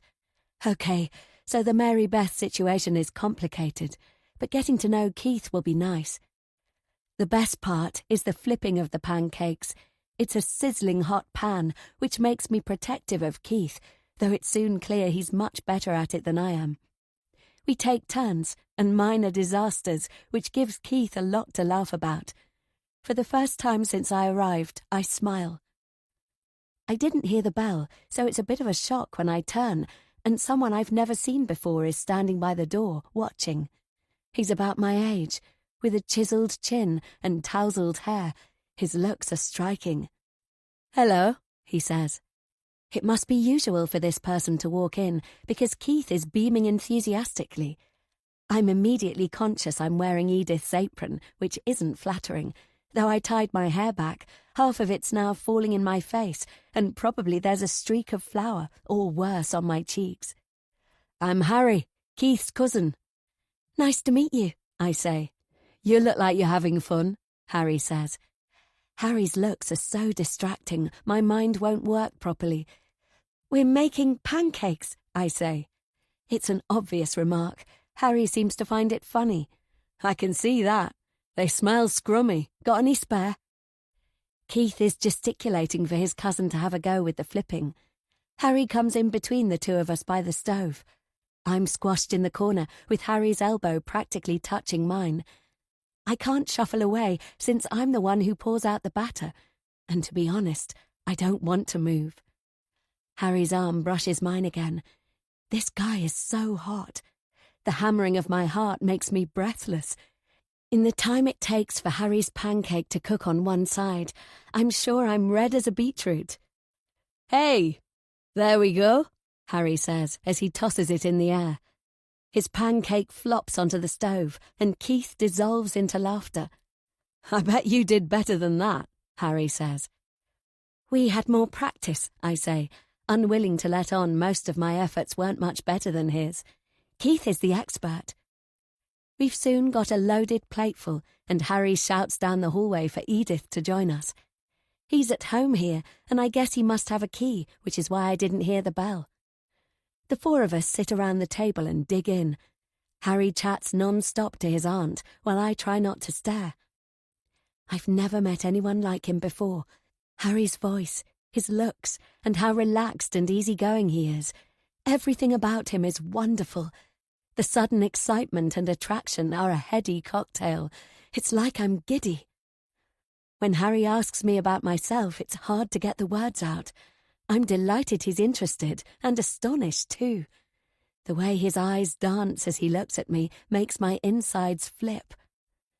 That night, the homesickness is still there, and I dream about the farm, but also about the city and about Harry. I knew coming here would mean adventure and everything new. But Harry, he's unexpected, fresh and full of positive vibes. And he's drop-dead gorgeous. He's like the person I've always longed to meet.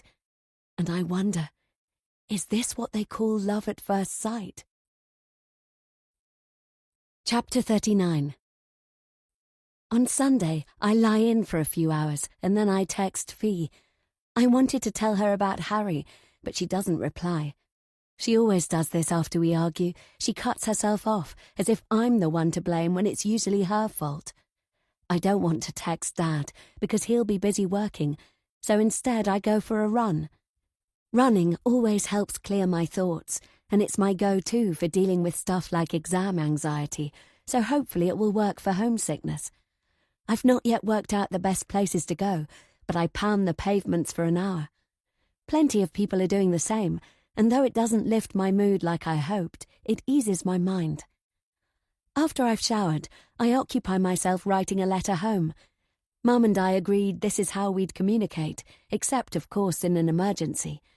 Mum said she'd enjoy reading my letters before her treatments, and it would give her something to focus on, whereas a phone call might come at a time when she wasn't feeling good.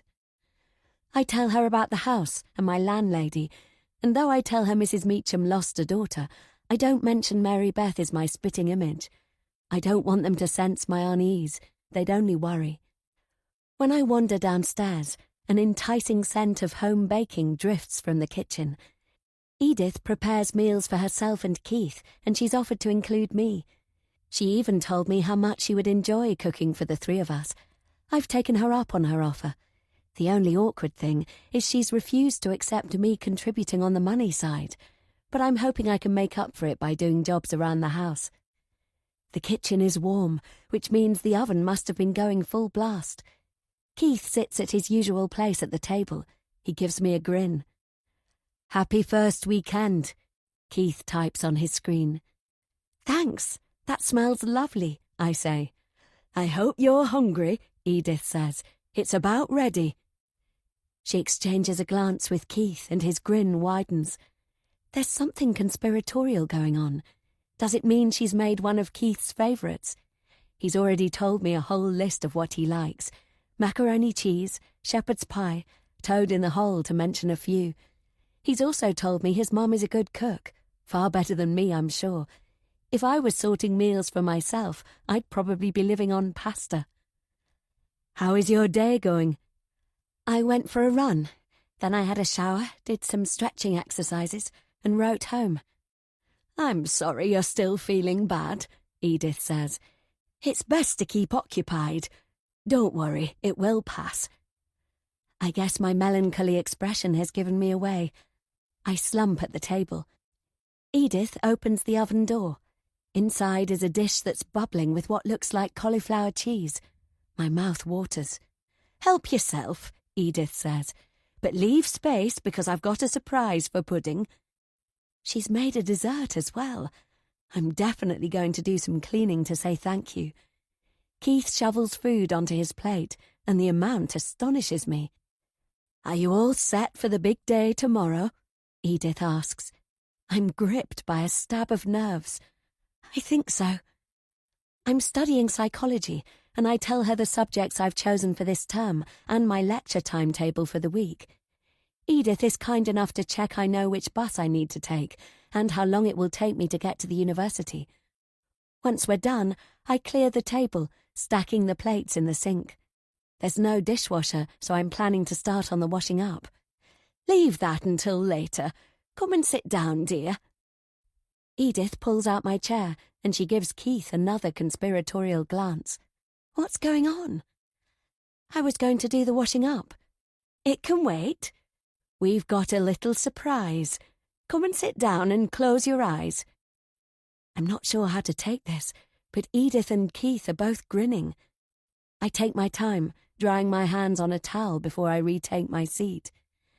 There is something odd about Edith's tone, and I feel a twinge of anxiety. But hey, against the odds, I'm functioning and still standing, and that's mostly thanks to their kindness. If they've a surprise for me, I don't want to spoil it. I shuffle my chair closer to the table. Okay, this is unexpected. Edith claps her hands. Now, close your eyes, and I'll tell you when to open them. There are scuffling noises and the swoosh of something being slid onto the table. Keith giggles. It takes all my effort to keep my lid squeezed shut. Ta-da! You can open them now, Edith says. Sitting in front of me is a monstrous cake, smothered in pink icing and silver sugar balls. There are no candles, but it looks like a cake you'd make for a child's birthday. It's our favourite. I made it to celebrate you coming to us. Our favourite? You're not seriously telling me a grown woman and her adult son prefer a pink cake fit for a little ballerina? No, this is not their favourite, but I'm willing to bet it was Mary Beth's. The warm atmosphere of the kitchen evaporates, and I try not to look as uncomfortable as I feel. I'm in a room with two people who are desperate for me to take the place of someone they love. But that's not who I am. It's not what I'm here for. Yet I don't want to be nasty. They've been so kind to me, and they know I'm feeling down. It's, lovely. The decoration took me half the afternoon, and I enjoyed every moment, Edith says. Would the birthday girl like to cut the cake? My voice has a nervous edge to it. I'm not the birthday girl, Edith. She covers her mouth with her hand. How silly of me. That's not what I meant. It's only an expression. Keith hands me the knife, and his eyes are so doe-like and imploring that there's nothing else I can do except cut the thing and hand out 3 slices. Edith and Keith tuck in, making appreciative noises and licking their lips. It's as if I've made them the happiest it's possible to be. But the room has closed in on me, cloyed with food scents, and suddenly claustrophobic. Maybe the cake is delicious. I have no idea, because I can't taste a thing. I put each piece in my mouth, as if it's laced with poison. Chapter 40. For my first day at university, I'm a wreck. It took me ages to sleep last night because I couldn't stop thinking about the pink cake and how eager they were for me to enjoy it. Then I woke late, so my hair isn't like I wanted it to be, and I didn't have time for breakfast because I had to rush for my bus. As I arrive at the university gates, I'm in a panic. Everything looks different from when I visited months ago for their open day. The buildings all look the same, and I can't find my way to the psychology department. I arrive at the amphitheatre in a rush. Plenty of students are pushing their way in at the last minute. Somebody jostles me. There's a thump, and my bag slips off my shoulder and lands on the floor. "Hey, be careful!" I shout, but they're forging ahead to grab a seat. In my rush this morning, I must have forgotten to fasten my bag, and my things spill onto the floor. Somebody treads on my new notebook and apologizes. Somebody else skirts around. A folder has let fly a sheaf of papers, and I'm on my knees, scrambling to gather my things, pushing at people's legs to stop them trampling my stuff.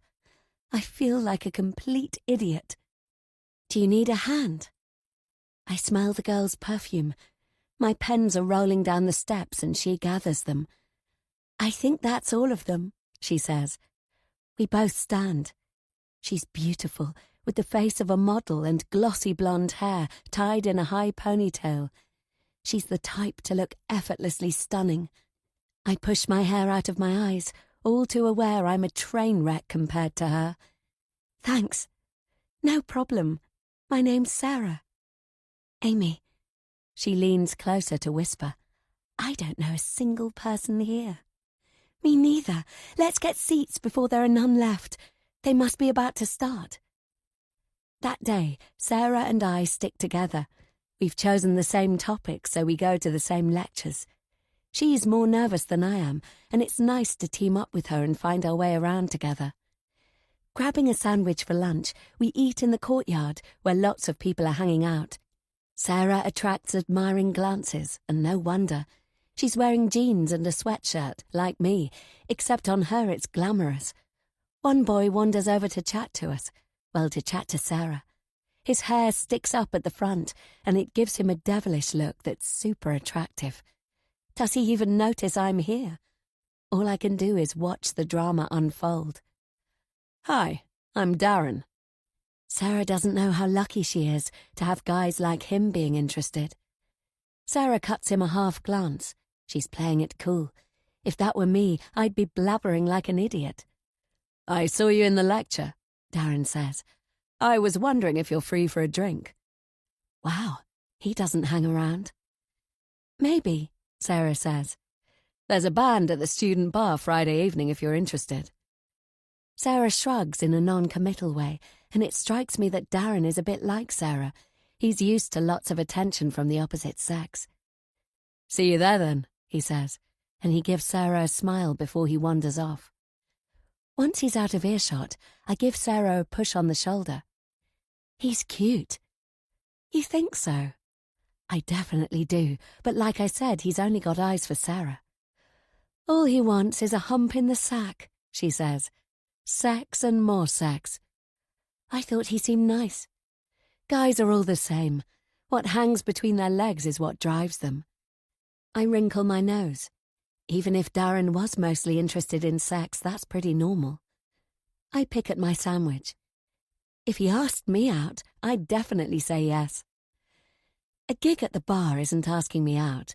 Besides, weirdos and perverts, they could be anyone, and you'd never know.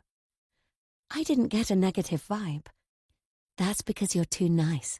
Sarah leans to whisper in my ear. Sometimes I think I attract the psychos. Chapter 41. When I get home, Keith is waiting in the kitchen. Edith is there too, putting the finishing touches on supper, which smells divine. Actually, the way they react when I walk in, I'm guessing they've both been waiting for me to arrive and share my news. "How did your first day go?" "I've made a friend. Her name's Sarah." Meeting Sarah makes a difference. I've always thought of myself as fiercely independent, but now I know I'm the same as everyone else, and I need people. "I'm glad." The lectures today were interesting too. Sarah and I have chosen the same subjects. "What's she like?" "She's not shy, but she is quiet. I think she's pretty clever. She's got a wicked sense of humour too."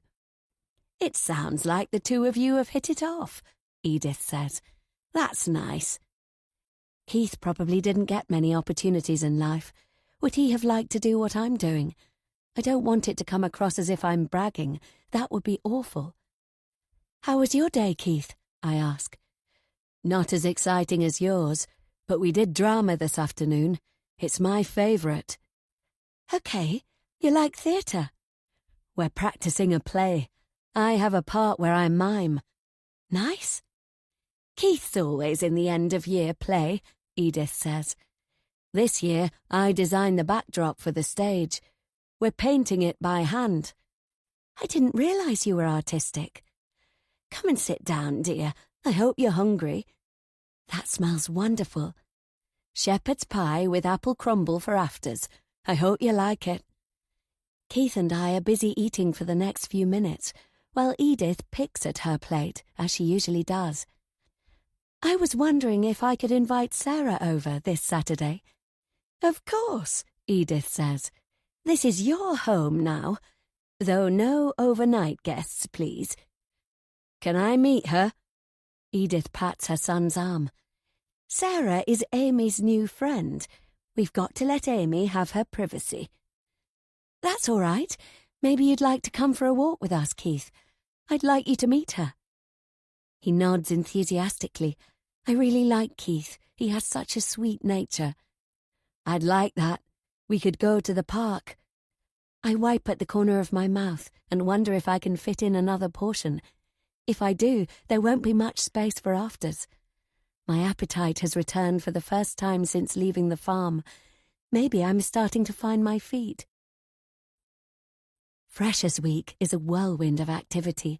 Most of it is crazy fun, as the clubs compete for attracting us newbies, hosting lunches and games events and gigs in the evening. Sarah and I stick together. Maybe at the beginning it was from necessity, but by Friday we're firm friends. I joined the rowing club, which is something I've always wanted to try, though I discover Sarah's not into sports, but she has a sharp sense of humour and I enjoy her company. Each day, I hope Harry will call by. To my disappointment, he doesn't, and by Friday evening there's still no sign of him. As for my family, I had a letter from Mum, which buoyed me up. I messaged Fee again, but she still didn't reply, so I guess she's in a huff. She always does that, cuts me off because she thinks I'm still mad at her. On Friday evening it's drizzling as I slam the front door shut. The lights are off, so nobody is home, which is unusual. Shaking out my umbrella, I hang my coat and search for my slippers. And that's when I hear it. I stop and listen harder. It's a little girl's voice. A strange feeling fizzes up my spine. There it is again. She's singing a nursery rhyme. That can't be possible. No little girl lives here. The hairs on the back of my neck stand on end. It's coming from upstairs. I fumble for the second light switch in the hallway. "Who's there?" I call out. The singing continues. Come on, you don't believe in ghosts. You're a country girl with your feet planted on the ground. There's got to be a simple explanation. I tread slowly up the stairs. Just in case, I clutch my folded umbrella, pointed end forwards. On the first landing, my legs wobble. The singing is coming from here. Breathe, relax. There's nothing spooky going on. But my body doesn't believe me. I throw the light switch and inch along the landing. Yes, it's coming from a room along the hallway. I stop outside. The door is ajar, but not enough for me to see inside. Is somebody there? I recognise the nursery rhyme. It's Ring-a-Ring-a-Roses, and as she gets to the last line, the child laughs. It's even more unnerving. Screwing up my courage, I push the door with my fingertip, and it creaks open. Inside is dimly lit by a bedside lamp. The curtains are closed. There's a bed, a dresser, and a rocking horse, and no sign of a little girl. I check on the other side of the bed. The room is empty, but on the floor an oblong box is making a whirring sound. It's an old-fashioned cassette player. That's where the singing was coming from a recording. But who left it on? I switch it off. Then behind me there's a huge bang. I whip around. The door has slammed shut. When I rush to it and turn the handle, it doesn't budge. No matter how I turn the knob, left or right, I can't manage to move it. Don't worry, it was just a draft, and now this old stupid door has got stuck. But was it drafty enough for the door to slam? I don't think so. Is there somebody there? Let me out! Bang! Bang! I pound until my fist hurts. This is ridiculous. And I've left my phone in my coat downstairs. That was stupid of me. The main light switch doesn't work, so I'm left in the half-light. I try again and again, twisting and pulling at the doorknob, hoping it will either turn or fall off. It doesn't. Keith or Edith will be home soon, so there's no need to panic. The weird thing is, this is a child's bedroom. A teddy bear sits on the pillow, and when I look in the wardrobe and the dresser, I find little girls' things. This must have been Mary Beth's bedroom, and Edith has kept it in memory of her daughter. It's sad and a bit strange. I mean, the girl died over 15 years ago. And it doesn't explain who left the tape player running. I inspect the door. There's a tiny gap between it and the jamb, and I can see 2 bits of metal going from one to the other. Is that first one from the doorknob? If so, then what's that second one going into the jamb? My back goes cold because it's in line with the keyhole. Has somebody locked it? There's no key in the lock because I can see straight through. But could somebody have turned a key from the outside and then taken it out? I tug and twist at the knob again, but all that does is make me more convinced I've been trapped. I pull the curtains. Like mine, her room looks out on the garden, which means no one can see me from the neighbouring houses.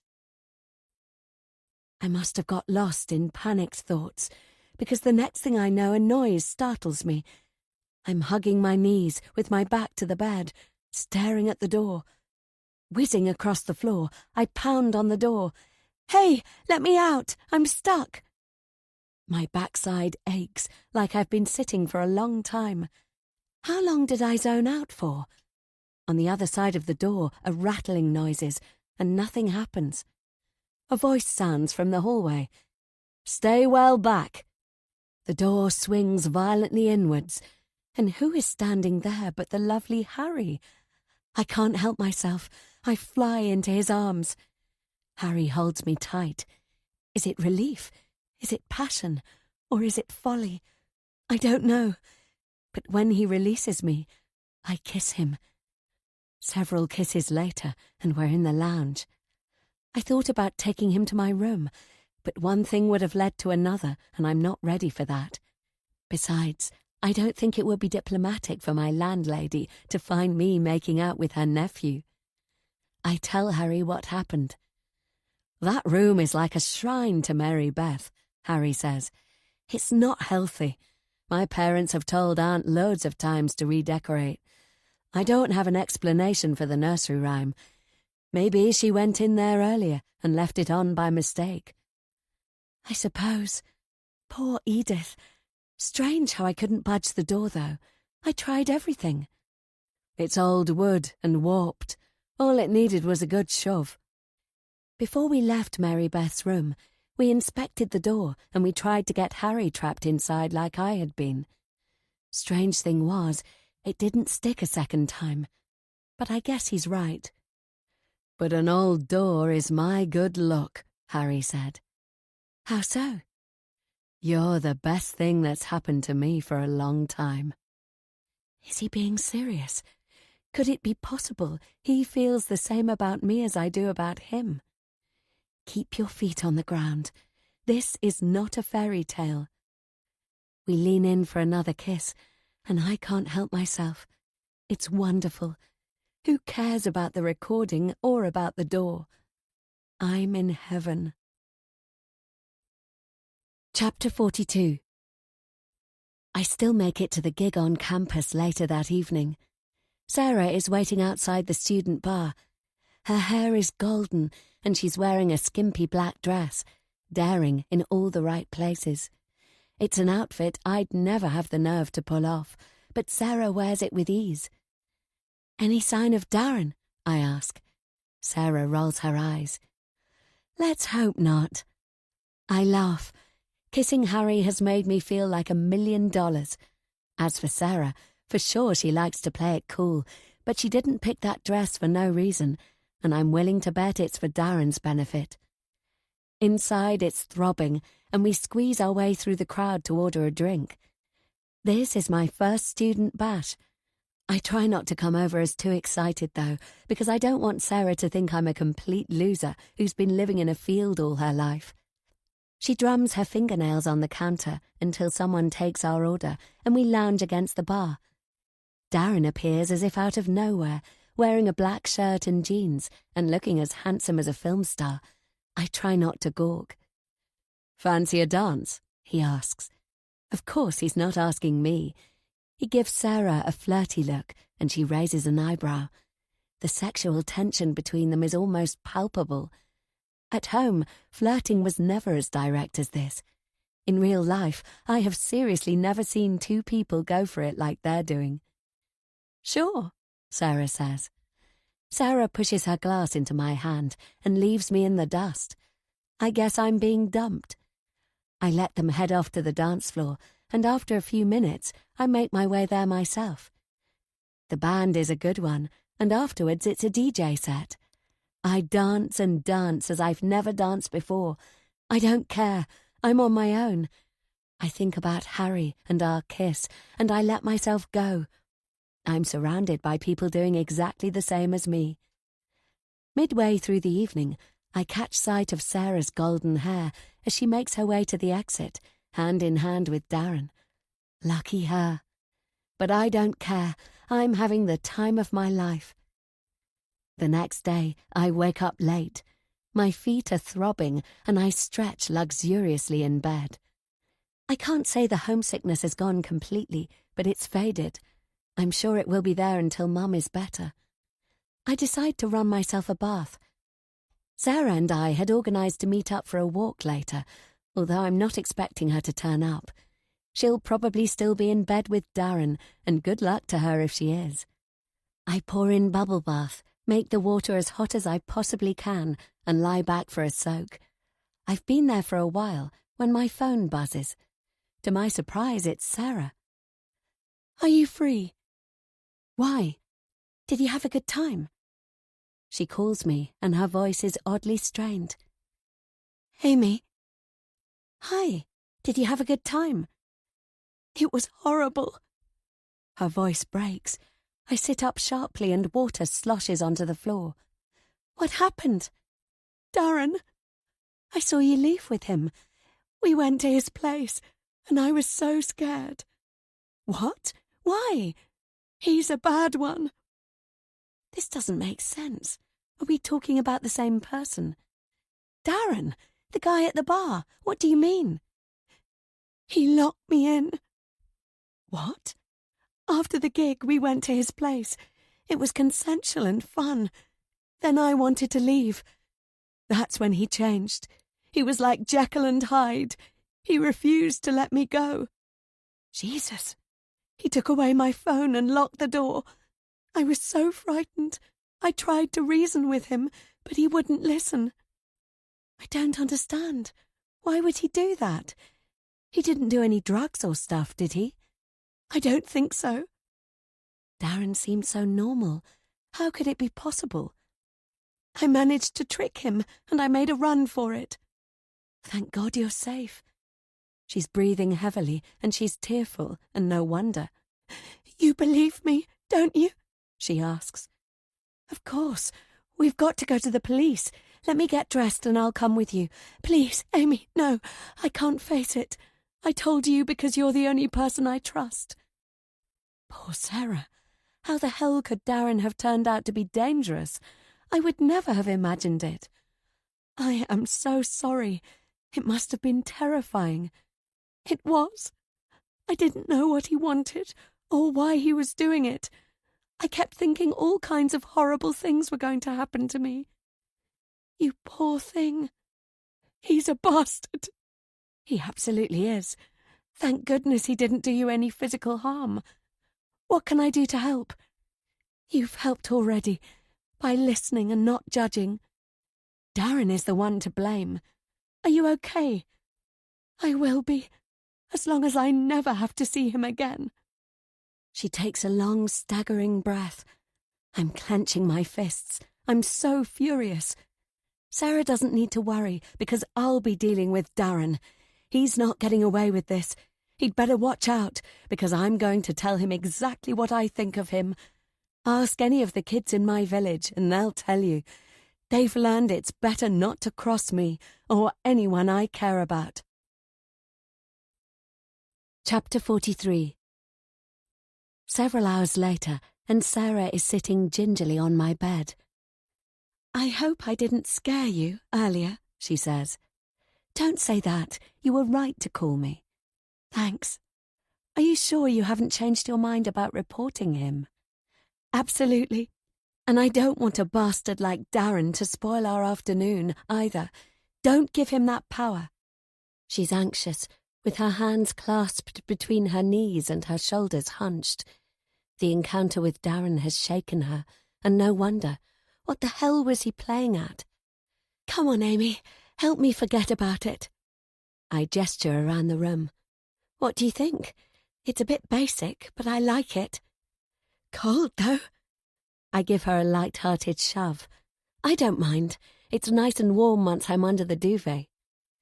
She's told me about her room in a luxury halls of residence. She has her own bathroom with bath and shower, a kitchen, and she certainly has functioning heating. I know she's lost her father, but her mother must be well off to pay that kind of rent. I guess Sarah's not used to people having to make do. Keith is looking forward to meeting you. He's waiting in the lounge, even though I told him not to, so we shouldn't stay up here too long. If we do, I might get hypothermia. Let's put the poor guy out of his misery. When we walk into the lounge, Keith gives us a huge grin. He's off the sofa at lightning speed, and he literally runs towards Sarah. I guess I've got used to Keith. He reminds me of a boy who was in my class at school. Keith has a similar enthusiastic way he goes about things. Sarah isn't prepared, and as Keith bounds towards her, she shrieks. He has his massive arms stretched out for a hug. I'm a bit surprised too, but Sarah is outright horrified. Keith realizes something is wrong, and he stops, confused, and then crestfallen at Sarah's reaction. I can tell he feels like he's done something bad. It's okay, Keith, I say. Sarah is timid with strangers. But the damage is done. Keith bursts into tears and runs out of the room. It's my fault. I should have warned you. I didn't know he'd be so excited. Keith doesn't lack social skills, but he did misjudge this. Oh dear, I should have realized it might happen. It's easy for me to accept Keith the way he is. For Sarah, that's clearly not the case. She cringes behind me. I can see what's happened here. Keith and I are friends. He assumed you and he would be too. Sarah clutches my shoulder. I don't want him near me. He didn't mean any harm. He was upset he'd frightened you. It's hard for him being rejected. I don't care. Keep him away. He's gone, Sarah. He was crying. I can't cope with people pouring at me. I understand where she's coming from. First, the nightmare scenario with Darren, and now having a big guy like Keith rushing at her must have been unnerving. But Keith was only looking forward to the three of us being friends. I put my arm around Sarah's shoulders. She's shaking. I'm sorry. Keith didn't mean anything. He's too much. It takes a while for her to calm down. Let's go out, Sarah says, for a walk, like we said we would. She means without Keith. Poor Keith. I can't bear to think of him upset. It's dreadful, and he'll know we went without him. I rack my brains, but I can't think of a way out of this. Though I like them both, the damage has been done. I don't see how Keith and Sarah can be compatible. I'd better check he's okay. I know you like him, but I don't. Keep him away. Shh, not so loud. Okay, wait here. The kitchen is empty, so I head to the second floor. Keith, I call. I've not been here before, but it's easy to know which room is his because it has a nameplate with a picture of a train. I tap on his door. Are you all right? I'm pretty certain there are crying noises coming from inside. Sarah's very sensitive. It's my fault. I should have warned you. The noises have stopped, but the door doesn't budge. If he wanted to communicate, he'd have opened it. I'm going to take Sarah back to her halls of residence. How about you and me make some pancakes when I get back? I wait, hoping for a reply. Then I tramp down the stairs, feeling bad. Keith will know Sarah and I are actually going on the walk I promised he could join. All I can do is try to salvage the situation later. Sarah and I take a route along the river because I can't bear to go to the park Keith wanted us to visit. It's a bright, sunny day, crisp and fresh. Families are out with their children. Dog walkers are out too, and everyone is enjoying the sunshine. Sarah has her shoulders hunched and her hands in her coat pockets. A heavy mood hangs over her, and it doesn't seem to lift. We plod along in silence. You okay? I finally ask. Fine. She doesn't sound fine. I step off the path to make way for a little boy on a bike, and we let his family pass us. "It's easy to be carefree at that age," she says, as the kid trundles past. "Isn't it?" "I suppose. Let's take a seat on that bench. It looks like a nice spot." Sarah follows me, and we sit side by side. "Is it what happened with Keith that's upsetting you?" She shakes her head and then glances quickly over her shoulder. "Did you see that?" she asks. "What?" She whispers. "Somebody's watching." I check around. There's nobody anywhere near. The path runs in front of the bench, and behind us are trees, and then a hedgerow. There are houses, but they're much farther back. I don't see anything. "Behind us, in the trees." I scan again, searching the shadows. There's no human figure and no movement. "There's nobody there, Sarah." "What if it's him?" "Who?" "Darren." It's so unlikely, I'm at a loss as to what to say. "I'd better get home," Sarah says. "I don't feel comfortable." I can only imagine she's suffering the after effects of her bad experience. We're studying PTSD, post-traumatic stress disorder. From what I've learned so far, it might take time for Sarah to get over it. "No worries, I'll come with you." We take the shortest route possible to Sarah's place, and she hurries as if something awful is stalking her.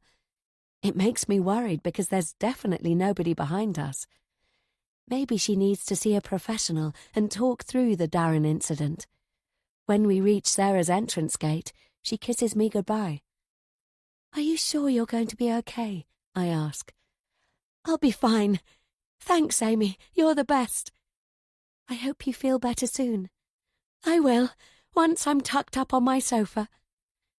"Maybe you need to see a counsellor, to talk through what happened."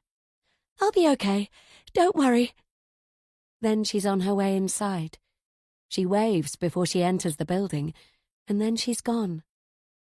I walk home slowly, feeling really sorry for Sarah. I'm almost back when I remember I wanted to buy eggs and maple syrup, so I make a detour to the supermarket. When I get home, I'm relieved to find Keith is no longer in his room, but in the kitchen. He's tapping away at his laptop. "Hi, I got some supplies," I say, waving the maple syrup. "I'm sorry about earlier. Are you all right?" "Yes." He doesn't write more. There's no mention of Sarah, and it's probably best if I don't bring it up either. Hopefully, spending some quality time with Keith will help make things better. The first minutes are awkward, but that soon fades. We measure out the ingredients and mix them up, and Keith loves it. I enjoy our pancake making too. It's a contrast to the time I just spent with Sarah, which was full of tension. I wonder how long it will take her to feel better. As for the Darren incident, I've never experienced anything like it. Maybe coming from a place where everybody knows each other has advantages after all, and it makes me realize that perhaps being attractive and having so many guys after you has its drawbacks. Chapter 44. From then on, Sarah doesn't mention Keith, and Keith doesn't ask about Sarah. I guess that's the way it's going to be. Mum starts her chemotherapy treatment, and I keep my letters short and frequent. Fee still hasn't got over herself, and it's so annoying when she ignores my messages. If this continues, she risks me ghosting her too. Harry takes up a lot of space in my thoughts, although unfortunately not in my life, because I've only seen him once more, and that was at breakfast today. Our encounter was in the company of Edith and Keith, and took place over the eggs and toast, but it was powerful enough to give me the shakes. Should I talk to Sarah about Harry? What if she reacts badly, like she did with Keith? Though that's not likely, because Harry is a different sort of person than Keith. Still, I'm reluctant to have another disaster. I've been choosing my outfits and wearing makeup in the hope I run into Harry again, and this morning made my effort worthwhile. I slide into the seat beside Sarah in the amphitheatre. "You're looking nice again today," Sarah says. That's a compliment coming from somebody who always looks fantastic. Thanks. You've changed. You didn't take so much care before. Should I just come out with it and tell Sarah about Harry? I hesitate. Maybe that's because I didn't have a stunning-looking friend to hang around with. This particular lecturer must have the eyes and ears of a hawk. She pauses her writing on the whiteboard and glares at me. I don't tolerate disturbances. Please settle down. I mutter an apology, and it's a great excuse to take the easy way out. The news I've met someone will have to wait. I fidget my way through lectures. I'm dreaming about Harry. I'd like to say some of my attention is on my work, but if not, who cares? After the last lecture of the morning, there's a burst of noise as every student in the room packs up their things. Let's find a quiet spot outside, I say. I've got news. Okay, but first, I'm late handing in my assignment. I need to drop it at the office. Okay, meet you in the courtyard. I grab a sandwich from the cafeteria, and I'm heading into the autumn sunshine when who comes towards me? Darren. I've been looking out for him. I'm not the sort to stay silent. Before he can go past me, I grab his shoulder. Perverts like you should be behind bars. Excuse me, Darren says. My friend told me what you did, locking her in. Do you get off on stuff like that? He holds his hands up like he's innocent. Whoa, you've got the wrong person. No, I haven't. Darren looks confused. I give him a shove. You wouldn't let her leave. You took away her phone. Listen, you've got the wrong guy. You're lucky we didn't go to the police. Now hold on. I don't know what you're talking about. I wave my finger in his face. It's hard to believe I once found this dirtbag attractive. You left the Friday night gig with my friend. The next day you locked the door and wouldn't let her go. That's a lie. Sarah, you remember her? Long blonde hair. Sure, we had a great time. All consensual. Then we parted ways. I think there's been a misunderstanding. Incarceration. You think that's a misunderstanding? I didn't keep her prisoner. We had fun. The only thing she didn't like was when I said I didn't want to spend the day together. She was disappointed. I did nothing wrong. He's angry. Good. I'm not scared of people like him. Haven't you got the guts to admit it? There's nothing to admit. We enjoyed ourselves. Then she left. You really are a piece of shit. Fuck off, you crazy bitch. A small crowd has gathered.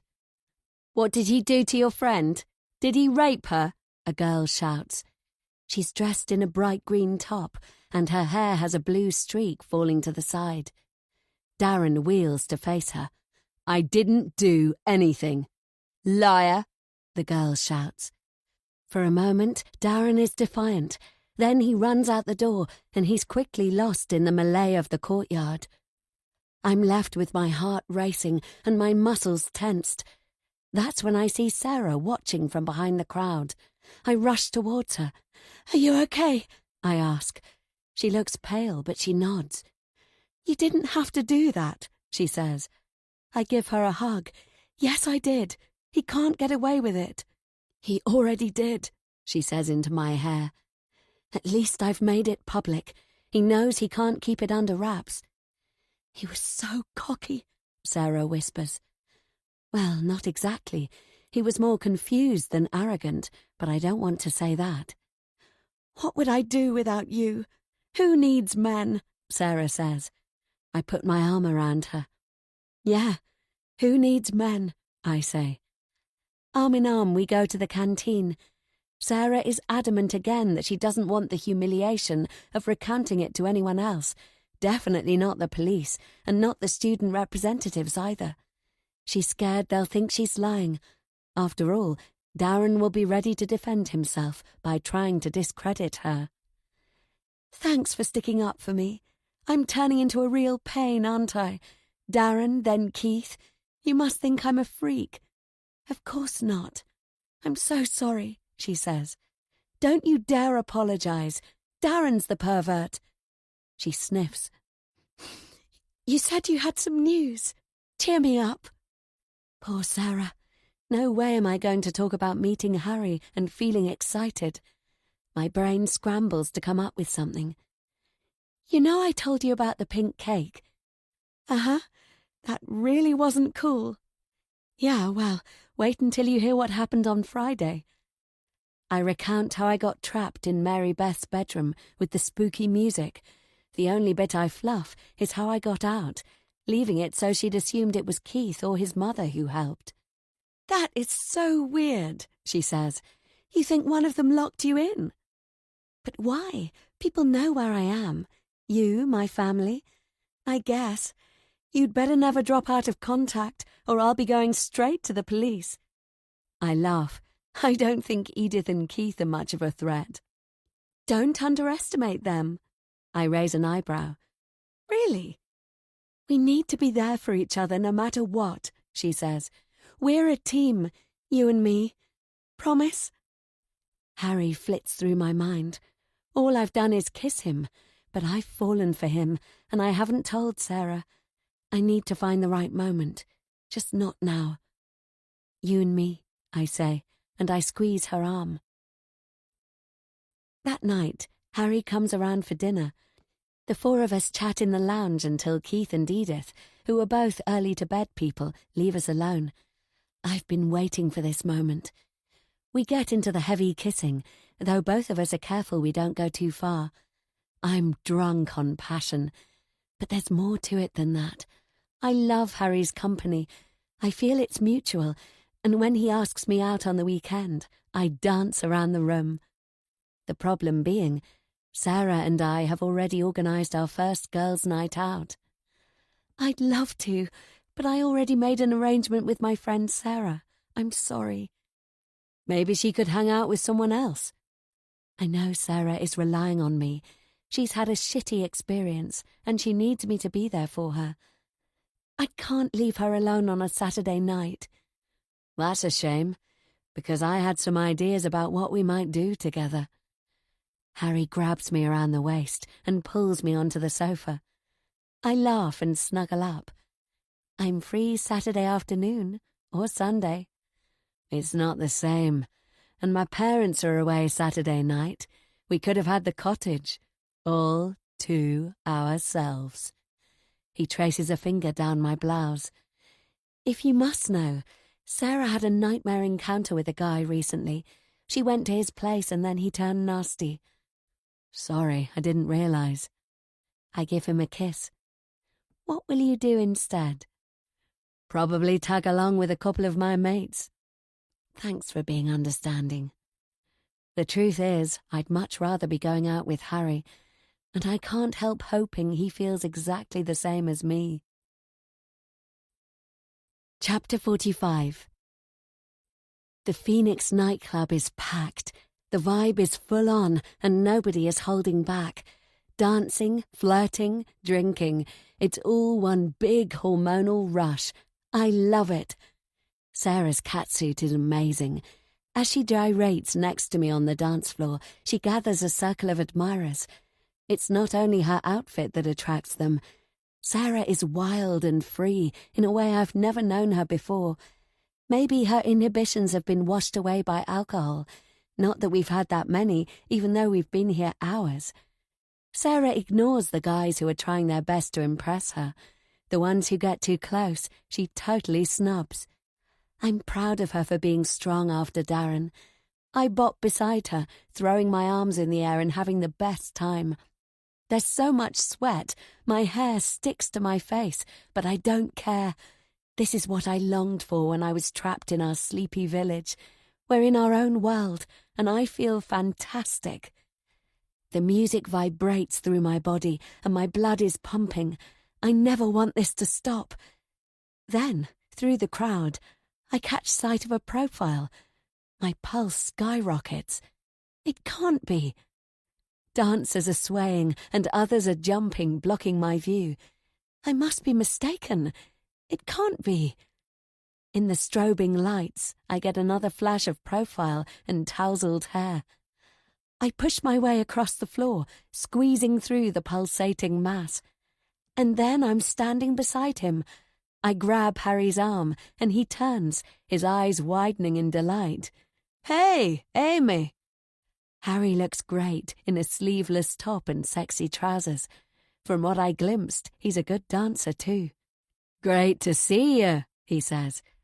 He bends to kiss me and I twist away.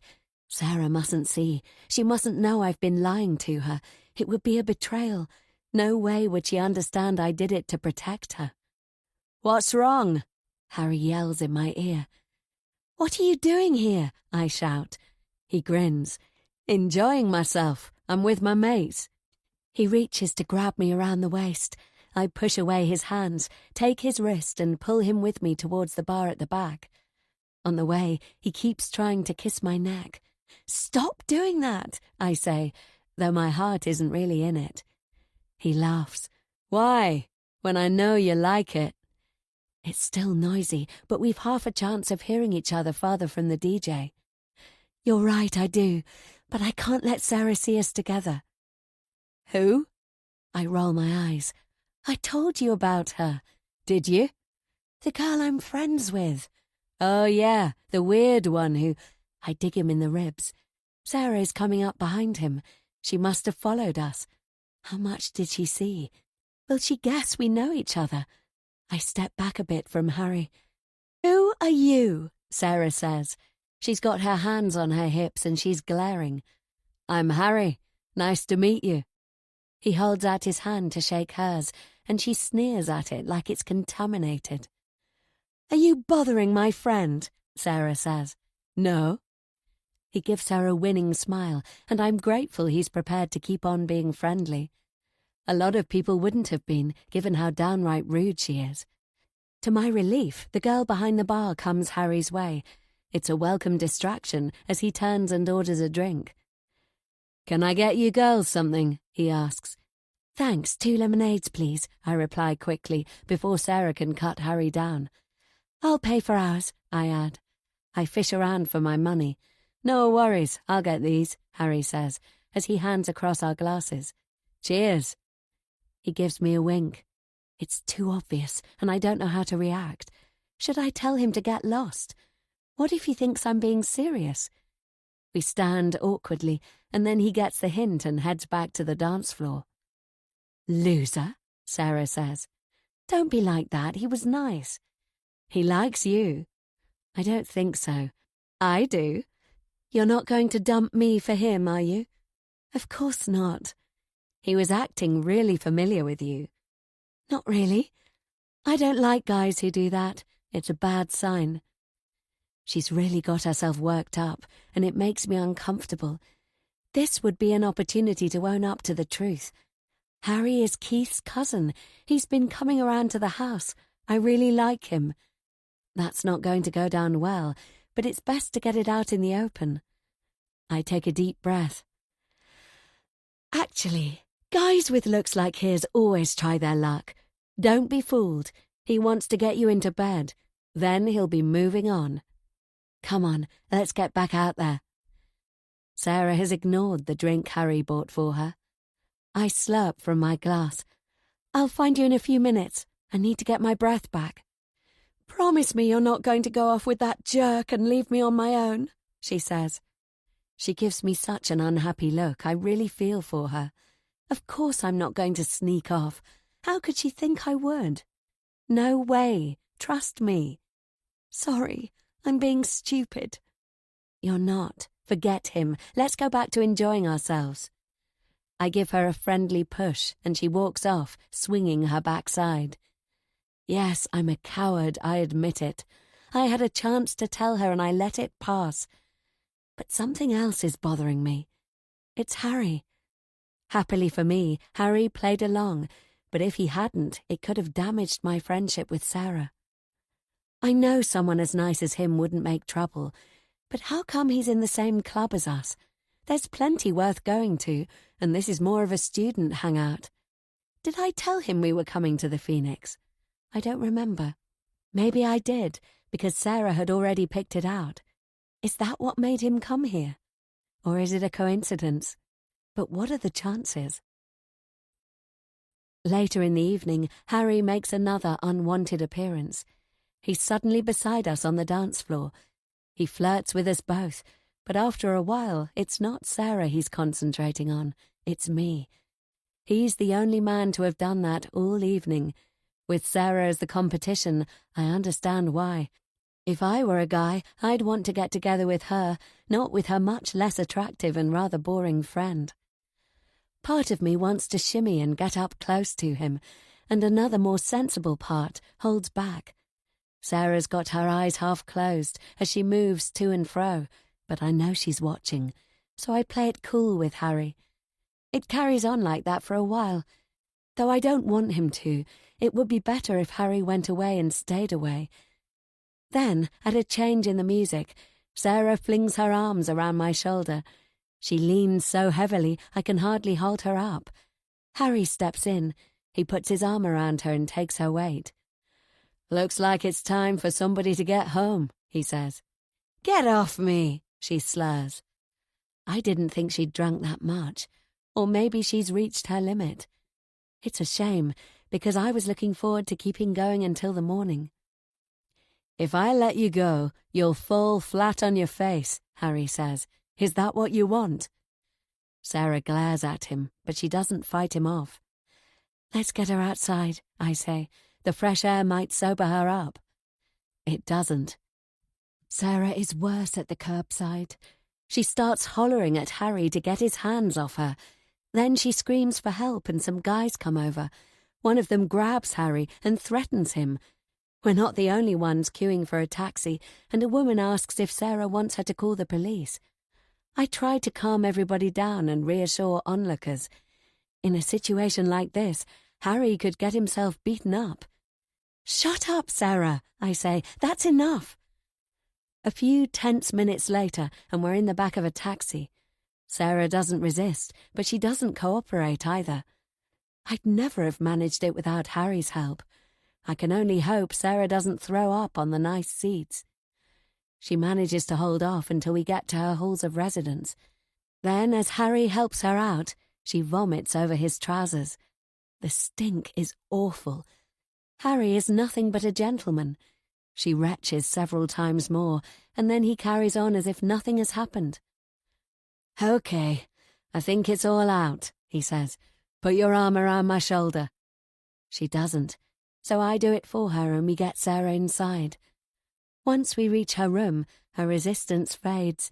I take off her shoes and help her to bed, and she flumps on her side. "Do you think it's safe to leave her?" I ask. Harry wrinkles his nose and gestures at his clothes. "I don't think there's much left to come out. She'll be fine." "Sorry," Sarah mumbles. "I'm sorry." I'm pretty certain she's talking to me, but I'm so mad at her I don't answer. "Don't worry about it," Harry says. I pour a jug of water and leave it by her bedside. "I'll check on you tomorrow. If you need anything, ring me." Back outside, Harry keeps his distance from me. "This is disgusting. I've got to go home and get this stuff off." It's a real shame, because I'd have loved to spend the rest of the night with him, but Sarah's antics have killed the vibe. It's a cold and beautiful starry night. Sarah has been an absolute pain, and Harry reacted by being gentle, kind, and understanding. He's incredible. Harry pushes back his hair. "That was fun," he says. We both burst out laughing.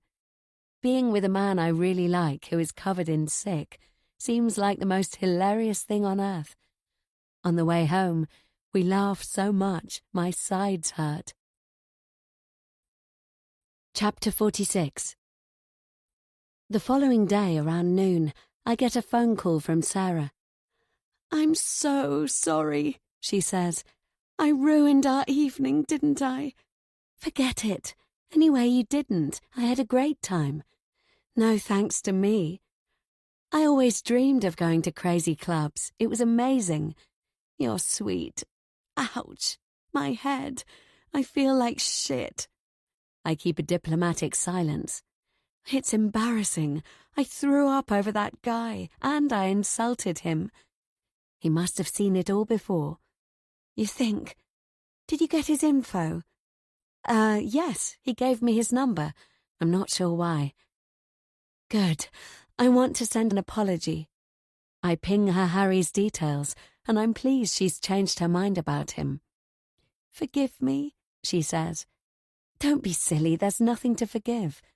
You're the best, Amy. Sarah groans, and I hear her slurping what I hope is water. She tells me she's staying in bed the rest of the day, nursing her headache. I've already planned to spend time with Keith. To my surprise, Sarah finds the goodwill to wish us both a nice afternoon. It's a positive sign. Maybe Sarah won't prove to be an obstacle to my private life after all. I let Keith choose what we do, and he decides on a walk in the park. It's another bright and cold September day, and we wrap up warm and head out. Usually, Keith talks by typing on his laptop screen. On the go, he communicates with me via text message. He tells me bread is bad for ducks, which is why he's brought a bag of seeds for when we get to the lake. I can tell he's pleased to be taking me there. The park is a few minutes from the house. He asks about my evening with Sarah, and I tell him a bit about the nightclub. I'm hesitant, the same as when I talk about my day at university, because I'm not sure what opportunities Keith has missed out on. He lives a sheltered life. He's well informed, but although he attends a centre, I don't know what employment or social chances he gets. But for the Phoenix, I need not have worried. Harry took me there. I didn't like it. Why not? Too loud. Too many people pushing. I like the dancing, though. He chats about the things he's done with Harry, and it's a long list, some of which Keith likes a lot, and others less so.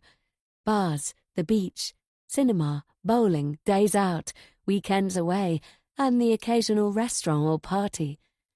That's nice. You two are close. Yes, he helps Mum a lot too. It looks like the park will be a good place to go running. I tell Keith about my village and the schools I went to, which all the village kids attended. I tell him about the farm and my parents and my sister. I bring up a photo of the four of us standing outside my house. Keith is a good listener. He takes it all in, and he's not judging my rural roots like lots of people do. I'm comfortable enough to talk to him about how desperate I was to escape. By the time we arrive at the lake, we are getting on even better than we do at the house. There'd been a question at the back of my mind that it was possible Keith was the one who shut me in Mary Beth's room. I mean, it's hardly likely to have been his mother, is it? But any suspicions have gone. The water is smooth and dotted with birds. When Keith throws up a handful of food, a crowd of them scoot over and start up a racket. As I take a scoop of seeds, the light glances off my bracelet. That's nice. I show him the duck charm and the four-leaf clover. My sister made it. The duck was a joke. We used to say the tiny pond in our village was the most thrilling thing in our lives. Mum tells me she used to come here with me and Mary Beth. I don't remember it, not really. We concentrate on feeding the ducks. Once the food is gone, Keith takes out his phone and taps several long messages. I can tell it's important, and as I read, I realise why. It's the story of how Mary Beth died. He remembers he was the one having a tantrum, and he blames himself for distracting his mother at the vital moment. He believes his little sister might have lived if his mother had been watching her instead of dealing with him. Poor Keith. He blames himself, but it wasn't his fault. It wasn't as if Mary Beth ran into the road. The car mounted the pavement and ploughed into her. There's never been any explanation of why, because the driver was never identified. I knew the bare bones already from Harry, though Keith's version is much more painful. It's the driver's fault, not yours. He shakes his head miserably. It must have been very hard for you. I think about her every day. That's why Harry has been there for us. Harry's definitely been loyal. I admire him for sticking around. Mum still mourns Mary Beth. She'll never get over it. I suppose she can't. It was too traumatic. She's always refused to redecorate my sister's room. I worry about her. I don't blame you. I feel so sad for both of you. I'm not sad. I'm angry. He thumps his chest with his huge hand, and I know he means he's angry inside. I understand. No CCTV at that time, I guess. They wouldn't get away with it now. All Mum remembers is that it was a silver car. One day I'll find them, and I'll punish them. Keith says it like he means it, but there's not much chance of that 15 years later. It's tragic. He and his mum have never stopped suffering. On our way back, we trudge in silence until I collect a few autumn leaves. Keith helps me with my selection. I'm going to press them. At home, I used to press wildflowers. To lift his mood, I turn the conversation to cooking together when we get home. What would he like to make? We plump for a treat, and I smile because I know Keith has a sweet tooth. Pancakes, flapjacks, or cookies? Keith goes for chocolate cookies, and we check off the list of what we need and realise we don't have chocolate. I'll go to the shop, I say. Do you want to get started weighing out the ingredients? Keith goes on ahead, and I take a small detour. It doesn't take me long to buy chocolate. In the time we've been out, the sun has sunk lower in the sky. I hurry along the street. It's a residential road with a few parked cars, and the shadows are long. This is where the accident happened, all that time ago. It must have been much quieter. Before I unlock the front door, I look at the spot where Keith told me Mary Beth died. I've no sympathy with hit-and-run drivers.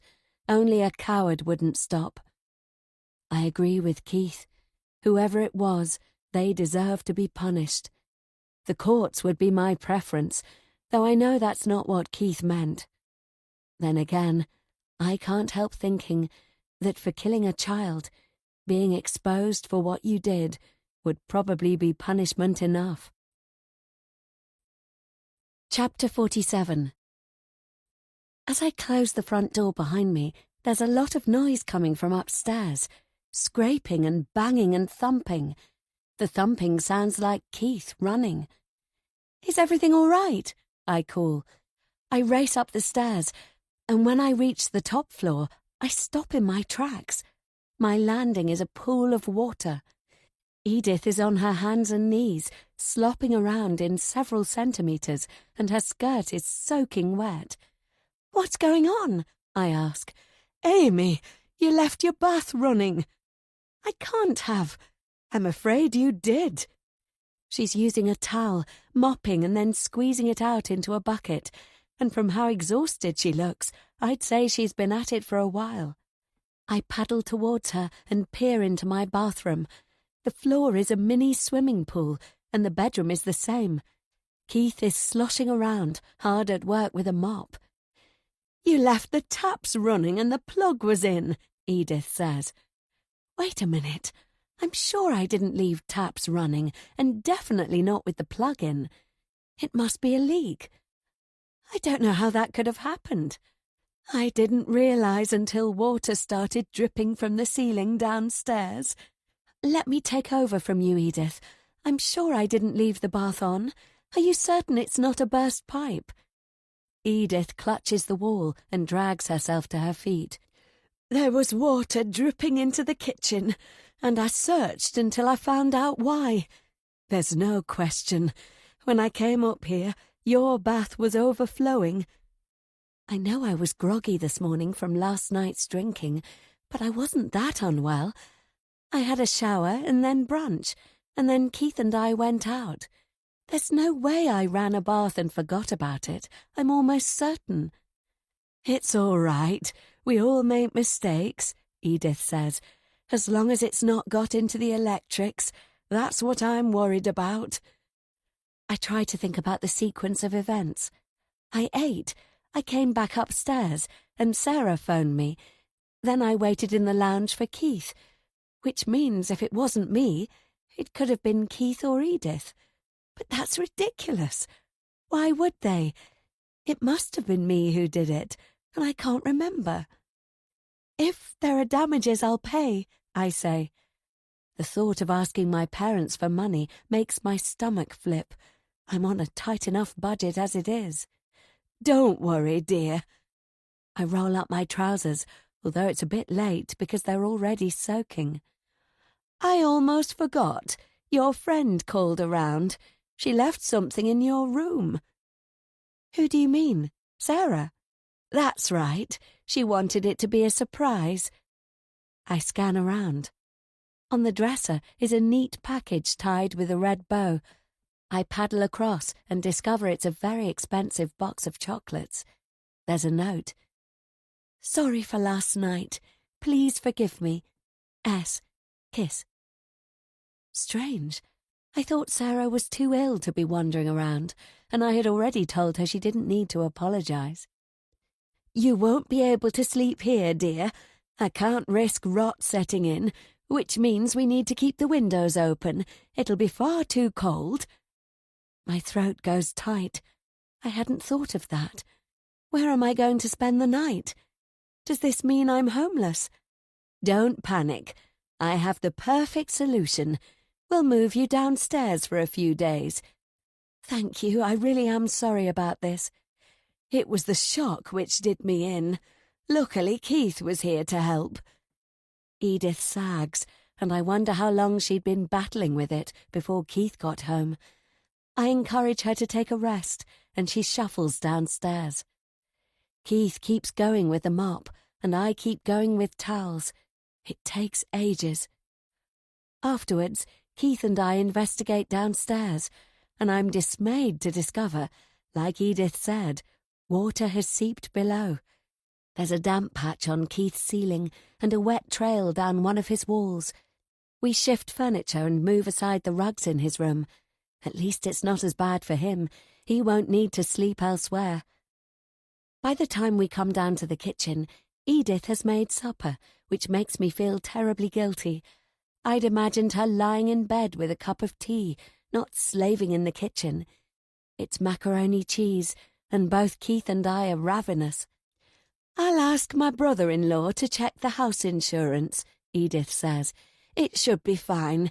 He's always insisted I have good cover. You don't need to worry, and you don't need to bother your parents with it.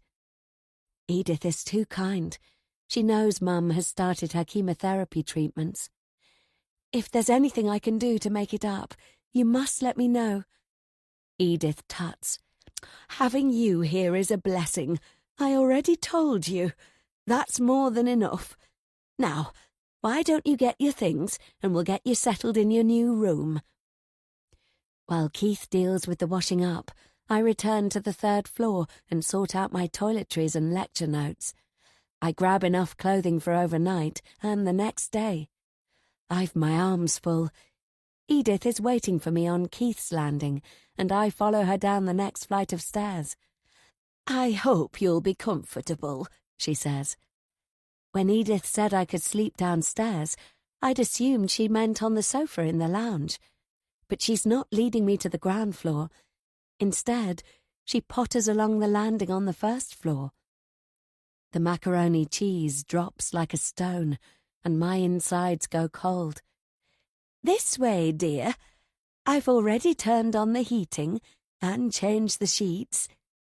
With a smile, Edith welcomes me to Mary Beth's room. Chapter 48.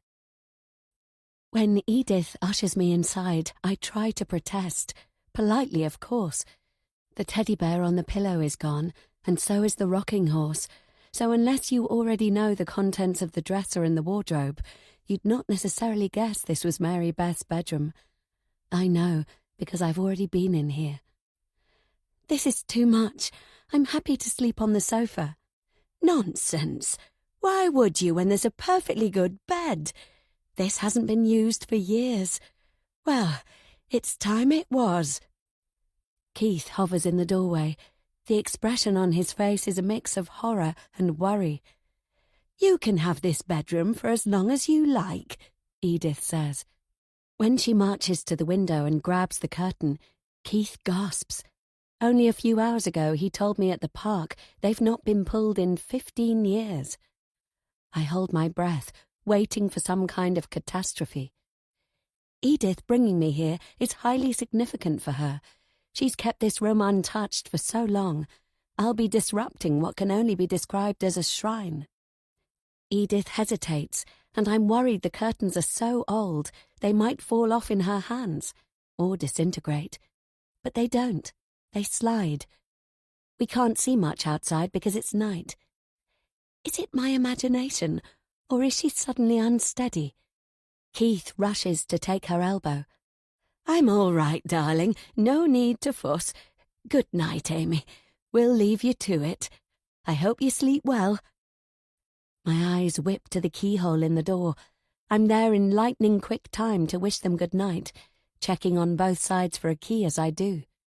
There's nothing, but I recall only too well how I got stuck in here. Does the door open easily? I ask. Edith smiles. Of course, dear. I step onto the landing and pull it shut. There's no hitch and definitely no sticking. I swing it open and closed a few times. Side by side, Edith and Keith watch me.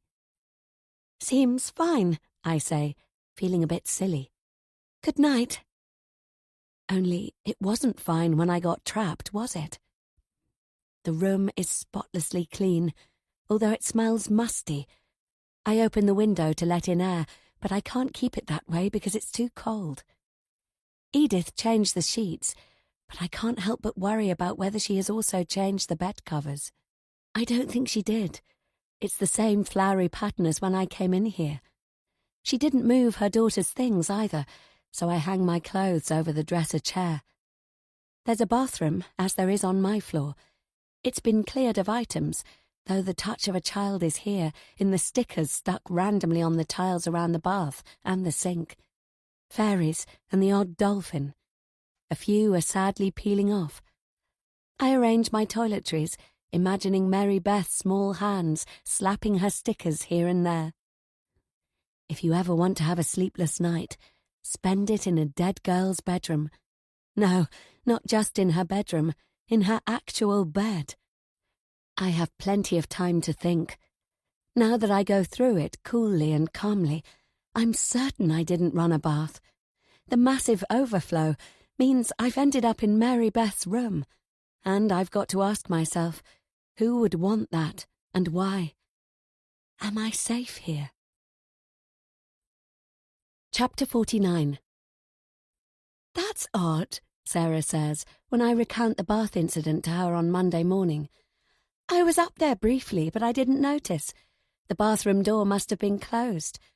Are you sure you didn't run it and forget? We did throw back a few cocktails at the Phoenix. She did, but not me. I don't know. No offence, but I wouldn't like to sleep in a dead girl's room. I told Mum you were staying at the Meachams, and she remembers the story of Mary Beth. If I tell her you've moved rooms, she'll freak out. I've not got much choice, and thank you for the gift. I hope you liked them. They were delicious, but you didn't need to. What I don't tell Sarah is that Harry came around to inspect the damage. He thinks it has gone into the electrics, and we shouldn't use the third floor until it's thoroughly dried out and everything has been tested, which means I could be stuck downstairs for weeks. However silly it sounds, I can't shake the dread of being trapped in that bedroom. I'm happy you like them, Sarah says, and I'm sorry for boring you with my worries at the weekend. You know, about Darren and then me being miserable on our walk. You were upset. Anybody would be after what happened. Anyway, I'm over it. You're feeling better? Much. Good for you. That was a fast recovery. But hey, it'll be better for her if she can put it behind her. In my experience, the best way to bounce back is to move on, Sarah says. That's what people say. Do you see any prospects? Sarah eyes the crowd in the courtyard. When we hang out there are always lots of guys interested in her. She gets covert glances from the ones who are more shy. The more confident ones go for direct eye contact and flirting. She's definitely more suited to men who are sure of themselves. It doesn't take long for her to put her words into action when a gorgeous-looking student, oozing confidence, comes to try his luck. His name is Omar, and I recognize him from when I tried out for the women's rowing club. He was doing the same for the men's. Naturally, a man as striking as Omar doesn't have any recollection of us crossing paths. His dark hair and tan skin are mesmerizing. His manner is smooth and warm. Omar catches Sarah's interest from the get-go in the same way Darren did. Darren and Omar have a certain style others lack. Shame Darren turned out to be such a rotten choice. A couple of chat-up lines later, and Sarah is melting under Omar's charm. He sits beside her on the wall, and they flirt like crazy. They're completely ignoring me, and I don't mind. Actually, I'm pleased. "Can I invite you to dinner?" Omar asks. "I know a nice, cozy place." Sarah examines her nails. "If I'm not busy." "I hope you won't be. Let me give you my number."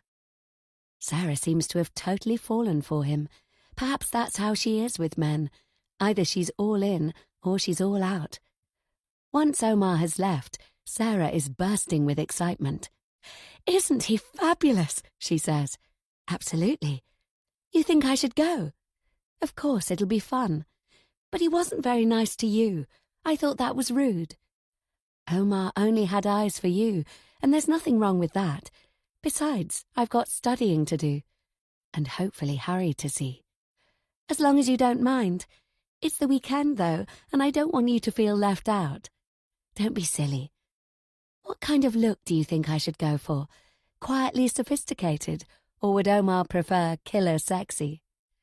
"All guys like killer sexy, especially on you." Sarah laughs. I have high hopes it will go well. Then I can tell her about Harry and me, and it'll all turn out rosy. Chapter 50. Later in the week, Sarah invites me to a posh tea house called Penelope's Parlour. It's to make up for what she calls being miserable last weekend. The chocolates were already extravagant, but I'm not going to turn down the invitation. Every student hankers to go to Penelope's Parlour, and I haven't got the funds for it.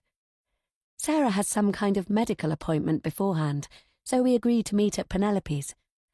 I spend time in the university library. It makes me happy to study here. It smells of old books and learning and tradition.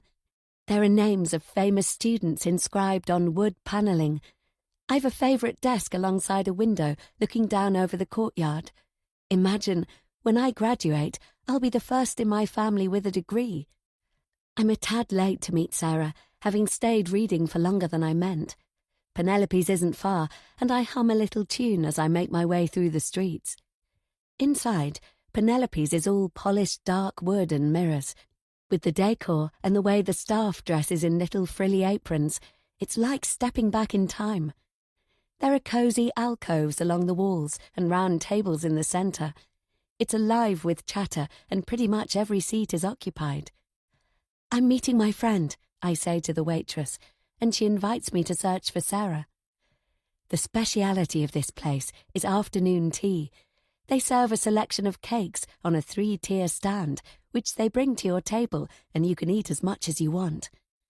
As I walk past those already tucking in, I see muffins topped with gooey chocolate, scones with jam and cream, cakes with colourful icing, and cheesecake to die for. Towards the back of the room, Sarah is out of her seat and waving at me. She sweeps her blonde hair over her shoulder, and that's when I notice someone else already at her table. They turn to give me a wave. My God! I collide with the waitress. She clutches at the tray she's carrying as cutlery clatters to the floor. "Hey, watch where you're going." "Sorry, I didn't see you." Of course I didn't. I was too busy staring at Sarah's table. The waitress departs, giving me a dark look. I try to pull myself together. I've a few more steps before I reach their table, and then I'm standing in front of them. I greet Sarah and Harry. I hope I've hidden my shock and dismay. Why didn't Harry warn me? But there's nothing I can do about that now. "Surprise!" Sarah says. "I thought it was only fair to invite Harry too. He was nothing but kind to me at the Phoenix, and I was a first-class "Why don't you let yourself off the hook?" Harry says. He pecks me on the cheek, and I get an intoxicating whiff of his aftershave. "Hi, Amy, isn't it?" he says. "That's right. Nice to see you. I hope you haven't eaten all the cheesecake." Harry laughs. "You're a cheesecake fan? I suppose it takes all sorts." His warm eyes are on me, and I feel a rush of pleasure. I'm grateful he's sticking to playing along with us being casual acquaintances. I was worried he was going to dump me in it. Meanwhile, Sarah scrutinizes our interaction, so I quickly turn my attention to her. "You're a dark horse," I say. "Am I? I thought it would be nice for the three of us to meet again. And where have you been? I bet you had your nose in a book." The next hour passes pretty smoothly, considering Harry and I are pretending to not know each other. The three of us chat about nothing significant: cakes, gossip about a couple of lecturers, and then the hot places in the city, which Sarah and Harry can't agree on. Sarah is from around here, and she and Harry have very different views. I also learned Sarah is a diabetic, which is news to me, even though we've often eaten a sandwich together. Harry and I shovel down mouthfuls of scrumptiousness, while Sarah has a small portion and checks her blood sugar before she has more. The conversation flows freely, as if the three of us are bonding as friends, which is a bit odd given how I feel about Harry. I'd have been happy coming for tea with Sarah or with him, but not with the two of them together. I know it's not fair, but the more it goes on, the more I worry about how much Sarah is relaxing. I should be pleased for her, shouldn't I, after all her jumpiness and post-trauma at the weekend? She's laughing at Harry's jokes. She's not tense. She had a nice interaction with Omar, but with Harry she's more, well, herself. When we can't stuff down any more sugar, Harry announces he has to leave. "Sorry, ladies." "Do you have to?" Sarah asks. She makes pretend puppy eyes at him, which is something she'd never do with 90% of males, because she prefers to play it cool. "Yeah, I've got an early start tomorrow. We're pouring concrete at my parents' cottage." Sarah tosses her hair over her shoulder. "How exciting." "Not really. It'll be a lot of hanging around in the cold while they faff about with the pipes and the pump." "Good luck with it," I say. "Thanks." He bends to give each of us a kiss. "See you around." "Wait, it was fun, wasn't it?" Sarah says. Harry pushes in his chair. "Sure. I love arguing with people who don't share my point of view. It reminds me I'm not right all the time." "Then let's meet up again," Sarah says. "I mean, the three of us." Harry hesitates. As he puts on his jacket, he glances at me. "Go on, say yes, both of you," Sarah says. "Those places you like that you told us about, we could visit them together, just to confirm they're total crap and you've got terrible taste." Harry laughs. "I suppose we could." "Amy?" Sarah asks. "I've got a lot of studying. I don't want to get behind." "You're never behind. Come on, you've got to say yes. You always say you like exploring." And I nod, because I can't see a way of getting out of it. Sarah claps her hands and hugs me. Once Harry has left, we leave a few minutes later, and she can't stop talking about how nice he is. "To be crystal clear, I don't fancy him," she says sternly. "If that's what you're thinking, you're wrong. And I've got my date with Omar. I don't know. Harry is more natural. He feels like someone who could be a good friend." I could see that. I need to be around nice guys like him. It'd be good for me. I think so too. I just wish it wasn't Harry.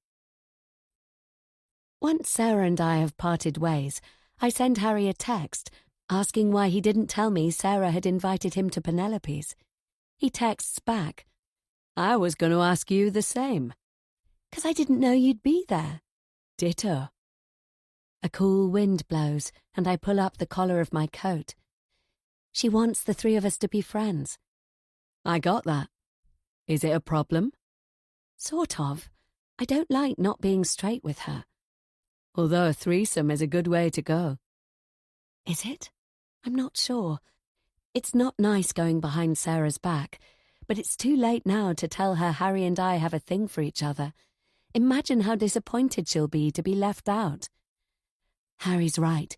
We should play along with being friends. For now. He handled the surprise at Penelope's really well. He'll be good at it. In fact, much better than me. Chapter 51.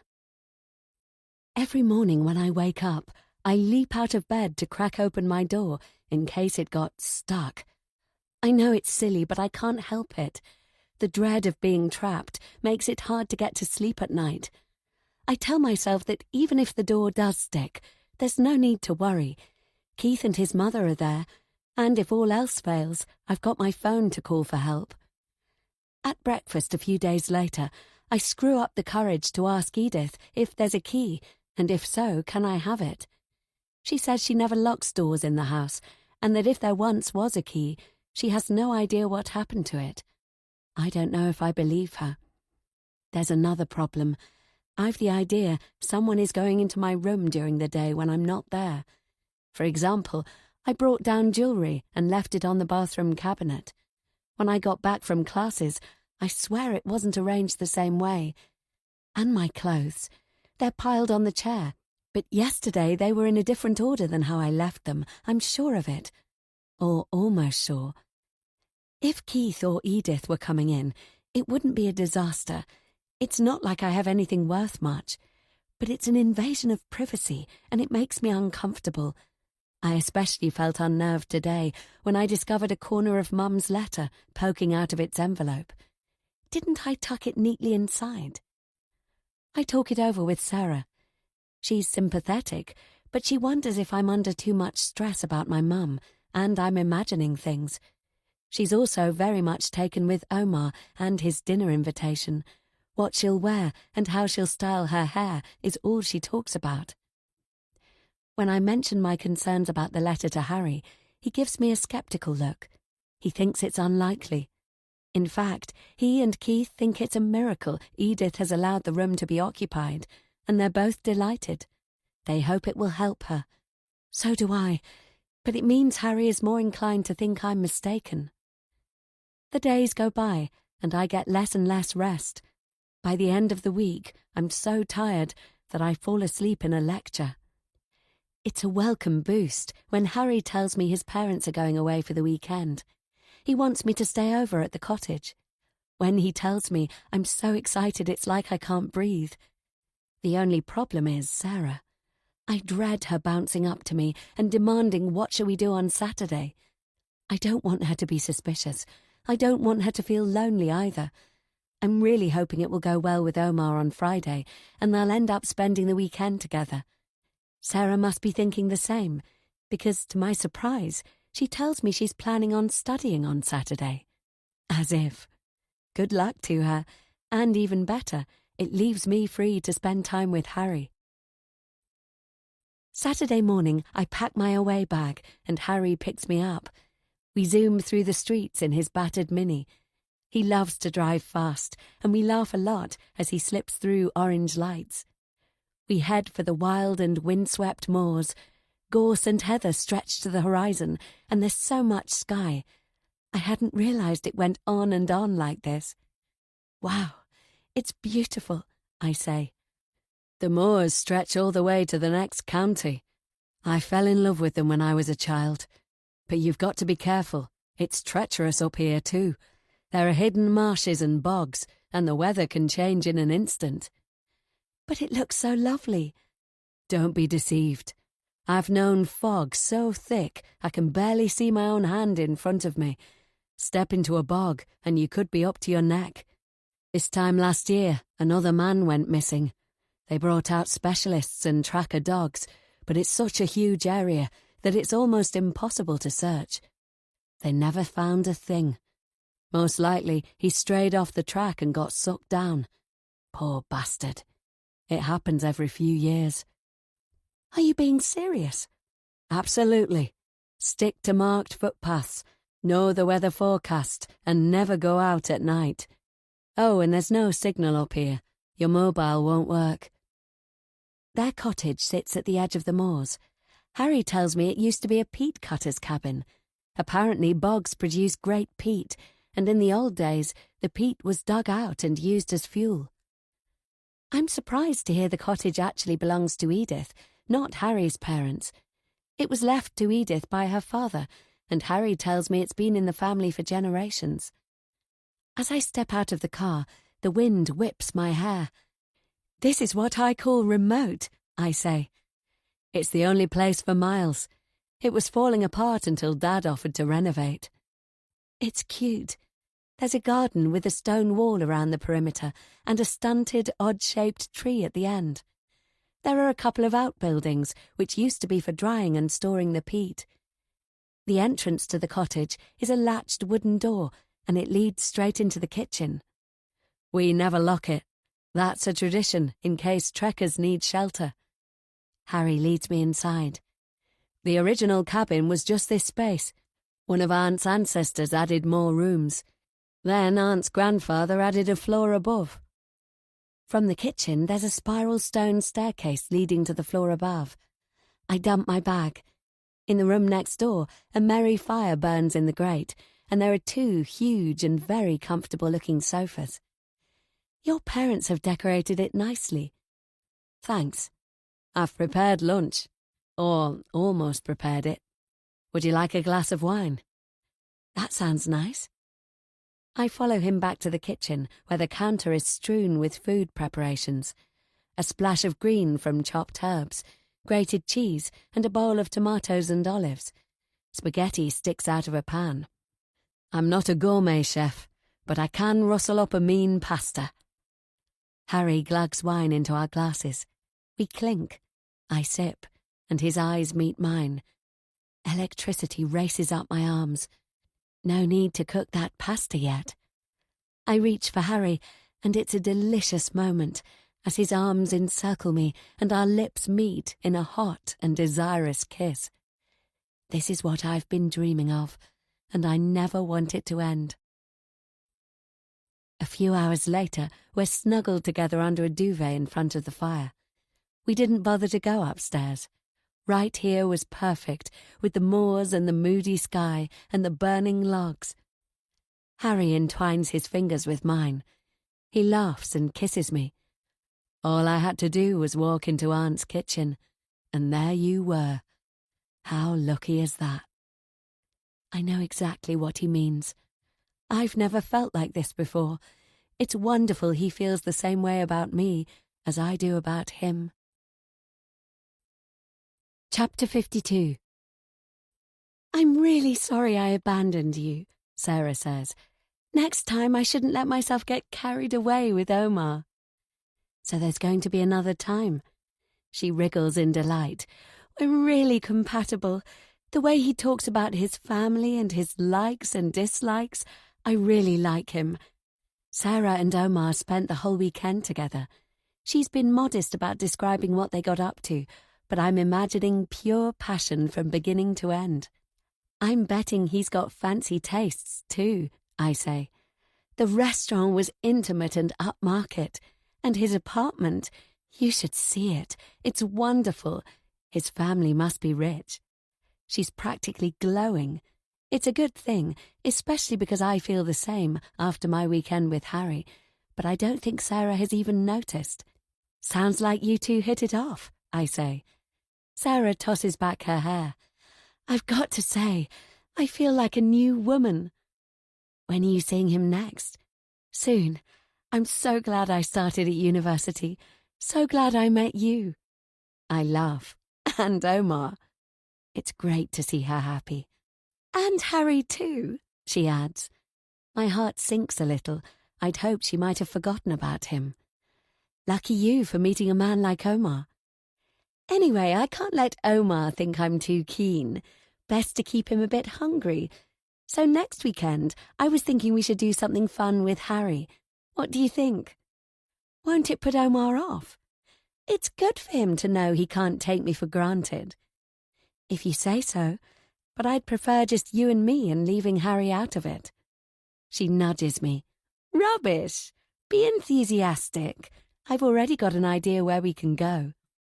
Of course she has, and there'll be no getting out of it. Okay, where? I thought either we could... No, wait, let's meet with Harry and I'll fill you both in. When she claps her hands excitedly, I feel a bit sick. I hesitate. This might be a good moment to tell her. And what about you? Sarah asks. Don't tell me you worked all weekend. Should I just blurt it out? But what if things don't take off with Omar? Wouldn't it be wiser to wait? I had a quiet time. I hung out with Keith a bit. I don't like lying, but it's for the best until Sarah is set up with a man of her own. She screws up her nose. Anything odd happen in Mary Beth's room? I still think someone's going in there. I spoke to Mum Sunday night. I asked her to tell me about your landlady. She knows Mrs. Meacham. Mum used to live in that area, so she doesn't know Mrs. Meacham, but she knows about her, and you're not going to like it. Sarah's face has gone back to its serious expression. Not going to like what? Mum told me stuff about Mary Beth's supposed accident. Supposed accident? What do you mean? I don't know if I should tell you. Come on, Sarah, what did your mum say? We're sitting in the courtyard, and Sarah leans close. Your landlady was the only witness to the accident that killed her own daughter. Well, the only adult one. Mum said there were serious questions. Did the car really plough into Mary Beth? Why was no one else hurt? Mrs. Meacham and Keith were without a scratch. I don't understand. What I'm trying to tell you is there were questions about Mrs. Meacham's mental health. It's possible she made it up. That's rubbish. Hear me out. There were questions about the car. Did it actually drive onto the pavement? Or did Mrs. M push her own 3-year-old daughter into the path of an oncoming vehicle? It's so shocking I freeze. Of course she didn't. I knew you wouldn't like it. Mum said the police didn't find tyre marks to prove it left the road. There was only her word. There wouldn't have to be tyre marks. But there was no physical evidence at all, and no witnesses. Everything relied on what Mrs. M said. No physical evidence except a dead child. Isn't that enough? Why would she lie? To cover up she did it. That's ridiculous. Mum said the police had questions about her stability. Sarah's eyebrows are raised. She thinks there's something in it, but there can't be. I knew you'd take it badly. I shake my head. I like Edith, and she's been nothing but kind to me. There can't be anything in what Sarah's saying. No, impossible, I say. The woman is broken. No way did she kill her own daughter. Think about it. Some women crack under the strain of being a parent. They get depressed. They have dark thoughts. It's there in our textbooks. No way. Apparently it took ages for the police to close the case because they weren't convinced she was telling the truth. And without the driver, who knows what really... What you're talking about is simply malicious gossip. That's not how Mum told it. Poor Edith. To have people speculating about whether she killed her own daughter. Torture on top of torture. Sarah takes my arm. You always see the best in people. That's what I like about you. I don't believe it. Mum said it was talked about for years. Gossiped about, more like. But how do you explain there was no evidence except what she said? I don't know. It's not possible. Edith didn't. She wouldn't. We better get to our lecture. I don't want to be late, I say. You don't mind me telling you, do you? Sarah asks. I thought it best if you knew. It's fine. I just don't see how it can be true. Although I can't help the little voice in my head that says, But what if it is? Chapter 53. In the next letter I get from home, Mum tells me her treatments are taking the strength out of her. I get the impression she's spending most of her time in bed. She told me she tries to sit in the garden for a few minutes each day. That's a shocker. Not so long ago, she was working daily alongside Dad on the farm. When she apologises for not writing a longer letter, it rips at my heart. I want to go home, yet it's exactly what she tells me not to do. Mum says she's proud of me for being independent and investing in my future, that I should live each day to the full, not fretting about her. But how can I? Mum confided in me before I left how she dreamed of being a lawyer. She never had the chance because she went to work straight from school. Until she met my dad, Mum's prospects were confined to being a secretary.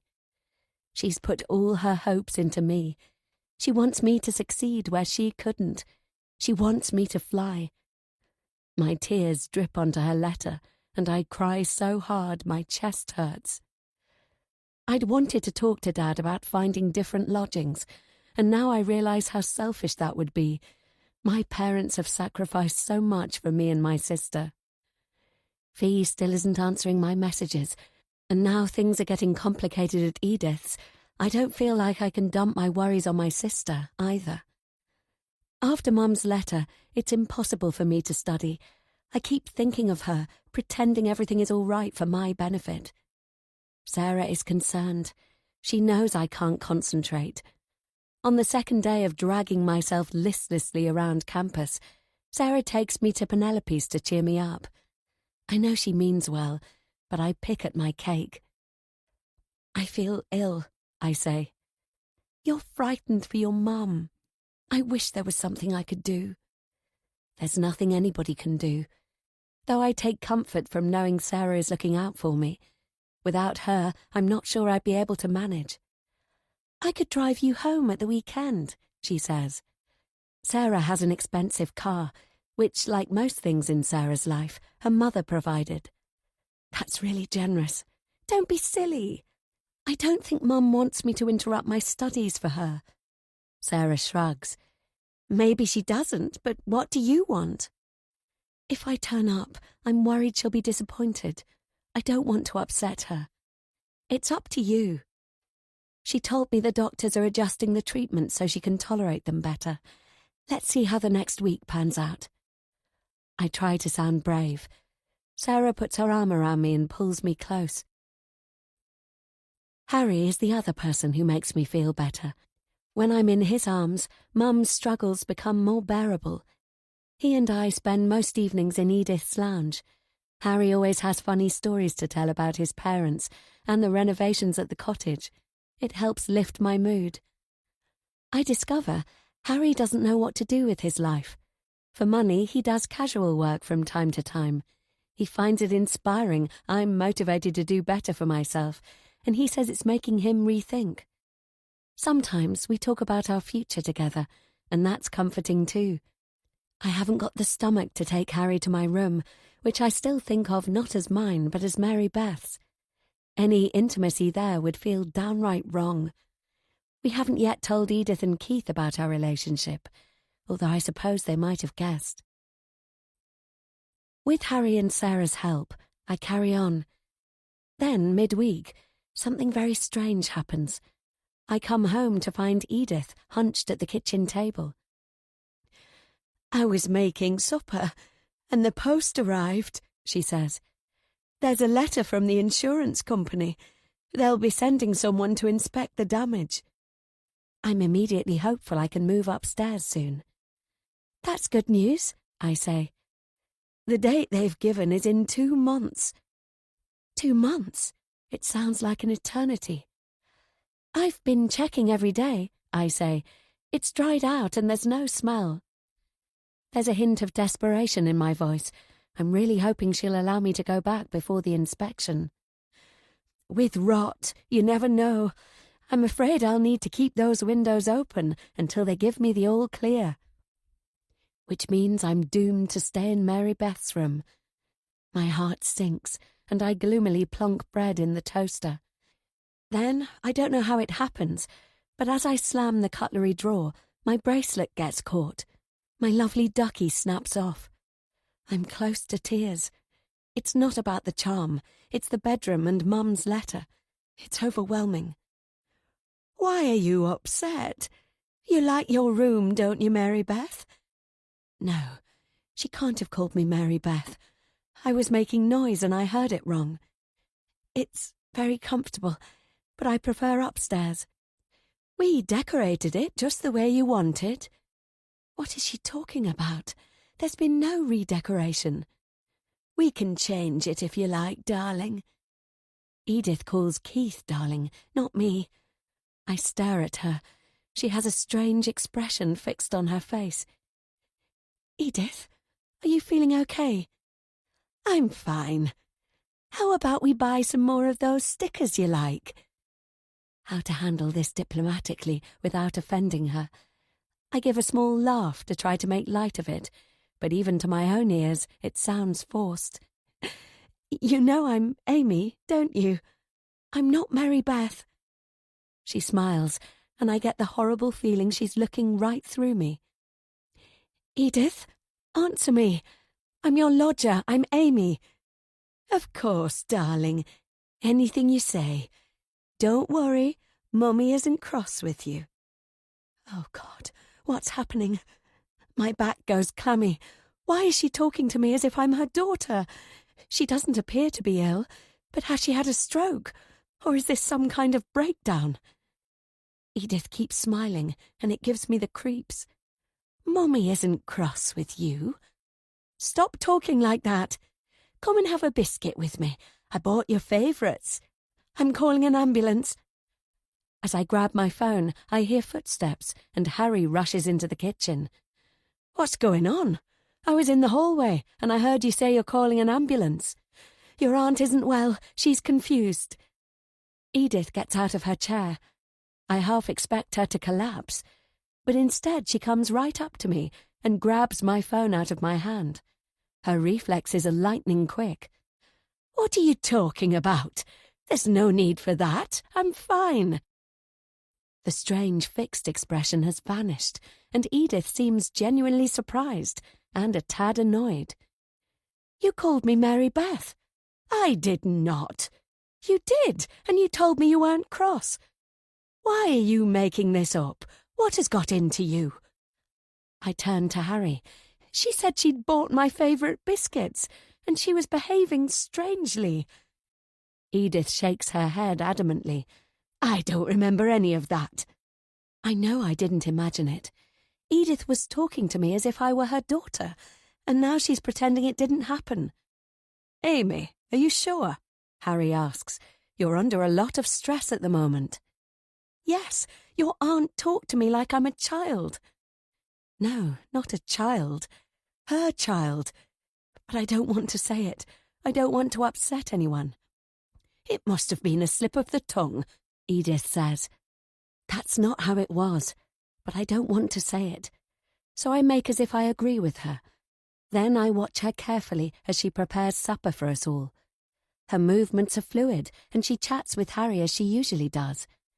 Harry, although initially concerned, has quickly dismissed the episode, either as a misunderstanding or me being under strain, and he's happily making himself a coffee. It takes a while for my heart to stop thumping. True, her words could be explained as a mistake, but I know they weren't. I've got to admit, there's no sign of the oddness she displayed earlier. But I know something weird just happened. Chapter 54. I just completed my 3rd training session with my new rowing buddies. The coach worked us hard, but I managed to keep up. They're a bunch of very sporty women. Until now, I've not been much into sport except running, but I'm fit because I've worked on the farm for most of my life. I never realised how much strength it's given me. I'm going to enjoy being part of the team. The university boathouse is a nice place to hang out too. The old members have organised a wine and cheese for us newbies. To my surprise, given how low I felt recently, I find the energy to chat and make some new friends after the training. It's late by the time it draws to a close. I help take tables and chairs inside, and then I'm about to head off when I spot a familiar face down by the river. It's Omar. He's with one of my fellow rowers. They're up close, side by side on the riverbank, and I hang back because I can see this is more than a conversation. The girl is laughing. He keeps touching her back, and he's clearly very much into her. Then he leans in for a kiss, and it's a lingering one. Sarah has talked about nothing but Omar. I know she's hopeful for her relationship with him, and she believes the feeling is reciprocal. I feel a bit sick. "Hey, Omar," I call out. "How are things?" He doesn't recognize me. "I'm Sarah's friend. You know, Sarah, the leggy blonde you spent a passionate weekend with." I turn to the girl at Omar's side. "Oh, hello. Who are you?" "Adriana." "Adriana and I are together," Omar says, "and you can tell that crazy friend of yours to stay away from me." Adriana laughs. "Is that the one who kept hinting about engagement and weddings when you were on a first date?" "Yeah, that's her," Omar says, "totally off her rocker." Adriana sneers at me. "Are you wacko too? Why don't you fuck off?" Tossing my hair, I walk away, giving them a parting shot over my shoulder. "Good luck. Looks like you were made for each other." Shall I tell Sarah? I'll have to, and I know she's going to be gutted. "He was with another woman." Sarah jumps to her feet, and she's shaking. I've chosen a quiet moment the next day to tell her. "Her name's Adriana. I caught them kissing down by the boathouse." Flinging her bag to the ground, Sarah looks so mad, I wonder if she's going to trample it. "No way!" she hisses. "Yes, kissing and flirting, the works." "He can't have been." Her voice is a wail of disappointment. "There was no mistaking they're an item, and Omar said it himself. I'm sorry, Sarah. I thought it best to tell you." Sarah is too sophisticated to scream aloud. I can see the hurt in her eyes and in the way she screws up her face. "But he's invited me to dinner again. How can he be carrying on with someone else?" "He's fake. I thought we got on well. I'm sorry." There's a pause, and I can hear her panting. "What the hell was she like?" Sarah asks. "I don't know. She's on my team, but I don't know her." "Attractive?" It was dark, I couldn't really see. Which isn't strictly true, because I remember thinking that she was attractive, though not as much as Sarah. Sarah's burst of emotion has messed up her hair. She smooths it down. "I don't believe it. The bastard. Why are guys so damn disappointing?" "I don't think they are. Just some of them. Like I told you, I always attract the liars and the weirdos. It's always been like that, and Omar just goes to prove it." Chapter 55. Edith behaves normally for the next few days, yet I can't stop thinking about the episode in the kitchen. I'm not sure if it's fair to pump Keith for information. Things have always been easy between Keith and me, and I don't want to spoil that. I don't want to make him worry about his mother either, but I need his input. I wait for a good moment. Then one evening, when I hear Keith go downstairs, which I've realised he often does to make a hot chocolate, I tiptoe after him. As I close the kitchen door, Keith welcomes me with a big smile. He pulls a second mug out of the cupboard and waves it in my direction. "Yes, please," I say. Once we're sitting with our steaming drinks, I take the duck charm out of my pocket and slide it across the table. There's no way to reattach it to the bracelet. "It broke off. I wondered if you might like it." His huge fingers engulf it, and he examines it carefully. "Are you sure?" he types. "Yes. I genuinely want him to have it. It's a mark of our friendship. My sister had a charm bracelet. She'd have liked a little ducky, and I like it too. Thank you." I take a sip and wipe froth from my lip. The other day, I was in here with your mother and something weird happened. Weird how? It's a bit odd to explain. I'd appreciate your take on it. Go on then. You look worried. Just say it. I sigh. Here goes. I warn you, this might come as a surprise or a shock. 1 minute your mum was acting normally, and then the next, she called me Mary Beth. Keith looks up sharply from his mug. It was strange. It wasn't only that she called me Mary Beth. She spoke to me as if I were Mary Beth. It didn't last long, but I got the impression Edith was in another world. It takes a while before he types again. What did she say? She told me she wasn't cross with me. She called me Mary Beth and then darling. She said she'd bought my favourite biscuits. Then a few minutes later she snapped back to reality. I don't know what to make of it. Has she ever done anything like that before? Keith is frowning. I hope I haven't upset you. No, you haven't. Let me check something. He goes to open their food cupboard. When he closes the door, he's got a packet of biscuits in his hand, and his face is ashen. Keith, are you all right? He sits down heavily and places the biscuits between us. His hand rests lightly on the packet. These were my sister's favourite. Mum hasn't bought any since. Keith wipes his brow. Since my sister died. Mary Beth used to have 2 each afternoon. She'd have had them when we got home that day. After the accident, there was half a packet left in the cupboard. It stayed there for years, in exactly the same place. Mum refused to get rid of it. Then one day it disappeared. I don't know what happened, but I guess my aunt threw it out. My chest feels tight. I stare at the packet, and it is so heart-wrenching. I try to get rid of the lump in my throat.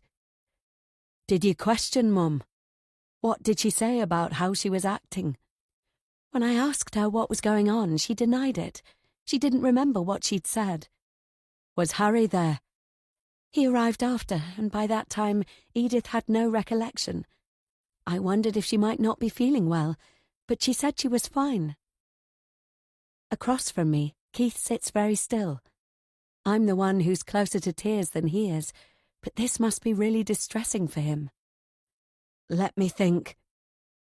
Both our drinks go cold. I don't think Edith's behaviour makes any more sense to Keith than it does to me. I'm sorry. I didn't want to stir up pain from the past. I know. I sweat. Finally, he types again. I can't explain it. Maybe I was mistaken. I'm pretty tired at the moment. Please don't worry about it. Wait. There's something else. It's private. You mustn't tell anyone. I hope it's not as bad as the traumatic story about the biscuits. I'm not sure if I can take more raw sadness right now. Okay? When we were getting ready for you to come, I helped Mum clear out stuff. We came across some old papers. I nod and clasp my mug. There was a letter from Moorlands. That's a psychiatric hospital. It was a discharge letter, dated from the year my sister died. I never knew it before, but Mum spent 2 months there after Mary Beth died. My stomach does a deep dive.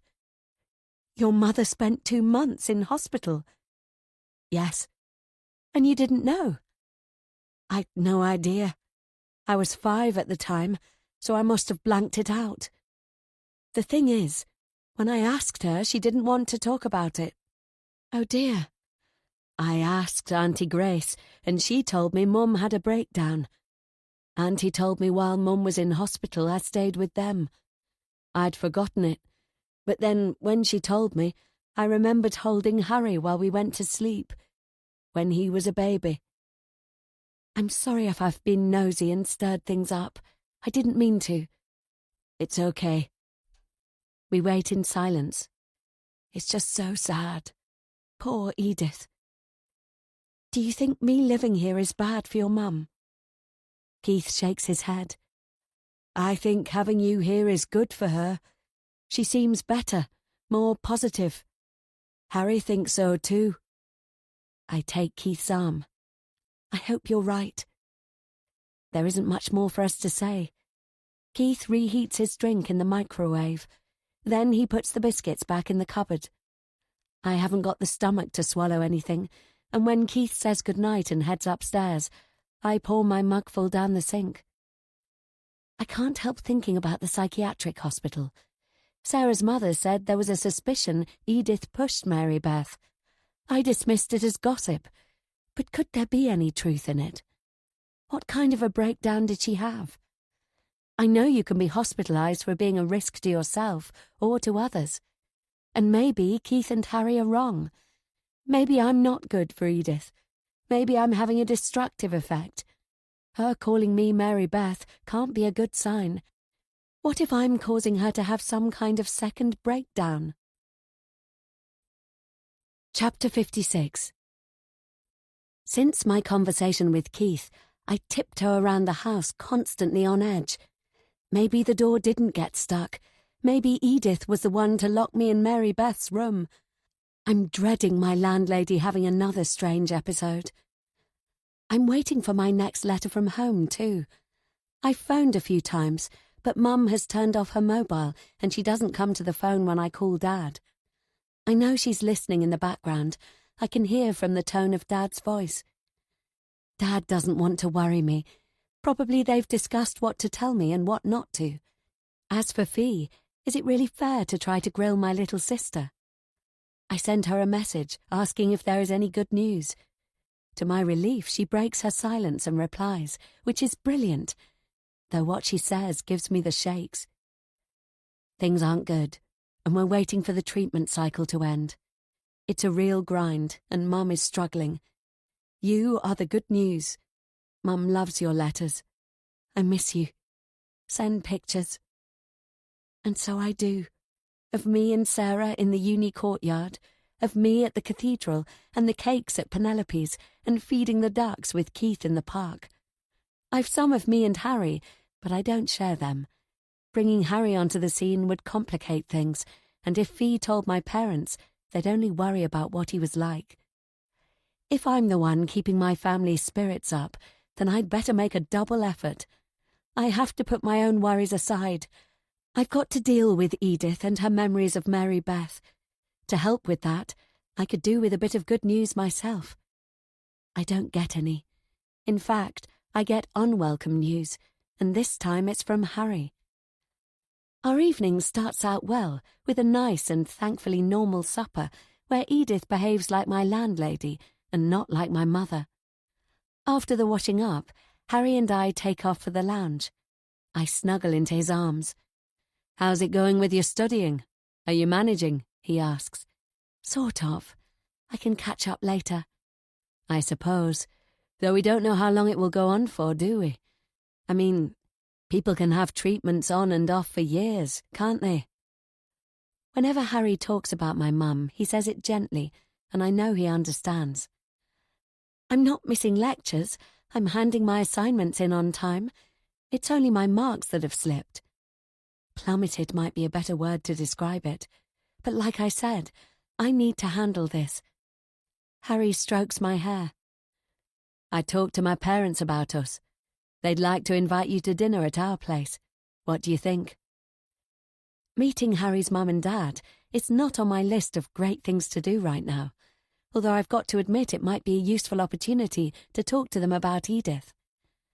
"Why not?" I say, "as long as it's not too intimidating." They're pretty relaxed, and they like entertaining, so the food and the wine will be good. Shall I tell them yes? All right. Harry clears his throat. "There's something else I should fill you in on." "What? They've never liked any of your girlfriends? I expect you've had plenty." "Who cares what you and I have or haven't had? What matters is what we've got now." He kisses my temple. Smooth talker. "So what is it then?" "It's Sarah. She phoned me this morning and said she wanted to see me. I met her this afternoon." I twist to scrutinize his face. When? 3:30. She told me you were with your tutor. We went to Penelope's. Sarah didn't mention it, and it was surprisingly sneaky to arrange it when I had something on and Sarah didn't. Why just the two of you? First off, I couldn't say no to the invite because it would be suspicious. I suppose. Did you want to talk about what to do this weekend? No, it wasn't about stuff to do together. She wanted to talk about you. Me? She's worried about you. I know she is. I'm dealing with it. There's no need for either of you to stress. I'm not sure, and neither is Sarah. She's looking out for you. I make an exasperated noise, though to be honest, their support means a lot. There was a second agenda. She wanted to know if I'm interested in you, if I'm going to make a move on you. That's more serious. Has Sarah guessed what Harry and I are up to? What did she say? She grilled me. Did I fancy you? Was I falling for you? Am I only interested in friendship, or am I angling for more? She went on and on about it, trying to find holes in what I was saying. Why? You think she's picked up on something? I don't think so, though it was odd Sarah only asked about you. She didn't ask how I felt towards her. That was odd. I mean, look at her. She's gorgeous. I can't help myself. For the first time, I feel a twinge of jealousy. It's silly. I know Sarah is 100% more attractive than me. It's just Harry has never said it before. She is, isn't she? I say. And after the Omar episode, Sarah is also available. Harry kisses me again. Now don't make something out of nothing. I'm absolutely not attracted to Sarah. Promise? He laughs. I promise. You're the one for me, the only one. I gaze into his eyes, and I want to believe him. I also know Sarah has a huge complex around men. A serious relationship or nothing. That's Sarah. So that's another reason I don't need to feel worried about her and Harry. She's not into casual. Did you manage to throw her off the scent of you and me? She doesn't suspect a thing. As far as Sarah is concerned, I'm only interested in friendship, with both of you. He pulls me closer. For the rest of the evening, we watch our favourite television series. Harry laughs along, but I can't seem to get into it. Do I believe Harry when he says he's not interested in Sarah? I do, yet I can't shake a feeling of unease. Perhaps it's because going behind Sarah's back is really unpleasant. I hate deceiving my loyal friend. Harry was convincing, but what he's managed to do is dig us in deeper. How I wish I'd told Sarah right at the beginning, but I didn't, and now I'm stuck. Chapter 57. The resemblance between Grace and Edith is uncanny. It's a huge contrast to me and my red-haired sister, Fee, and I could be side by side, and nobody would guess we were siblings. Grace isn't as willowy as Edith, and she's a few years younger, but she has the same lips and eyes as her older sister. Welcome, Amy. I'm Grace. Come into the warm. It's getting nippy outside, isn't it? Grace puts down the vegetables she's preparing and holds out her hands to take my coat and scarf. A delicious aroma fills the kitchen and makes my mouth water. The atmosphere is homely. There's music in the background and plenty of food preparations going on. Harry's father is stirring something in a pan. He has a kind face, lined and lean. There's a flicker of boyish charm in there too, which tells me where Harry got his cheekiness from. He's taller than Harry, but with similar blonde curls. Hi, I'm Peter. Nice to meet you. I trot over to shake his hand, and instead, he bends to kiss me on the cheek. Can I get you a drink? Grace asks. Would you like wine or a beer, perhaps? There's a bottle of red and one of white open on the counter, and Peter has his full glass beside him by the stove. Red would be nice, please, I say. The liquid glugs as Grace pours a glass. Following Harry and his mother, I carry my drink into the lounge. Make yourself at home, Grace says. She plonks onto a sofa, while I perch beside Harry. I can't help a surge of self-consciousness. Harry's family is much more laid back than mine. You've a lovely home, I say. Harry's mother laughs. It makes me painfully aware how Edith rarely smiles. Have I ever heard her laugh? I don't think so. I love it, but it's a lot of work, Grace says. We've been renovating, and it's exhausting. Next week we're laying the foundations for an extension. Did Harry tell you? She goes on to describe what they have done and what they'll be doing. The foundations for the extension have been dug for some time, and I get the gist that next week they'll be pouring a lot of concrete. It costs a fortune, too, with this being so remote, and you wouldn't believe the trouble we had getting a phone landline. She shrugs. But we adore it, don't we, Peter? Her husband has joined us, and he sits next to his wife and puts his arm around her. I'm seriously hoping Harry doesn't do the same to me. I'm not prudish, but I'm not ready to relax in front of them yet. Thanks to everything which is going on, I'm more jumpy than I usually am, but get some wine inside me and I should be fine. I take a few gulps from my glass. I've finished the veggies, Peter said. It's all in the oven and set to go. So, how's student life suiting you? Peter asks. I love psychology, it's fascinating. Peter laughs. Not my thing at all. You must be clever to understand all that stuff. Grace tops up her glass. And how are you getting on at Edith's, Amy? Harry already told me he hasn't talked about how I got stuck in the bedroom, nor about Edith's episode. The only thing they know is I had to move downstairs. It's my first time away from home, so it's a big adventure. I guess you know we own the estate agent you rented the room from, Peter says. It's not exactly the most comfortable lodging, but it's not costly either. He's being polite rather than judgmental about my dad asking for something at a rock-bottom price, but even so, I feel myself blushing. Exactly, though I prefer the top room to the first-floor bedroom. Yes, the flood was very unfortunate, Peter says, but it's only temporary. Grace lolls against her husband. And what about university? She asks. It's going okay? It must be hard at the moment. I'm very sorry to hear about your mother. Harry told us she's unwell, Grace says. I nod and drink from my glass because I don't trust my voice if I talk about it. Stop grilling Amy, Harry says. That's enough. You're right, Grace says. Why don't we move to the table and we can get going on the starters? The chat over dinner revolves around the renovations at the cottage and the plans Grace and Peter have to travel to Thailand. I learn they travel a lot, but Thailand is their favourite, and one day they might live there permanently. Everyone is drinking plenty, including me, which helps the conversation flow. After the starters and the main course, we retire to the sofas for a break before dessert.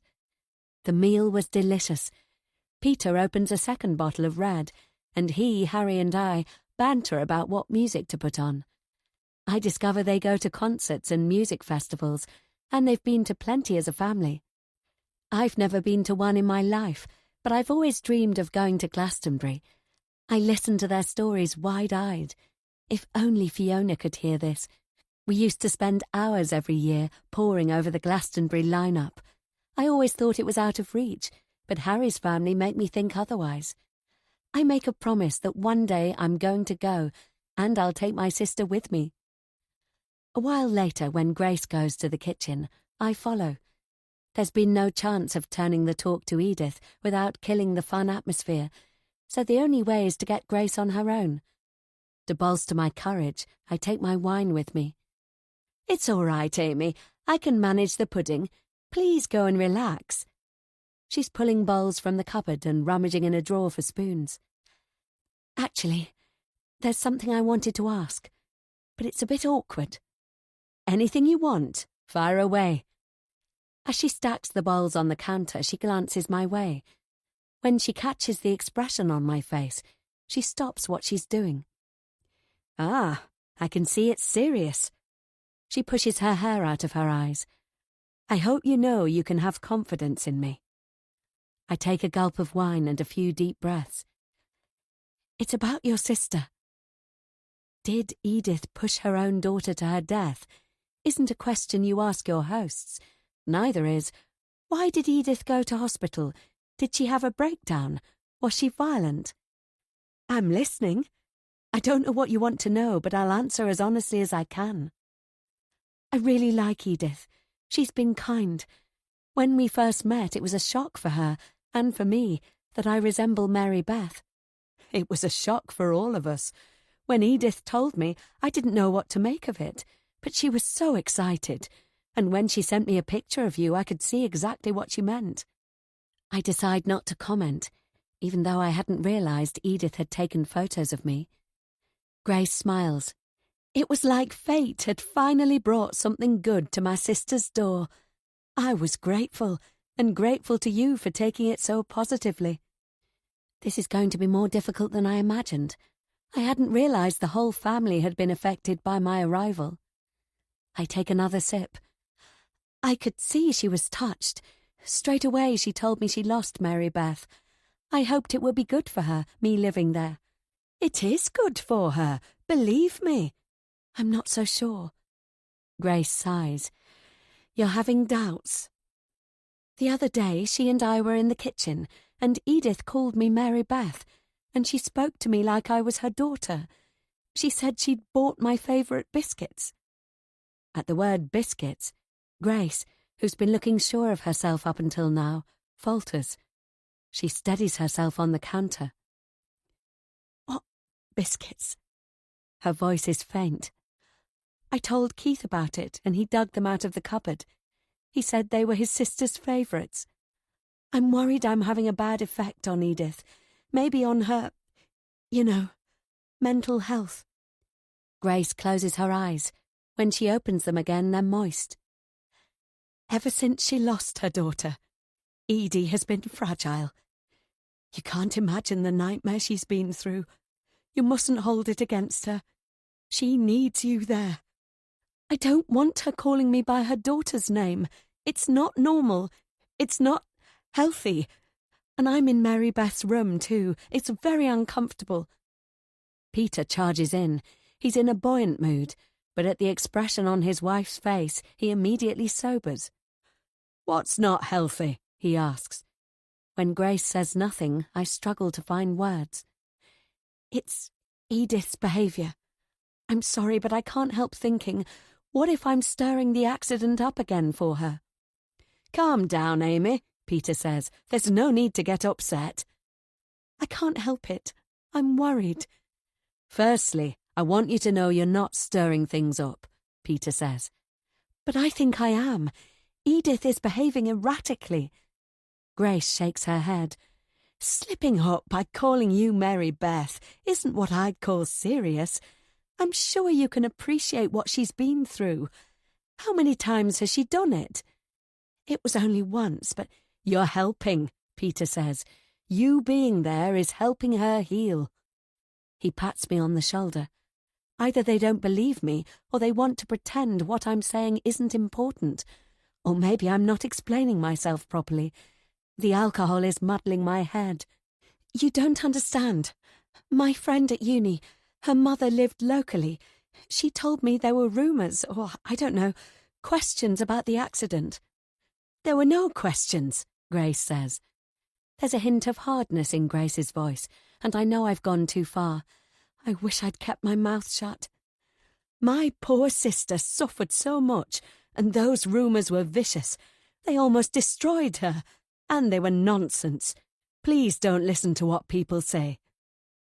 I want to ask about the hospital stay and Edith's mental health, but I don't have the courage, and I promised Keith I wouldn't. It's a relief when Harry comes into the kitchen. Taking in the charged atmosphere, he puts his arm around me. What's going on? He asks. Why is Amy upset? It's nothing, Grace says. We were talking about Mary Beth's accident. It's a tragedy that will never go away. Whenever it comes up, it's bloody awful, Peter says. Of course you're emotional about it, Amy. We understand walking into that situation must have been difficult, especially with you looking... He wafts a hand at my face. As lovely as you do.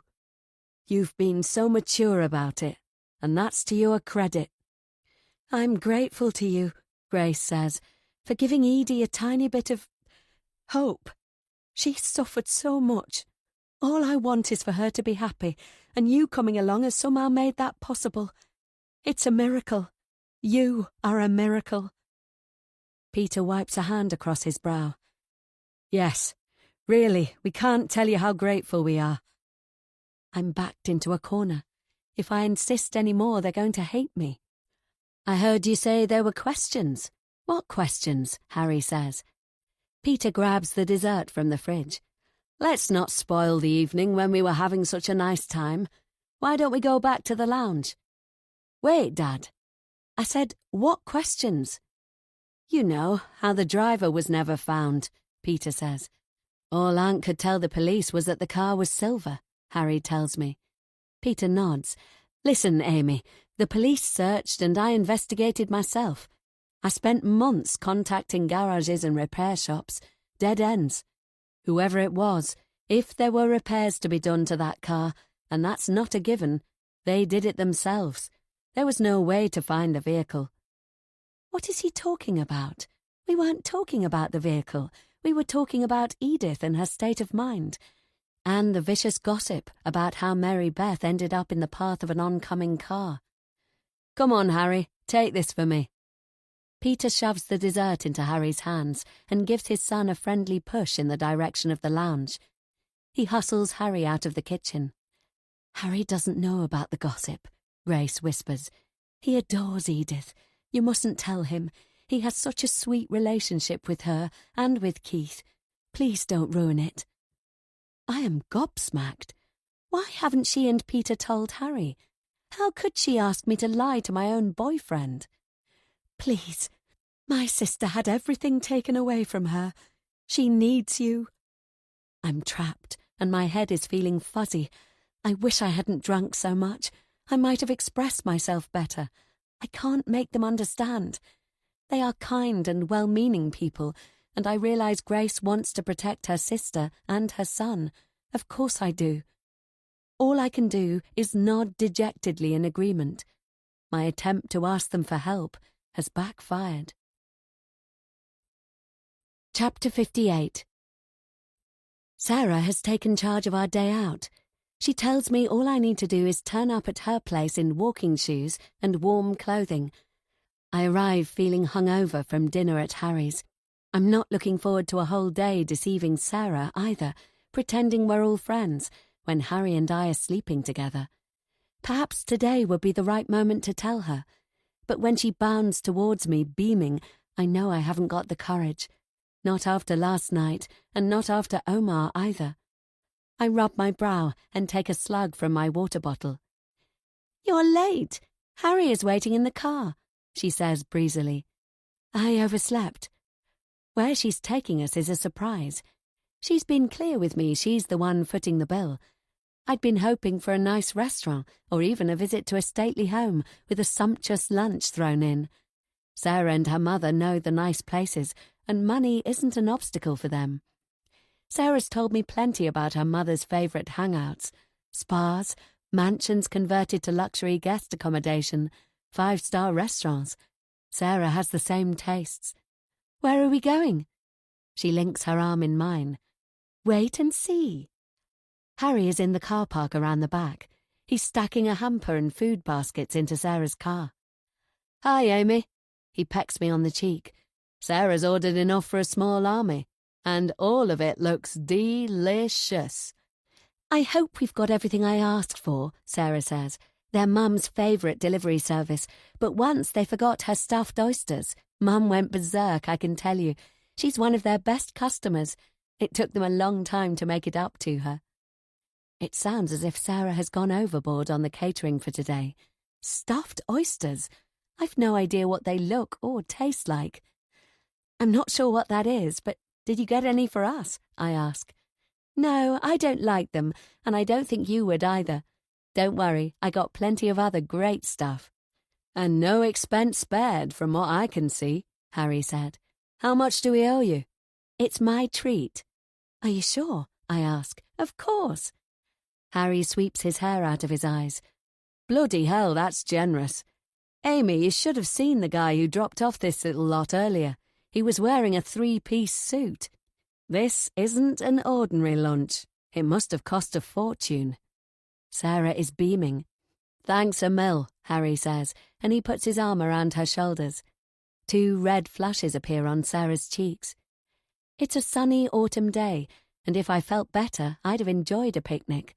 As it is, I'd prefer to be inside somewhere cosy, perhaps curled up in front of a log fire. I tuck my scarf closer around my neck. I'm tough. I'm used to life on a farm, for goodness sake. I can handle a hangover. Harry isn't suffering the same as I am, so I guess he's more used to drinking. He's chirpy and bright, the same as Sarah. I hunch in the back of the car. Off we go, Sarah says. As she lets out the clutch with a crunch, Harry laughs and so does Sarah. The movement of the car makes me queasy, and I can only hope Sarah is a better driver than that. Otherwise, I'm in for a rough ride. Actually, Sarah is far from a good driver, and I can't wait for the journey to end. We head out of town in a direction I don't recognise. The streets fall behind, and we're surrounded by moorland. Do you know it around here? Sarah asks Harry. It's not a route I usually take, but I must have been to this area once or twice. I'm more familiar with over by Northman's Gap. That's where we have our cottage. I didn't know you had a place on the moors. It belongs to my parents. Northman's Gap is meant to be lovely. I bet you have a great view. It's fantastic. Could we go there afterwards? That's unlikely. My parents are having a lie-in because we had guests last night. Not to mention that we can't let on Harry's parents know me, or the fact I spent yesterday evening at their place. Harry's blue eyes meet mine in the rearview mirror. I feel a twang of guilt and glance away. It's beautiful up here, I say. And cold too, I'm sure. It looks nice through the window, but I bet once we step out it's going to be biting, thanks to the exposure. I know a nice spot where there's an old ruin, and it's quite sheltered. There's a view over the valley, though I bet it's not as amazing as the one from your cottage, Sarah says. Sounds like a plan, I say, forcing my enthusiasm. After what seems like a rather long drive, we arrive at a deserted car park. I've got to admit the landscape is amazing. There are a few stunted trees and plenty of gorse bushes. Otherwise, as far as the eye can see, it's a beautiful sweep of purple heather. It's not a long trek to Sarah's ruin, but by the time we arrive, my ears are cold, and the 2 baskets I'm carrying are threatening to pull my arms off. But Sarah was right. There is a great view. We're staring at a huge expanse of moorland, stretching for miles in all directions. It's a clear day with a blue sky. I can only imagine how desolate it must be when it's misty. I stand with my back to a half-crumbling stone wall. Isn't it wonderful? Sarah says. I smile. Gorgeous. I didn't have you down as an outdoor type, Sarah, Harry says. Don't judge a book by its cover. I've all kinds of mysterious qualities you know nothing about. I can't miss the flirtatious tone in her voice. Sounds intriguing, Harry says, with a twinkle in his eye. It's his manner with everyone, and it doesn't mean anything, although I can't help being surprised at how Sarah is flirting with her body language too. That's not her usual modus operandi. She really has decided to allow Harry into her inner circle. Although I'm pleased for her, it makes me worried. Worried for Harry and me. Should I tell her right now? But I can't get the words out of my mouth. She would be so hurt and disappointed about how I've deceived her. I scan the landscape. In the distance, a familiar shape catches my eye. What's that over there? I say, pointing. Some old worker's place done up, Sarah says. Cute, isn't it? Harry is spreading out the picnic blankets and unpacking the food. I'm starving, he says. Is it okay if we get started? Harry, come and have a look, I say. The building in the distance is a long way away. It's a white square on a far hill, but it's familiar. I'm disoriented by the road we took, but it looks to me like it could be Harry's cottage, or one very similar. Of course, I can't let on I recognise it. That would mean letting Sarah know I'd been there. Harry comes alongside me. "You look a bit cold. Are you okay?" "Fine, thanks." I point again and he squints. "Amazing. That's our place. Yes, that's the crooked tree at the corner of our garden. I'm sure of it." What are the odds of that? An unpleasant feeling crawls its way up my spine. Very likely it's guilt. Sarah laughs like it's the funniest thing she's ever heard. "Your cottage? I can't believe it. I've always wondered what that little place was." "Well, wonder no more," Harry says, as he goes back to the picnic. "Anyone for quiche, or soup, or stuffed triangle things which smell divine?" "Yes, please, to the soup," I say. Sarah has her hands on her hips. "That means you absolutely must take us afterwards. What do you say, Amy? We've got to see his cottage, haven't we?" I mumble something non-committal. "It's my picnic, and you've got to take us," Sarah says. Harry shrugs. "Sure, but it can't be today. My dad gets really grumpy if he's disturbed." Harry manages to distract Sarah by plying her with food and with compliments. It's not so difficult. She melts to his charm, and it turns out we're all hungry, and the food is utterly wonderful. I lean my back against the wall and enjoy the sun on my face. With any luck, she'll drop the idea, and then we can all go home. Harry is very good at taking special care of Sarah. We all relax and the chat is fun. Both Sarah and Harry have wine, though I can't face it. It's cold enough that we can't really linger, so once we've stuffed our faces, we pack up and head to the car. I slap my body with my arms to get my circulation going and slam the boot shut. I'm about to open the passenger door when Sarah grabs my arm.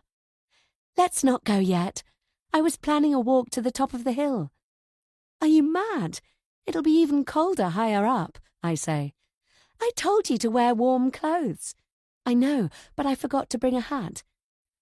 "Why don't we spend the afternoon at Penelope's instead?" Harry says.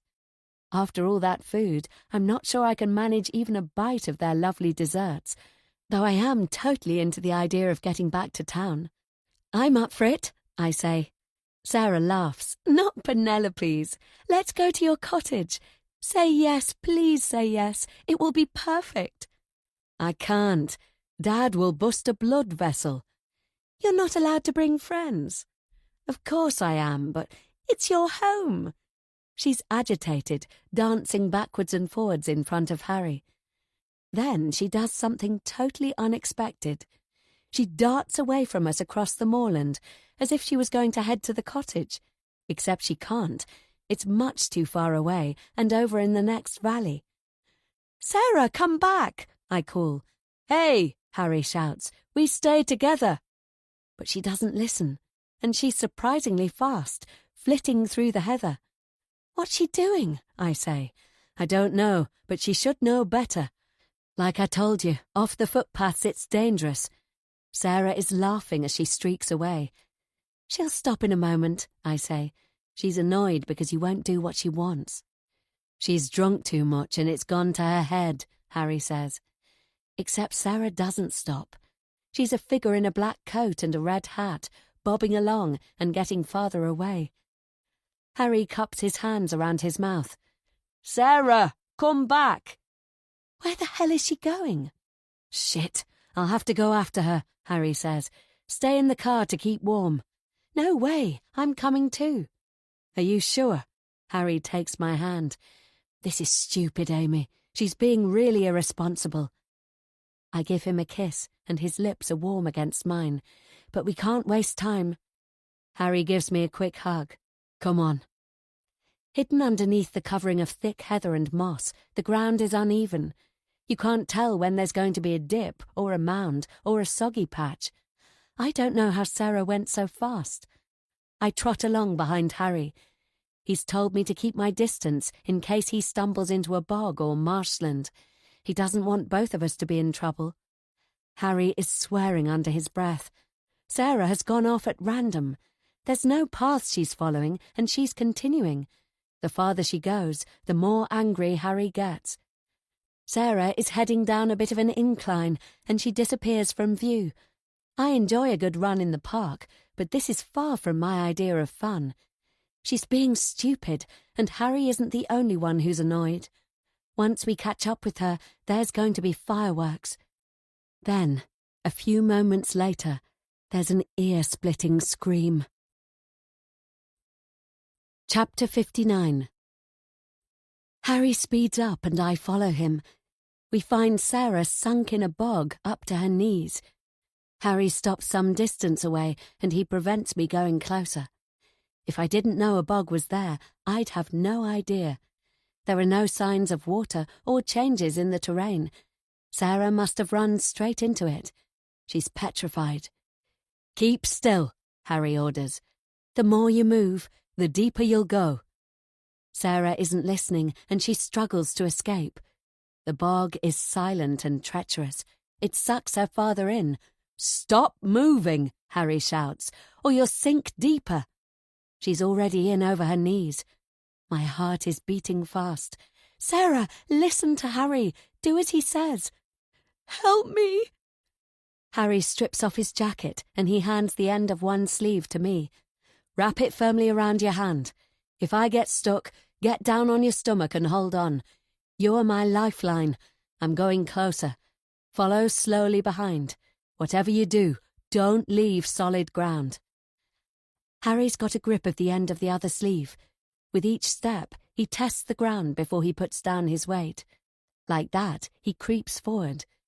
Visually, it's impossible to see where firm ground ends and the bog begins. Sarah is sobbing.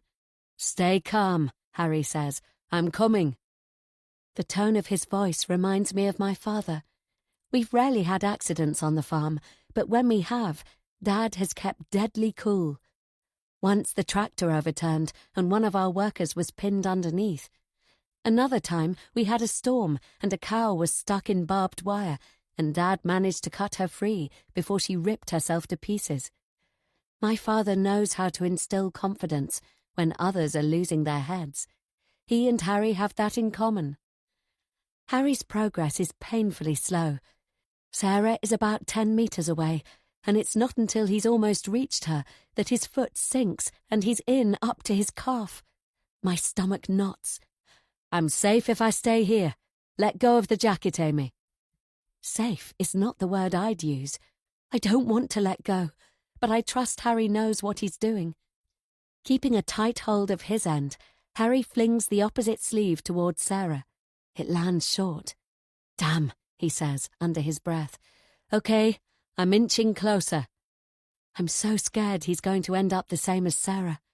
Even though Sarah has stopped moving, the bog won't let her go.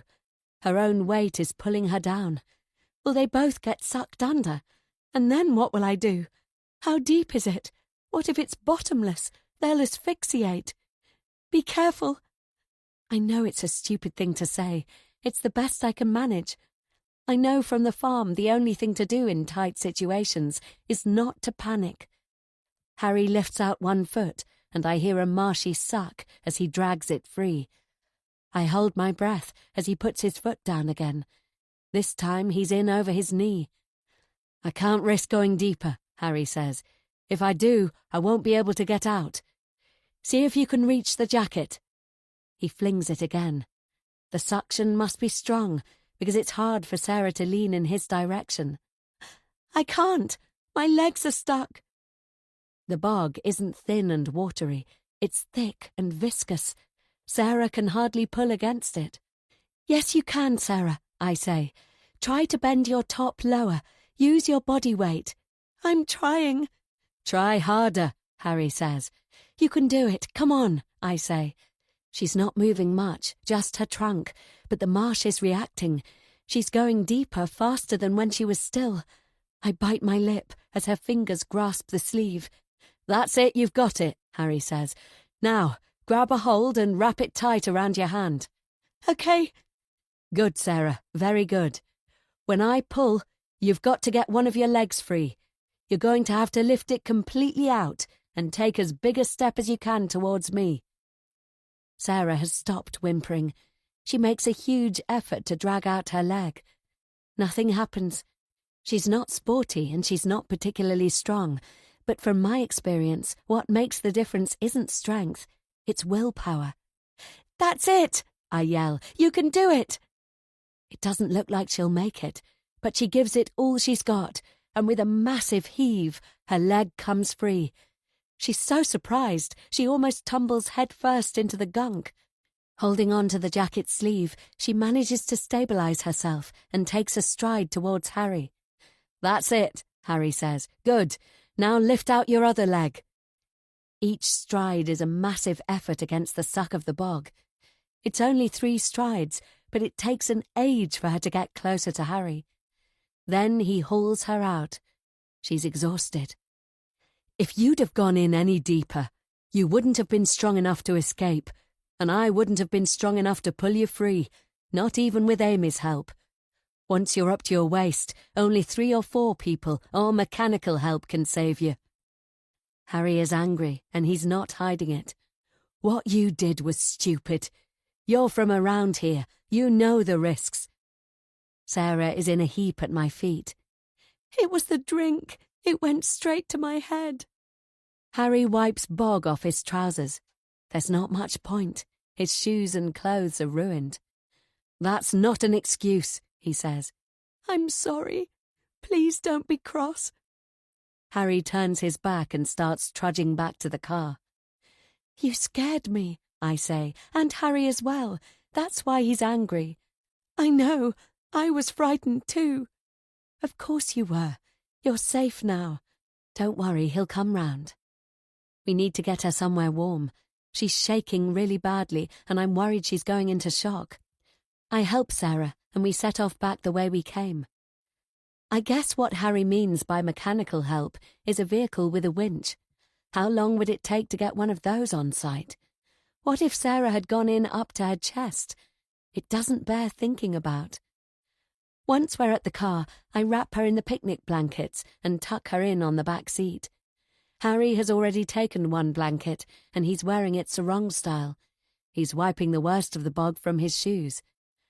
"How far is it to your cottage?" I whisper. "A few minutes. It's actually pretty close by road."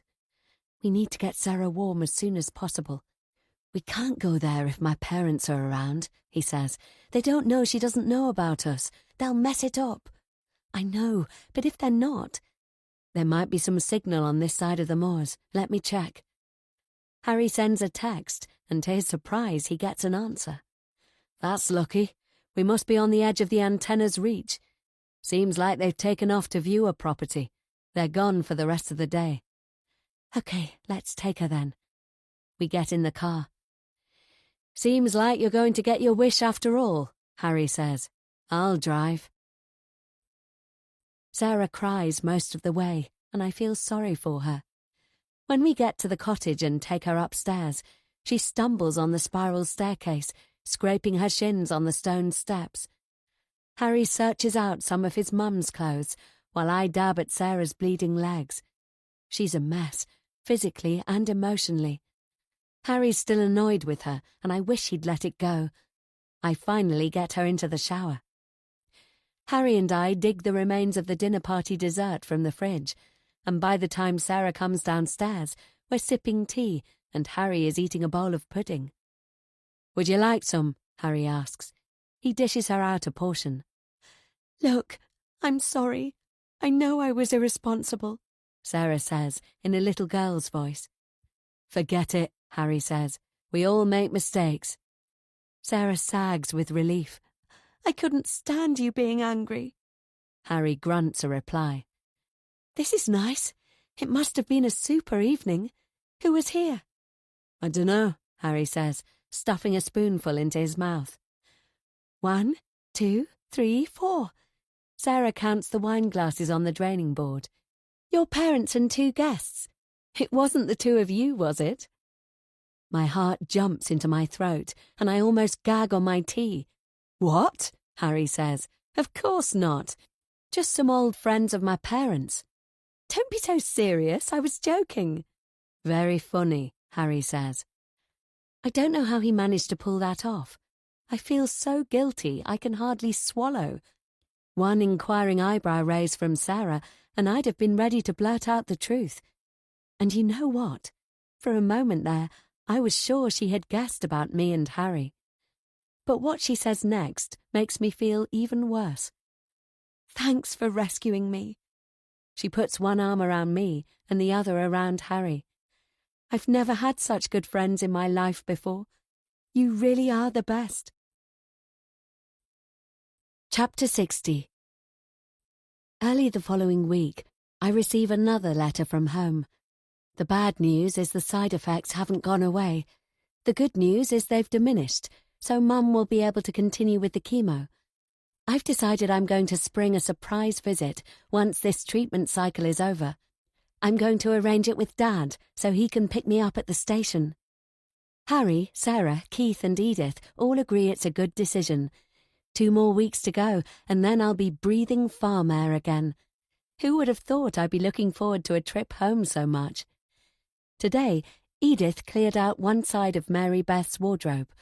I wish she'd take the plunge and remove all of Mary Beth's things. It sounds horrible, but I can't stand the sight of them. The little hairbrush and hand mirror on the dresser, the small items of clothing, they make my skin crawl. Edith isn't ready for the big clear-out. Obviously, I can't push for it. That would be heartless of me. The wardrobe smells musty, so I hang my clothes and leave the door open.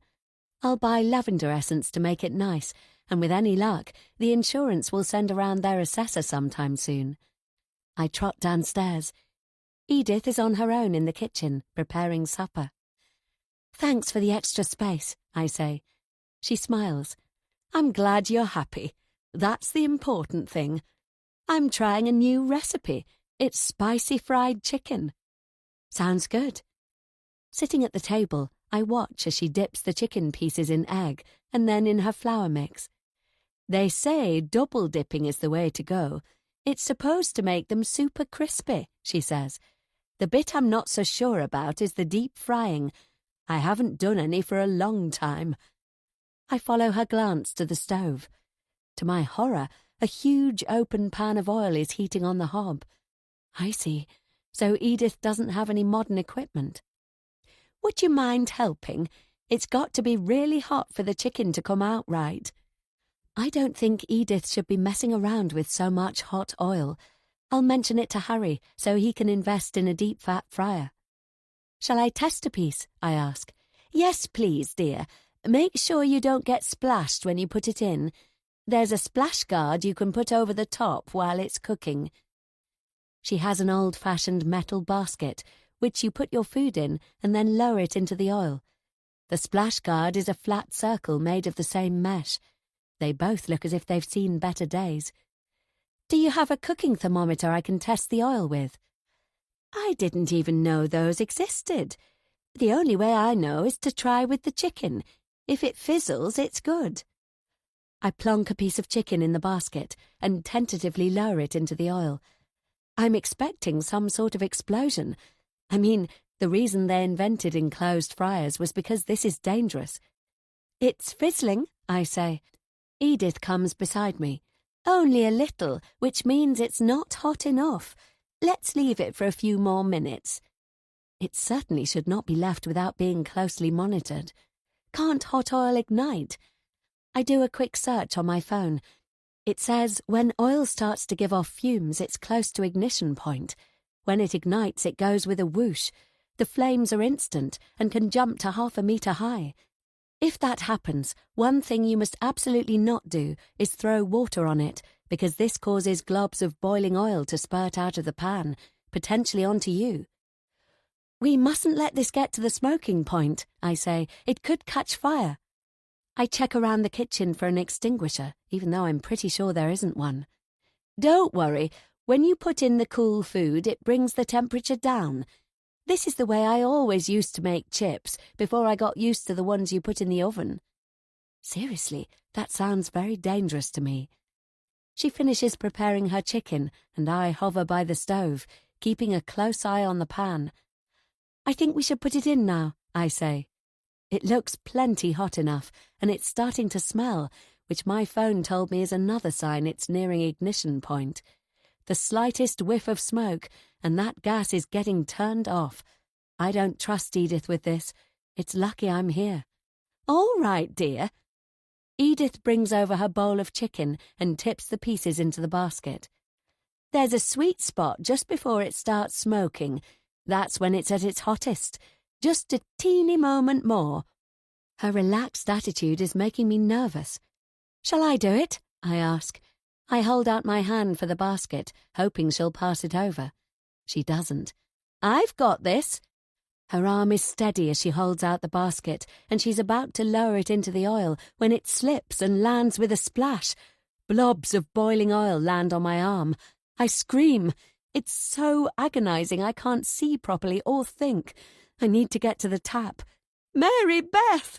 Edith screams. She clutches at me and falls to the floor, and I have to push her off to get to the sink. As I run cold water over my arm, it doesn't make any difference to the agony. The oil is burning its way through my skin. Let the water run. Just wait. It's my voice, but it's my father's calm tone in my head. It helps me. I take deep breaths, and my mind clears a little. I can at least believe the cold water is going to help, even if I can't feel any relief. I don't know what to do about Edith.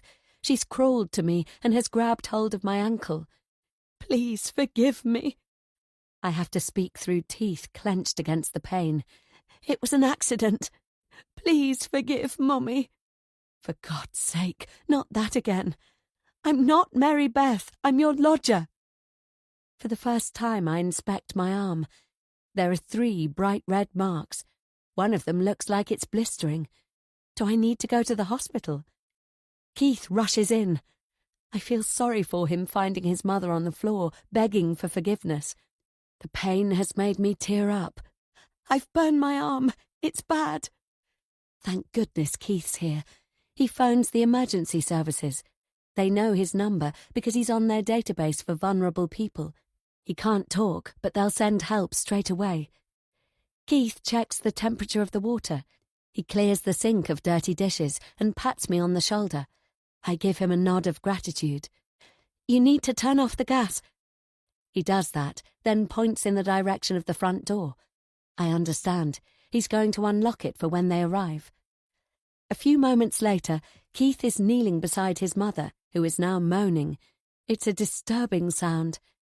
Keith checks her for scalds, and amazingly, she has escaped with none. We're like that when the ambulance crew walk in. By then, the stream of water has taken the edge off my pain. They tell me I've got minor burns. They instruct me to keep the area cool for the rest of the evening with cold compresses and to take painkillers as necessary. Although Edith was not injured, she's unable to stand, and they stay with her, monitoring her blood sugar and her heart. They tell us she's suffering from shock. She stopped calling me Mary Beth, and she hasn't asked me to forgive Mummy again. Now that I think about it, I don't think she did it when Keith was here, which means, yet again, nobody else witnessed it. The paramedics instruct Keith to contact Grace and Peter. A short while later, Harry and his parents arrive. Grace is able to calm her sister down and get her to bed. Once the paramedics leave, Keith, who has handled this really well, starts going downhill. He has to go to his room. Apparently he suffers from stress migraines. It's only Harry and me left in the kitchen. The place stinks of oil, even though the pan has been taken into the garden. What happened? Harry asks. The ambulance crew asked me that question, and I gave them the same reply I give to Harry. It was an accident with hot oil. The pan with the chicken and the mess by the stove said it all. Harry shakes his head. Why do I get the impression you're not telling me the whole story? You've got to buy her a proper deep-fat fryer. Agreed. And? Nothing. Come on, Amy, what are you not saying? I squeeze the compress on my arm. It doesn't really help with the pain, but it's comforting. It could have been more serious. A pan of boiling oil could have gone all over me. Or on Auntie. It was a horrible accident. Was it? Grace has been acting oddly since they arrived. I noticed it as soon as Grace came into the kitchen. Sure, she was preoccupied with her sister, but still it struck me as strange how silent she was. If that had been me, I'd have been full of questions. And here's the thing. My brain won't stop replaying the incident. I keep seeing Edith dropping the basket in. Is it my imagination, or did she jump back before it slipped, as if she let it fall deliberately, as if it wasn't an accident at all? I've been replaying it in my mind, and I'm certain Edith moved back a moment before it fell. It meant she was out of reach of the splashing oil, but I wasn't. It's just too crazy. I must have got it wrong, because if I were right, it would mean she meant for me to get hurt. Except it didn't splash her, I say. Edith didn't get a single scald. Luckily. No, I can't tell Harry I suspect his aunt might have done it on purpose, especially when I'm not certain. I must be wrong. Yes, luckily, I say. She was pretty shaken up, though. She called me Mary Beth again. You didn't mention that to Mum. Grace didn't believe me last time I told her. Why would she today? I dunno. What did Auntie say to you? When I was hurt, she started screaming her daughter's name. It must have been the shock. Must have thrown her right off kilter. It might have taken her back to, the car accident. I'd thought about that, and maybe it does explain Edith's behaviour. Some kind of traumatic reliving of her daughter's accident. She was screaming at me as if I were her daughter. Listen, Amy, I don't know what to think. She must have got confused. That's not all. She asked me to forgive Mummy. Harry lets that one sink in. I don't understand. Why would she say that? I patted my compress. It was like she felt responsible. But she wasn't. It just, happened. It was an accident. But what if it wasn't? Before the car accident, were there any other incidents with Mary Beth, or with Keith? I mean, other accidents or injuries when they were children? I looked up in the library about parents who harm their children. There have been plenty of documented cases. Harry's eyes are bulging. Of course not.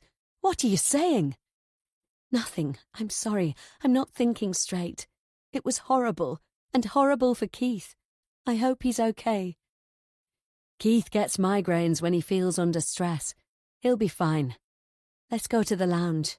You need to relax and unwind, and I want to look after you. I follow him, bringing my painkillers with me. I don't know what to think about today. I must be muddled. I like Edith, and above all, I want to believe she's a good person and would never harm anybody. Not me, and not her own children either. Chapter 61. A while later, Peter comes to see me and Harry in the lounge. Peter asks me to show him my arm, and when I do, he winces. I'm waiting for Grace to finish with her sister before I tell them. How are you? Peter asks. I'm okay. It'll get better. She's being brave because it hurts like hell, Harry says. Peter's face is lined with worry. I am sorry. All that hot oil sloshing around. Edith mustn't take risks like that. Mum's still with her then, Harry says. Yes. She's asked me to check on Keith. I'd better go and see him. When Peter comes back, he gives us an update. Keith has got one hell of a migraine. Poor him, Harry says. Peter sinks into an armchair. There's nothing much to do. Keith needs quiet and darkness, and I bet when he comes out of it, he's going to be churning out a lot of canvases. What do you mean? I ask. Keith used to love painting when he was a kid, Peter says. Thing is, he goes back to it every time he comes out of a migraine. It's bizarre. I can't help feeling it's not good for him. You're wrong, Dad. Keith's doctor said it was therapeutic. He said it was part of Keith's recovery process. After that, he can bounce back to normal. From what I've learned at uni, Keith's doctor is right. Art can be very therapeutic. It helps people to heal. Peter pulls a scornful face. That doctor is an idiot, if you ask me. Why did Keith give up painting? I ask. Harry shrugs. I dunno. It's a shame because he's got talent. He grew out of it, Peter says. We watch a film together. I'm not concentrating, but it's nice to have it on in the background. Harry helps me refresh the cold packs every now and again, and I lean against him on the sofa. Peter helps himself to drink from Edith's cabinet, and he makes a hot chocolate for me and Harry. It's gone midnight by the time Grace appears. Edith's sleeping. She'll be fine. And how are you doing, Amy? Grace says. I've been thinking, not only about tonight, but about the whole Mary Beth issue. When Grace looks straight at me, I can't help but think she's been crying. I clear my throat. I want to move out. It's like I've dropped a bomb in the room. Peter is horrified, and Grace clutches at her husband.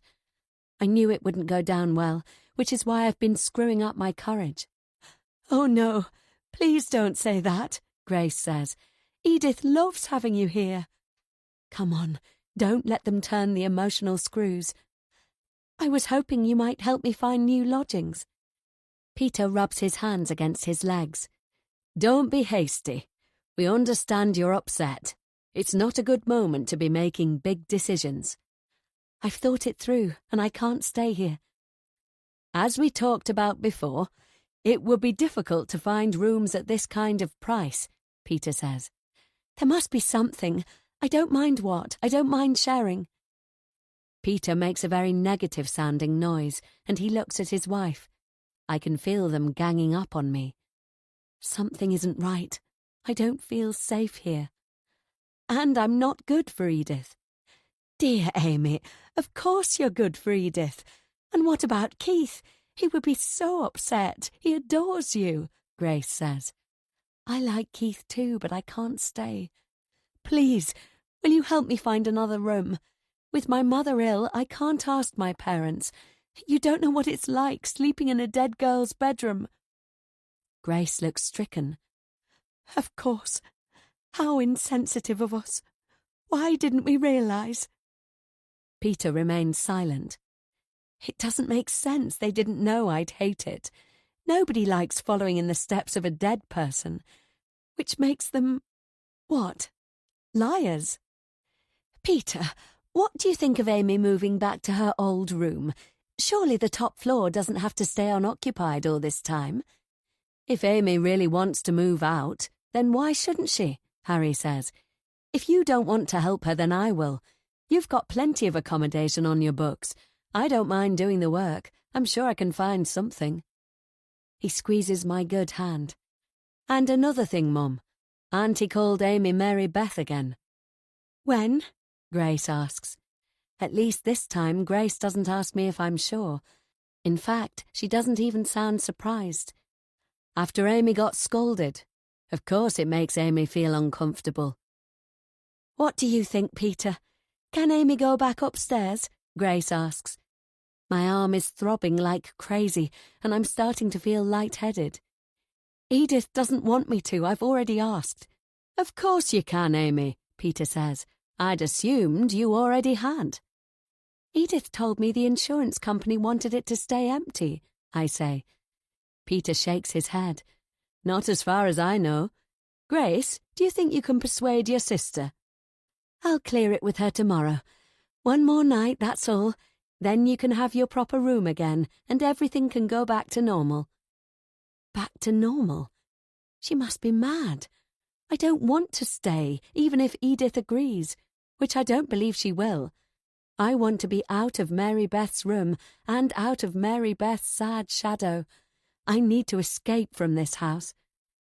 If Auntie says no, then I'm helping Amy, Harry says, whether you want me to or not.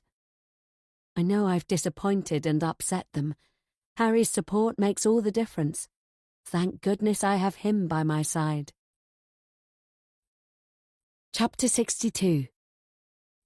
For the first time, Harry stays overnight in my room.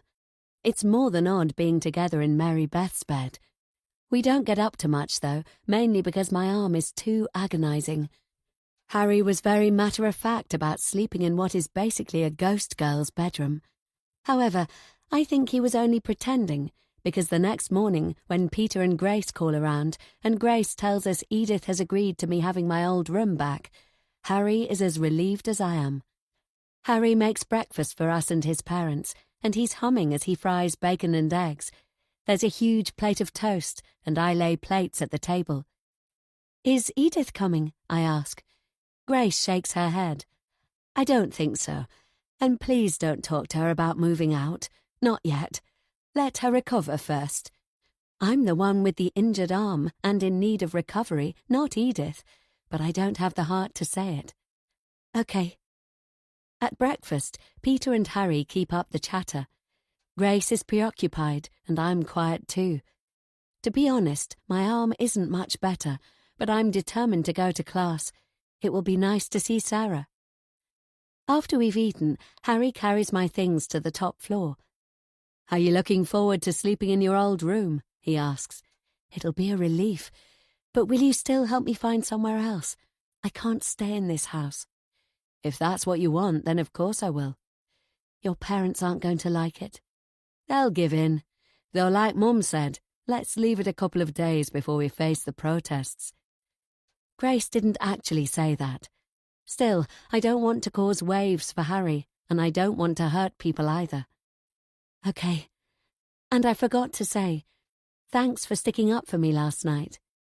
Harry kisses me. "Don't be silly. Why wouldn't I?" I kiss him back. "I'd better tell Keith about my plans. I don't want him to hear from somebody else." "He won't hear it from me." "I know. I just want to be sure I'm the one who breaks the news." For sure, Keith will be hurt once I move out, but I'll still keep in contact with him. "That's what I like about you," Harry says. "You care about people." Some of the weight I've been carrying since yesterday lifts away. Right, another day of renovations at the cottage. What joy. I'd better get going. Harry gives me a smoochy hug. Being with him makes everything so much better. It takes a few minutes to sort out my things for the day. I'm on my way down to see Keith when I hear Peter's raised voice coming from Keith's floor. From the sound of it, Peter isn't happy. I stop on the stairway. What's going on? Poor Keith, he doesn't deserve to be yelled at. "If I see another bloody paintbrush in your hand, I swear it's going in the bin." I scrunch down out of sight. The next thing I hear is a door slamming. "I've told you before," Peter yells, and his voice is nasty. Then he runs downstairs. I'd never have imagined he could be so unpleasant, especially not to his own nephew. I creep down the stairs and knock on Keith's door. "It's me, Amy." The door inches open, and Keith peers through the gap, a shy smile on his face. I slip inside. "I'm glad you're feeling better," I say. There's a canvas sitting on an easel. It's angled away from me. As Keith grabs his laptop, his fingers are speckled with fresh paint. "What about you? How's the arm?" I shrug. "It's getting better slowly. I wanted to see how you're doing. Harry told me your migraines can last for days." "They used to, but not this time. I haven't had one for ages. The last one I had was when they told me I had to start going to the day centre. That was 10 years ago. The stress of it did me in." "So it was the stress of yesterday which brought it on?" "Must have been." I toy with the hem of my sweatshirt. "Listen, there's something I need to tell you." Keith examines my face. "What?" "Let's sit on the bed." "Let's not. Just tell me." "You were great yesterday. I don't know what I'd have done without you. I feel like the two of us get on really well." Bad news is like ripping off a plaster. Sometimes it's better to just get it over with. I'm going to start looking for a room closer to the university. As I suspected, Keith is mortified. "Why?" "So I can walk to uni rather than taking a bus." "You want somewhere closer? I hope you don't mean closer to Sarah." "No, just closer to uni." "I don't like Sarah." "I know the two of you didn't get on. Sarah is emotional. She didn't mean to offend you. She's not a nice person. Me moving has nothing to do with her. Please don't take it badly. You and I will still be friends. Will we? I promise. He stares out the window and then at his canvas. For a moment I wonder if he might cry, which makes me feel dreadful. I'm sorry. We'll still see each other. Have you told Mum? Not yet. It'll take a while to find somewhere, and I'd prefer to wait before I let her know. But I didn't want you to find out from Harry or your aunt and uncle. I'll be going through their agency. It's like I've knocked the spirit out of him, like I've spoiled his entire day. No, worse, as if I've spoiled his entire life. I'm going to have to make this up to him. You promise we'll still see each other? Yes. Feed the ducks? Go for walks? Yes. It won't be the same. No, it will be better, you'll see. Trust me, Keith, I won't let you down. He sniffs. What are you painting? Stuff. Last night we were talking in the lounge and Peter told me you do artwork after a migraine. Keith snorts. He always hates me painting. I don't understand why he'd be like that. Art and music are both helpful for recovery. Are they? Yes, we studied it. You mustn't let him stop you. After my sister died, I didn't leave my room. I couldn't. It lasted ages. That's when I started painting. Uncle said I shouldn't be cooped up for so long, that it was unhealthy, but painting was the only thing I could do. Then one day, he took away my materials. What?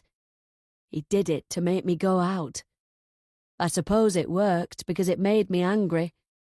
He said he'd give me my paints back if I went into the garden, so I did. But he didn't give them back for 2 weeks. He forgot to tell me that part. Who would do that to a 5-year-old child who had lost their sister? It's heartless, cruel even. Keith indicates for me to have a look at his recent canvas. I'm happy he asked. And I couldn't have been more surprised by what I see. I stare in pure admiration. Most of the painting is a dark, ominous sky. It hangs over a swathe of moorland, and in the foreground, a small, crooked tree stands alone. Keith has captured the mood perfectly. It's both breathtakingly beautiful and desolate. Wow, Harry said you were talented and he was right. Keith shrugs. I love it. Thanks. I think I'm embarrassing him. I'm sure Keith has no idea how good it is. Is that the tree at Harry's cottage? Maybe. It was what came to me yesterday when I had the headache. I knew I wouldn't feel better until I'd painted it. That's how it's always been. I can't feel better until I've painted what's in my head. I heard Peter shouting. He wanted to throw it out like he threw out my paintings when I was younger. I'm bigger now. I didn't let him. He threw out your paintings? I can't believe he'd do that. Didn't your mum stop him? He gets so worked up about it. Mum and Aunt left him to it. You're a fantastic artist, and he should be encouraging you. Are you seriously telling me he threw all your lovely paintings away? Not all of them. There's one he missed because I hid it. Would you like to see?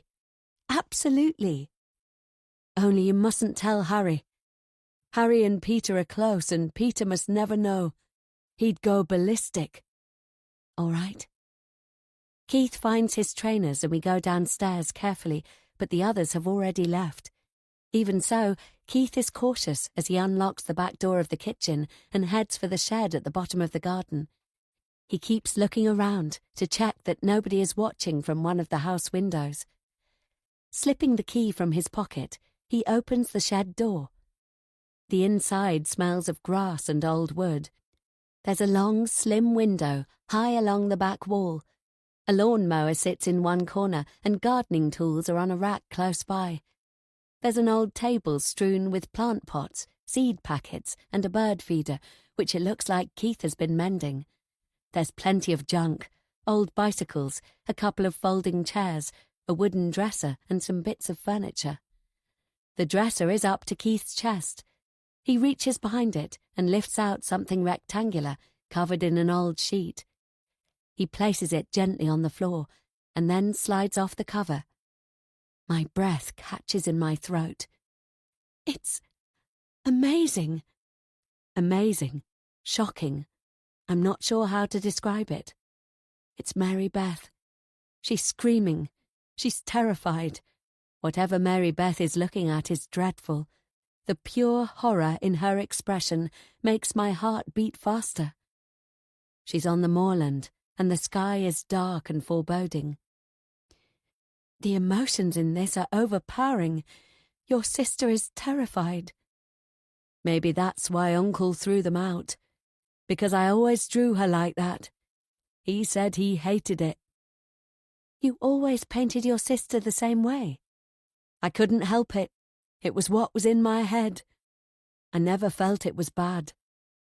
It isn't bad. This is important to you. It means something. Uncle said he didn't want Mum to see them, that I shouldn't paint my sister that way.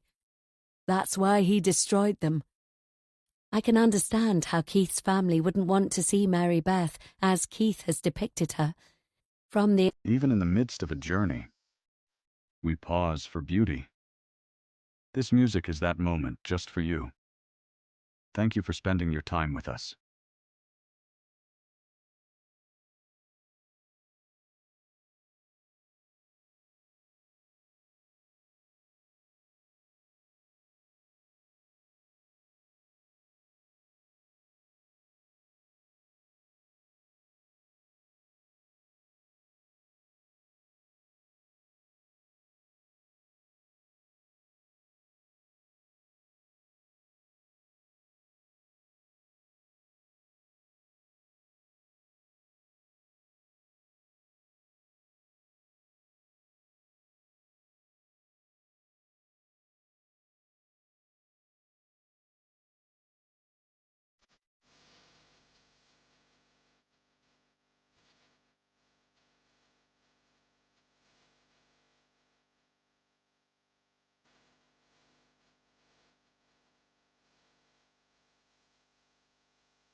Expression on her face, it's almost as if it's the moment of her accident.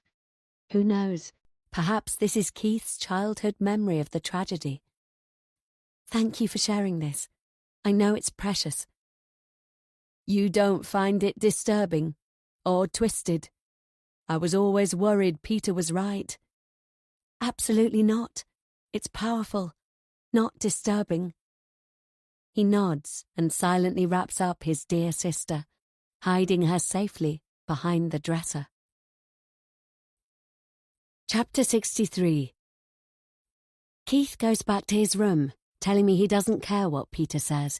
He's going to spend the rest of the day painting. Good for him. I'm about to leave when Sarah sends a message. I haven't told her about the cooking oil accident, so she doesn't know about the drama. She sent me a photo of a luxury watch. I bought it for Harry. What do you think? I go cold. What is Sarah doing, buying Harry an expensive gift? I think it's extravagant.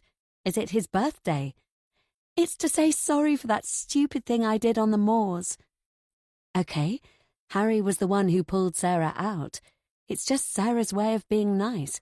She's not angling to get his attention. Do you think he'll like it? She's thrown so much money at it.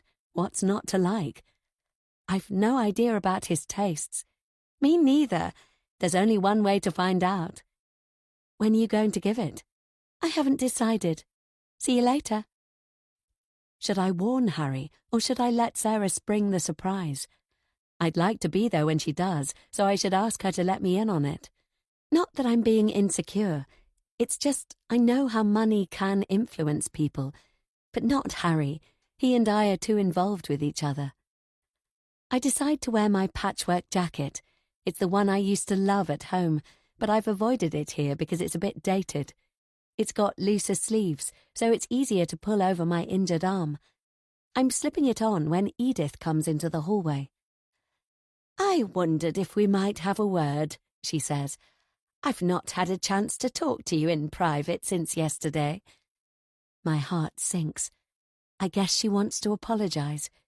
It's not necessary, and I'd much prefer to leave. I'm in a bit of a rush. I thought you didn't have lectures until later in the morning. Have they changed your planning? How did she remember my timetable?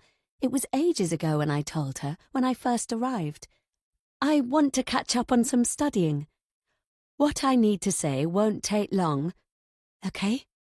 She turns towards the kitchen. How about a cup of tea and a biscuit? My stomach clenches at the word biscuit, and I have a horrible premonition that this is a bad idea. I don't think I can stand another strange episode with Edith. What if she offers me the one she bought for Mary Beth? No tea or biscuits, thanks. I need to get going. All right, dear. We stand awkwardly, and my arm throbs in protest. Whatever she wants to say, let's get this over with. If it's about the accident, I say, you really don't need to. I was going to say apologize. Edith cuts me off. Yes, it is about your arm. Why on earth did you tell my sister I called you Mary Beth? Because you did. I don't understand why you'd make up such a terrible lie. I could hardly sleep, it upset me so much. Edith, you did call me Mary Beth, right after the accident. She clutches at her chest as if she's about to have a heart attack. I did no such thing. Okay, so she was stressed and she doesn't remember. Just like she didn't remember when it happened before. I could hardly believe it, not from you, she says. There was a time before when people made up evil lies about me.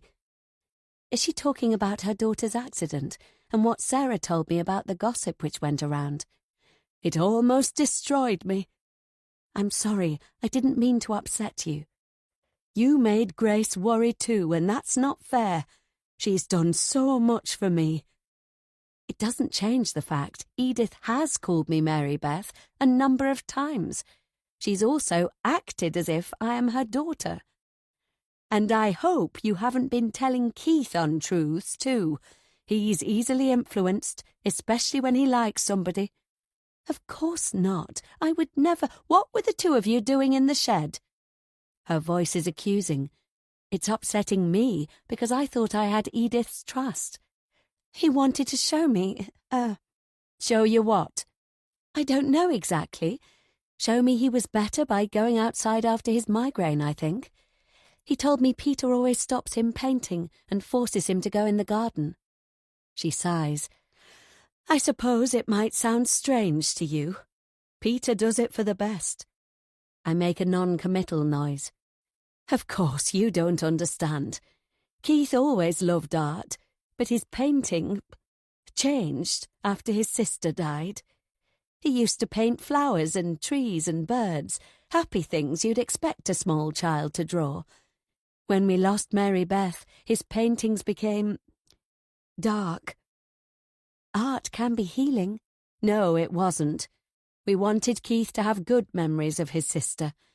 Peter said that if Keith kept painting disturbing pictures of her, that would be the way he'd always remember her. Look, Edith, I'm sorry, but all of this is getting too complicated. I'm not sure this is the right place for me. Okay, so I've gone against Grace and Harry's advice. I can't help it. What do you mean? Edith says. You can't leave us. Her expression darkens in a way I've never seen before. The front door isn't far away. I've got to get out. I take a step away and make a run for it. Chapter 64. Fiona. Since I discovered Harry slept with my sister, I avoid being alone with him. I don't come downstairs in the mornings when he calls by to pick up Keith. Keith continues making supper so he can give his mother as much rest as possible. Harry calls by to eat with his cousin in the evenings, but it's easy to avoid being on my own with Harry then too. He hasn't had the nerve to come to my room. In fact, he hasn't had the guts to speak to me about Amy in front of the others. If he's guilty, of course he wouldn't want to. Since I told him I'm Amy's sister, he's changed. For a start, he's drinking far more than before. When he comes for supper, from the state of him, he's already had a couple of glasses. Whiskey is his thing, and he's stashed a bottle at Mrs. Meacham's. He's not bright and chatty at the table like he used to be. He's preoccupied, and the alcohol gives him a brooding presence. Or is that just me imagining the worst? It's not until a few days later that Harry manages to get me on my own in the hallway. "Why are you avoiding me?" he says. His eyes are bloodshot. I suppose it's from the whiskey. I'm not. Come on, I'm not an idiot. So work it out then. I was in love with your sister. It doesn't mean you and I can't be together. This is so messed up. You were with Amy and then Sarah. Sarah wants to marry you. It's in her head. We're not an item. I love you. I've my back to the wall, and Harry paces in front of me. Why did you lie to the police? Is that what this is about? He says. It's the part I really don't get. Why did you deny it when they asked? I told you. It was because of Sarah. She kept having shitty experiences with guys. Nobody knew Amy and I were together. He runs his hand through his hair. You've seen what Sarah's like. Amy wanted to protect her. I'm not buying it. Call me paranoid, but I'm 90% sure he's not telling the truth. He lied to the police, and there's got to be a reason for that. I shake my head. I need space. You behaving like this is driving me crazy. I can't stand us not talking, not being together. He reaches to touch me and I push him away. Leave me alone. As I dash for the kitchen, he makes a desperate sound. It's like he's going to crack, or like he's a man unhinged. Does Harry know what happened to Amy? Did he kill my sister? Chapter 65. Fiona. Sarah manages to look good, even though she's recovering from her emergency admission. Her home is still immaculate. She's tucked up on her sofa, in her pyjamas, clutching a white blanket. What's on your mind? She asks. I wanted to see how you're doing. That's sweet. I'm much better. They've given me a month off work. How do you get better after an overdose? I guess it's going to take time. I got overwhelmed.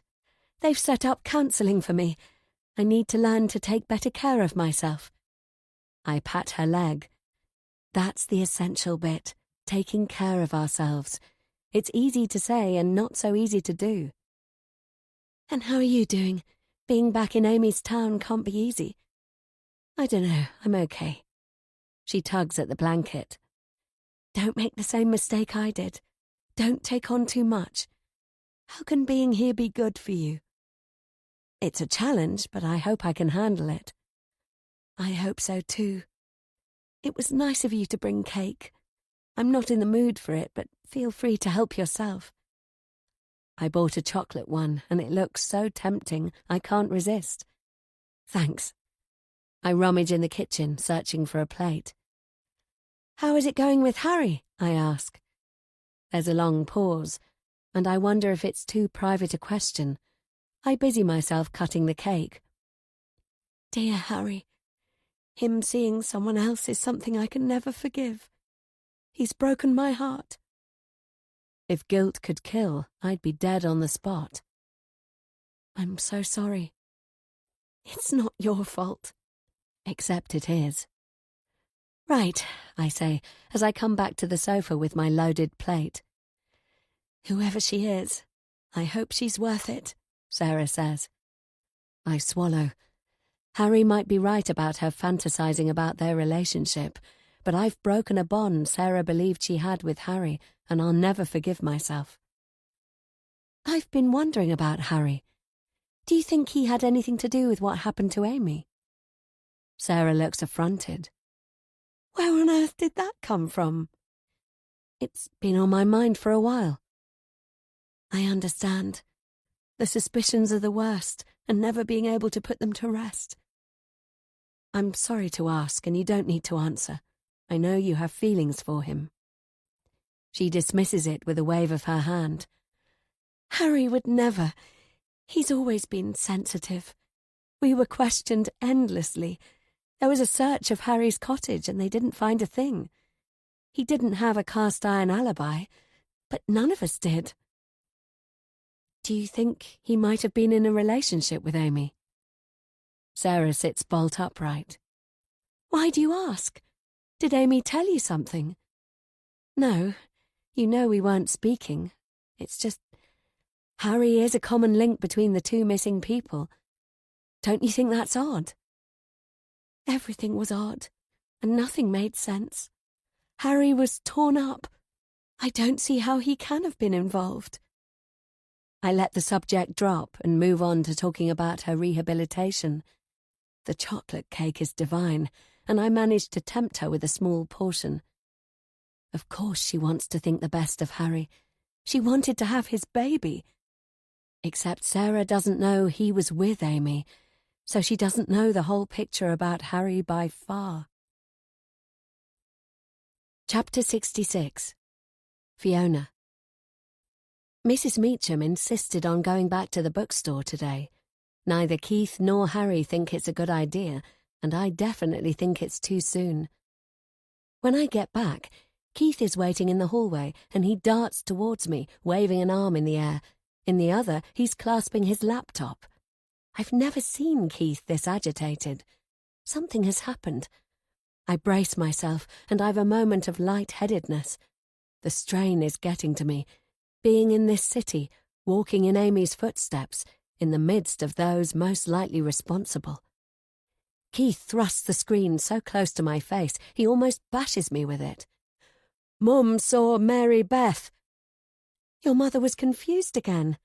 No, I believe her. What the hell is he talking about? I don't believe in ghosts, and I'm pretty sure neither does Keith.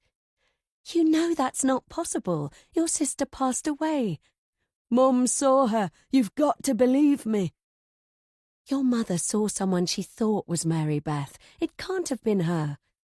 Keith is panting. This has really got him worked up. Okay, tell me exactly what she said. The bookstore is next to a school. Mum said a few weeks ago she spotted Mary Beth in the playground. That's why she was desperate to go back. It was probably a child who looked a little like your sister. Your mother isn't well. I want to see for myself. Please come with me. I can't go on my own. Keith grabs my arm and marches towards the door. This is ludicrous. Mrs. Meacham didn't see her daughter, but given Keith is 1,000,000 times stronger than me, I've no chance of resisting. He's simply going to drag me all the way to the charity shop. All right, let's go. If we hurry, we can catch them before going home time. We arrive as the bell sounds for the end of the day. It's a primary school, and children spill from the classrooms and fill the playground. Parents are waiting outside the gate for their little ones to exit. Keith forces his way through the crowd, pushing people aside to get to the front. I follow in his wake, apologising profusely to disgruntled mums and dads. Out come the kids, and I scan them. Little boys, blonde little girls, girls with brown hair. As they stream towards their parents, the playground empties. I feel sorry for Keith getting so worked up, because he's only going to be disappointed. He's hopping from foot to foot, pressed to the railing, and teachers and parents are eyeing him. Soon there won't be any children left to be picked up, so we should be able to finish this charade and get home. I'm wondering what I'm going to say to Keith to leave when he makes a guttural, heart-wrenching sound. He points. My breath is sucked out of me. Clustered close to a teacher, there's a group of 3 kids. The middle one is her. Mary Beth or a little Amy. She could be either. I see her, Keith. I see her. And that's when I also see the person who's come to pick them up. From the look of the man, he is a traveller. The 3 kids troop towards him, and as their little group moves away from the school, Keith and I go after them. She looks so much like Amy that my heart has taken over from my head. We follow a few steps behind. They lead us to a van parked in a side street, and once the children get in, the man suddenly turns on us. What the hell are you doing following me? Fuck off. Keith is massive, but this man looks like he knows how to look after himself. I don't think Keith would be a match if his adversary had a knife. Your little girl looks like my sister, I say. He sneers. So what? My sister went missing. What the hell do I care? You and Goliath can piss off. He jerks a thumb in Keith's direction. If you prefer, I can call the police, I say. For what? Picking up my own kids? He's right, of course. Just because she resembles my sister doesn't mean a thing. He spits, and it narrowly misses my leg. Besides, I'll be out of here, and I'll disappear. He snaps his fingers. Like that. Who are you? I ask. None of your business. And if you don't fuck off, I could kill you, or your friend. My stomach contracts. He leans so close, his breath brushes my cheek. I expect it to be rank, but instead it smells of peppermint.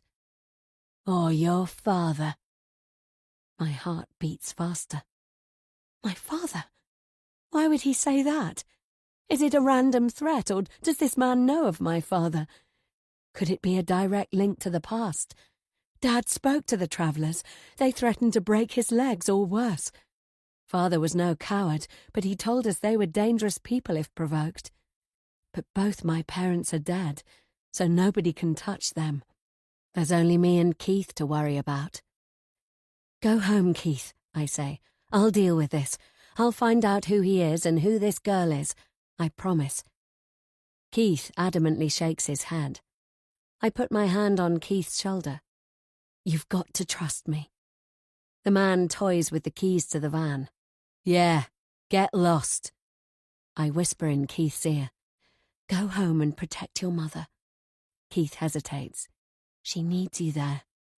I know he's torn, but he reluctantly walks away, though he stops every few steps to look back at me. It's okay, I'll be fine, I call after him. Which is, of course, a lie. Is that what you did to Amy? I asked the man. What? Did you kill her? You've got some balls, haven't you? But you've got it wrong. I don't think I have. Then think again. I didn't kill anyone. Then where is she? He glances at the children in the van and smiles. I can't decide if it's creepy or genuine. I said, where is she? You really want to know? He looks me up and down. The woman you call Amy is my wife. Chapter 67. Fiona. His wife? No. He shows me a ring on his finger. It's the gospel truth.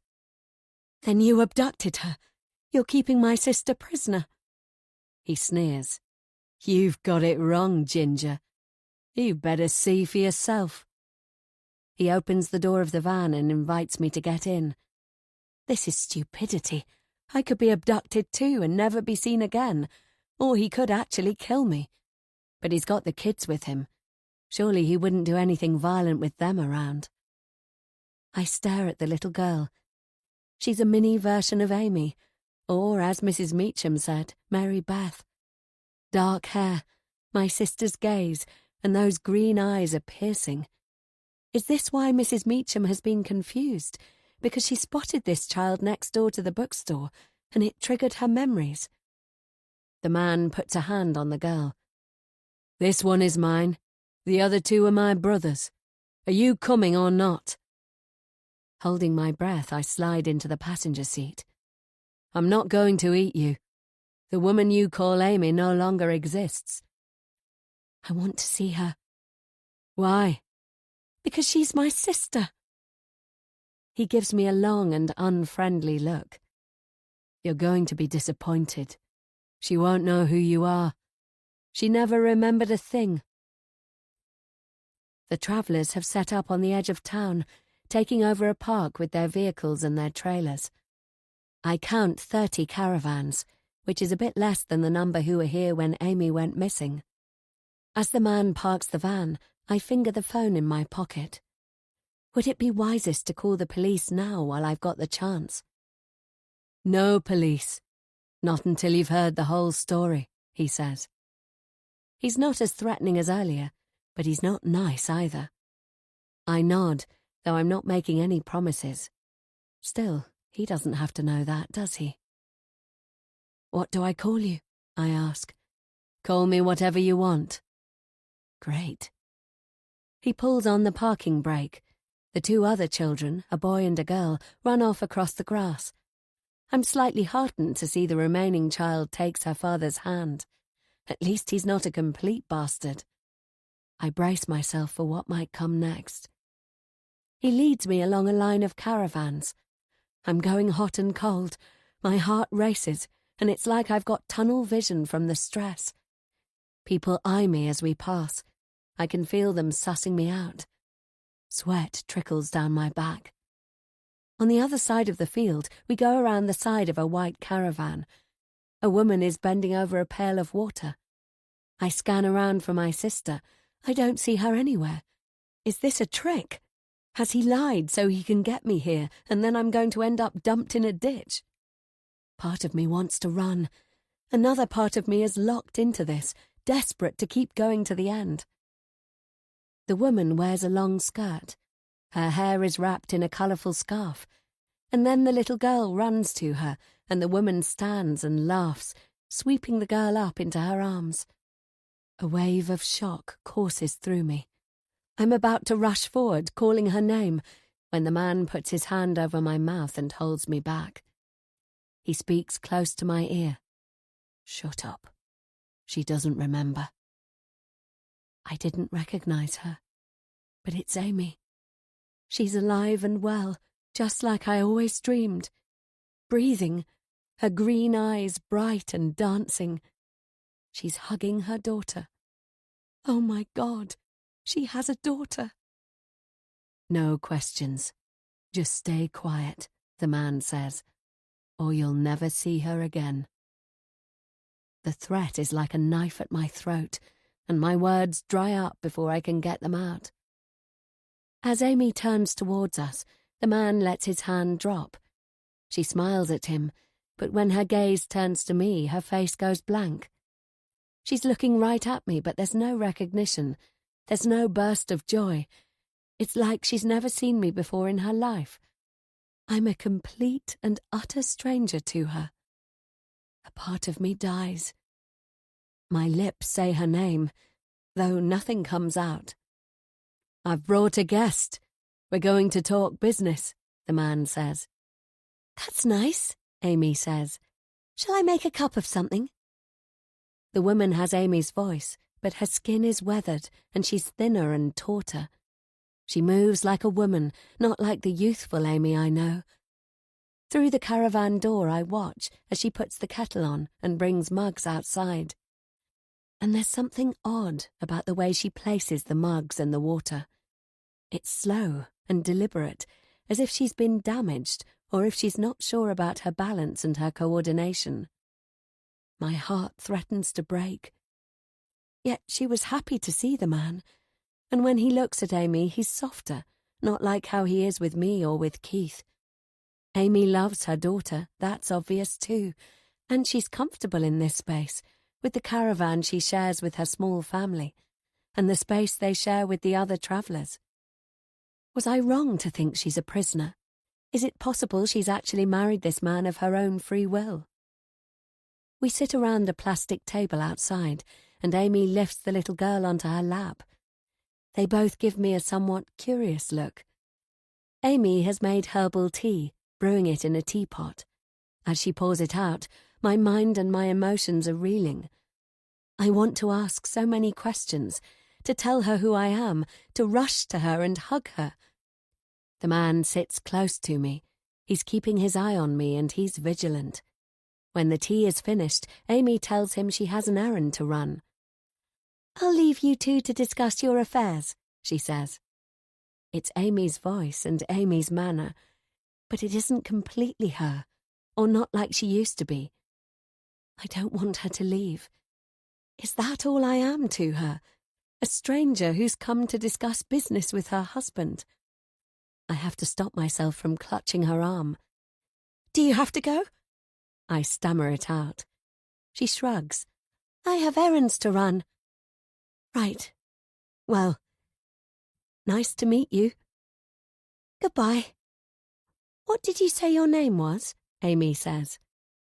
There's a huge lump in my throat. "Fiona." "That's odd," Amy says, and she frowns. "Why's that?" I ask, not daring to hope. "Oh, no reason. It's just a nice name."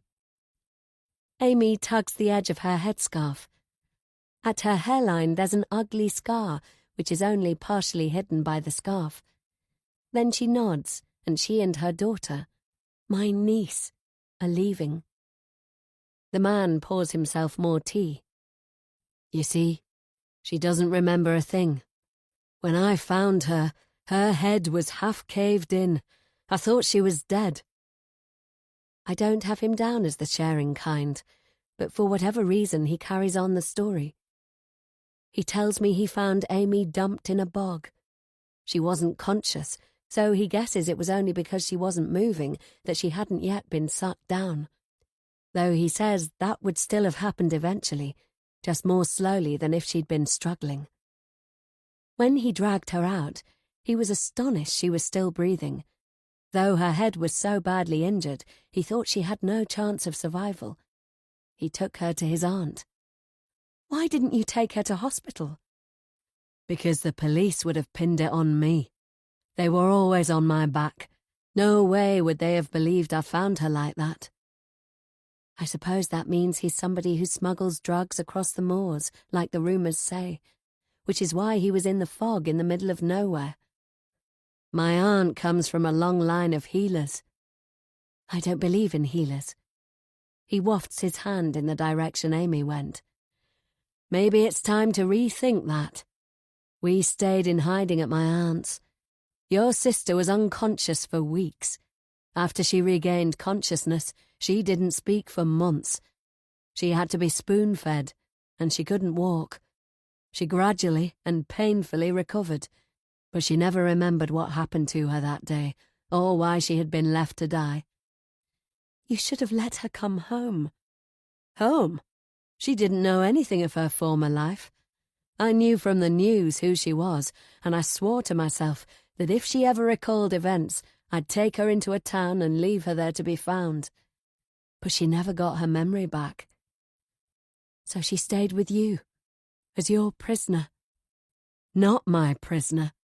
He gives me a long look. My aunt said your sister was way beyond her healing powers. She said it was love which saved my wife. That love accomplished the impossible. What the hell are you talking about? Don't look so angry. Is it so hard to believe? I fell in love with your sister. He stirs his tea, and she loves me. Amy fell in love with him. How can that be true? And yet, I could see it right in front of my eyes. The way she looks at him, the way they are together. After, we travelled, and a time later we married and started a new life. She has a new name, Rena. My aunt chose it. Did you force her to marry you? So suspicious. Does it look like I did? Amy seems happy, but she's changed, and she doesn't know me. She tried to remember. For a long time she tried, but it made her ill, and it gave her nightmares and terrible headaches. It was better for her to move on. I don't want to cry in front of him, but it's hard to stop myself. Finish your tea, he says, and don't be here when I get back. And if you ever make trouble for us, you'll regret it. He walks away. Wait! Who dumped her on the moors? He raises his hands to the sky. I've no idea. That's another reason I keep her close, for her own safety. But whoever it was, they're the most cold-blooded killer I know. And that's saying something. Chapter 68. Fiona. When I get back to the house, Keith runs out of the lounge. Keith, you'll never believe it. My sister is alive. Keith gawps. Yes, Amy's alive and well. I saw her. Are you being serious? But she doesn't know me. She has a new life. The little girl you saw is Amy's daughter. Tell me everything. Keith is the only person I trust with this, and I don't want his mother overhearing. I close the lounge door and tell Keith everything, and he makes me repeat it again to make sure he hasn't missed anything. He's as gobsmacked as I am. This is great news. He's right. Yes, because what I had hoped for so long is true. She is alive, and she's happy, and she has a daughter. And no, it isn't fantastic, because she looked right through me. Now she's seen you, her memory can come back. Is that even possible after 5 years? There wasn't a flicker of recognition. What the husband described was a serious head injury. Is there any coming back from that kind of trauma? You'll see. It will be okay. I hope so, but I'm not sure. She was very badly hurt. What are you going to do? I'm going to find out who left her for dead. You mustn't tell anyone Amy's alive. We don't know who the killer is. We can't risk them finding out. You're right. Keith nods solemnly, and that's when I hear a creak outside in the hallway. Is somebody eavesdropping? It could only be Mrs. Meacham. The hairs on the back of my neck stand on end. When Harry arrives later that evening, I'm lying in wait. I spring out to confront him before he's even had time to take off his jacket. You are such a liar, I shout. I'm right up in his face, fingers stabbing at his chest. Not that again. Come on, Fiona, I explained everything. You lied to the police. You lied to me about Sarah. What else are you lying about? He raises his eyes to heaven. Nothing. I know there's something you're not telling me. I'm sick of this. What the hell is the matter with you? What about Amy? What about her?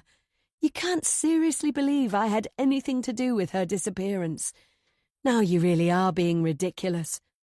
Did you deliberately make me fall for you? Of course not. How I feel about you is real. I love you. Then tell me what happened the day Amy went missing. There's a furtiveness in his eyes. Yet again, he's searching for a means of escape. It makes me so mad, my head is about to explode. No! I slam my hand into his chest. If you really love me, tell me the truth. Chapter 69. Amy. I run all the way to the bus stop. I've never seen Edith so angry. My landlady didn't want to let me leave, but she couldn't stop me. I'll move out today. Maybe Harry will have an idea of where I can stay temporarily, or Sarah. I don't care whose couch I surf on. There's a chilly breeze, and I'm glad I brought my blue woolly hat. I pull it down over my ears. When I pass through the university gates, my anxiety fades. I'm at home here, and there are always accommodation notices posted in the Students' Union, so maybe I'll be lucky.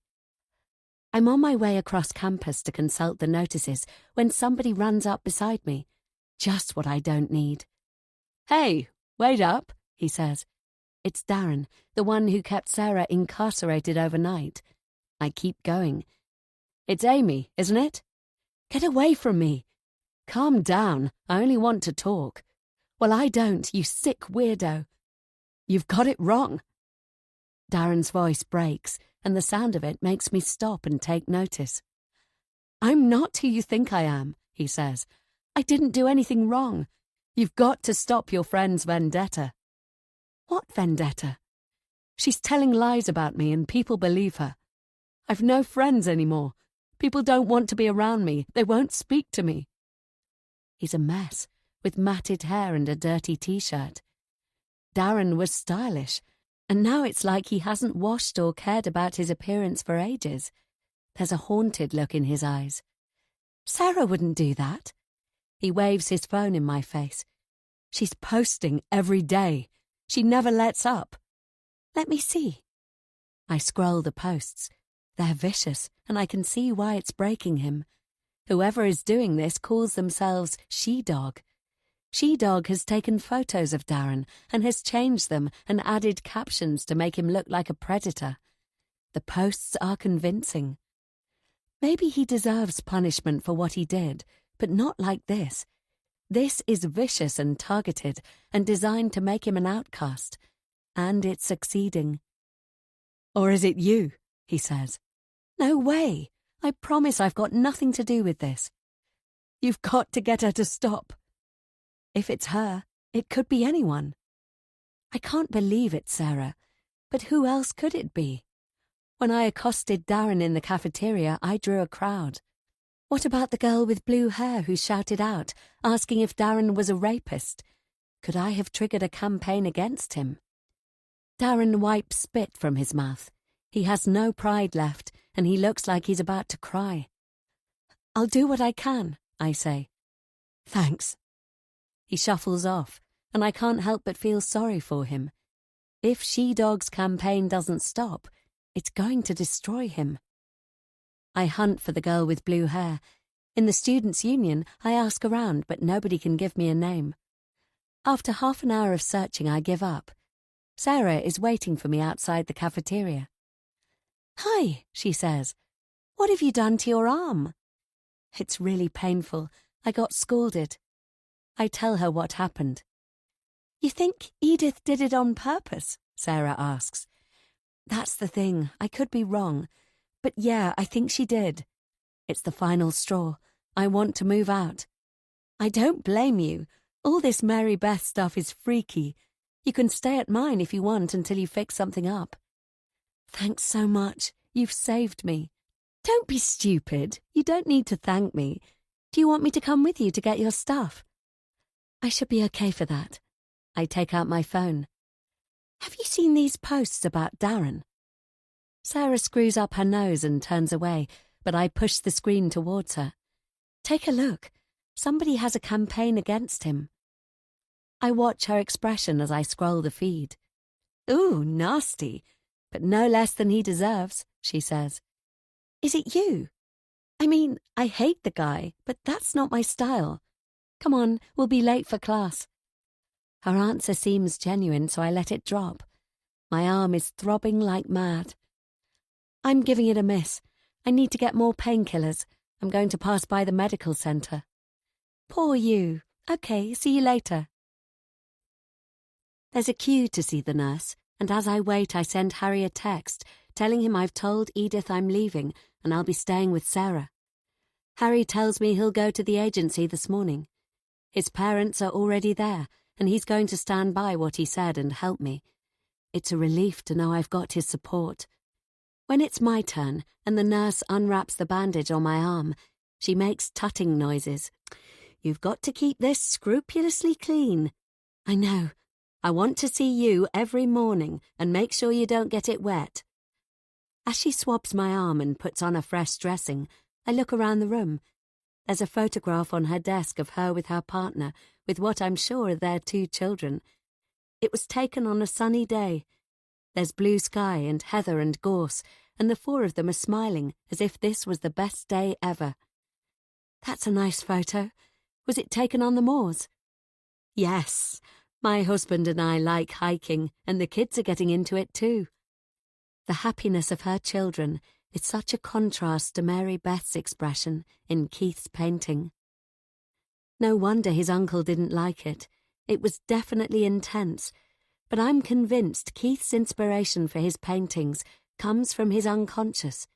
We've been learning about it in class and how trapped memories can resurface in unexpected ways. I'm willing to bet the trauma of his sister's accident is engraved on Keith forever. That's why he's captured his sister's expression at the time of the accident. Though it's odd he painted her on the moors when she died on the street outside their home. The more I think about it, the more the misfit doesn't make sense. And what about the crooked tree Keith is painting today? He told me he felt compelled to paint it, just like he felt compelled to paint Mary Beth as terrified. Why? What is Keith's unconscious trying to tell him? Have the moors and the tree got something to do with Mary Beth's accident? However illogical it sounds, my psychological instincts tell me yes. I don't want to sit in a stuffy room and listen to a lecture. No, I want to work out what's going on with Keith and his paintings. I'm going to the moors and to Harry's cottage. I send Sarah a message saying I'm going for a run. I let her imagine it's to the park, because if I told her I was going to the moors, she'd only worry, just like Harry would if I told him, especially because it's foggy up there today. It's no surprise with this weather that I'm the only one on the bus, and I get dropped at a short hike from Harry's cottage. I'm glad I've got my hat and padded jacket.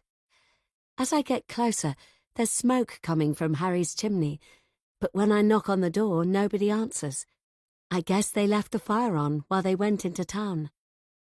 The tree is by a stone wall at the bottom of the garden.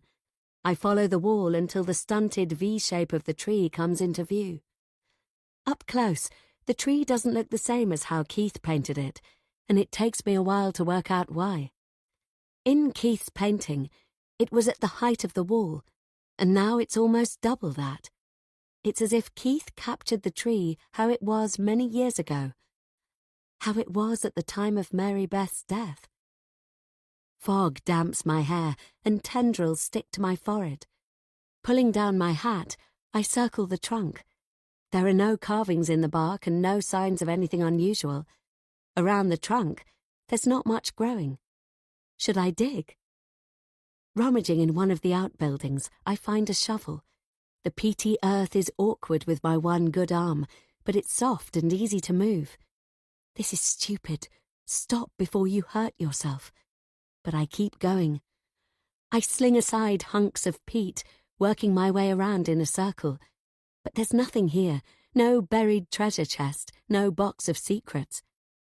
I'm about to run out of strength when, with a thunk, the shovel stops dead. I've hit something. On my knees, I scrabble to get it out.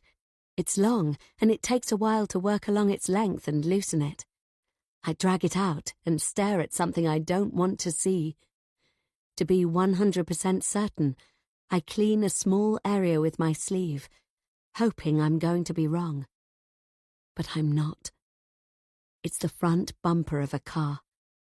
Worse than that, it's silver. Almost certainly, it's from the car which hit Mary Beth. I put my hand on it, as if her spirit might still be here. "How did you know?" The voice comes from behind me. I swing around, but it's too late. Chapter 70. Amy. I swing around, but I'm too slow to get to my feet. Harry's father is right behind me. "No, don't get up," he says. "I've been following you nosing around my garden." I hadn't even realised he was home. He must have crept up on me in the fog. "Tell me how you knew," he says. Peter's voice is detached and clinical. I shiver, and it's not from the mist. It's from the edge of danger in his voice. I'm in serious trouble. "Knew what?" "Don't play games. How did you know it was buried here?" "From Keith's paintings." It's the wrong thing to say. Peter screams with rage. I knew that was trouble." My phone is in my pocket, but there's no way I can get it out without him noticing. "Have you told anyone?" he asks. "Yes." I turn around and he shoves me hard on the shoulder. "Face away from me. I know you're lying." "We can work this out," I say. He sneers. "Sure we can." "It was an accident, right?" "Of course it was a fucking accident. A stupid fucking accident. I was going to their house. I was on my mobile, and I lost control. I didn't mean to. She wasn't supposed to be there." And he drove away. "You didn't mean to, I understand. It was a terrible accident." "Don't you dare judge me.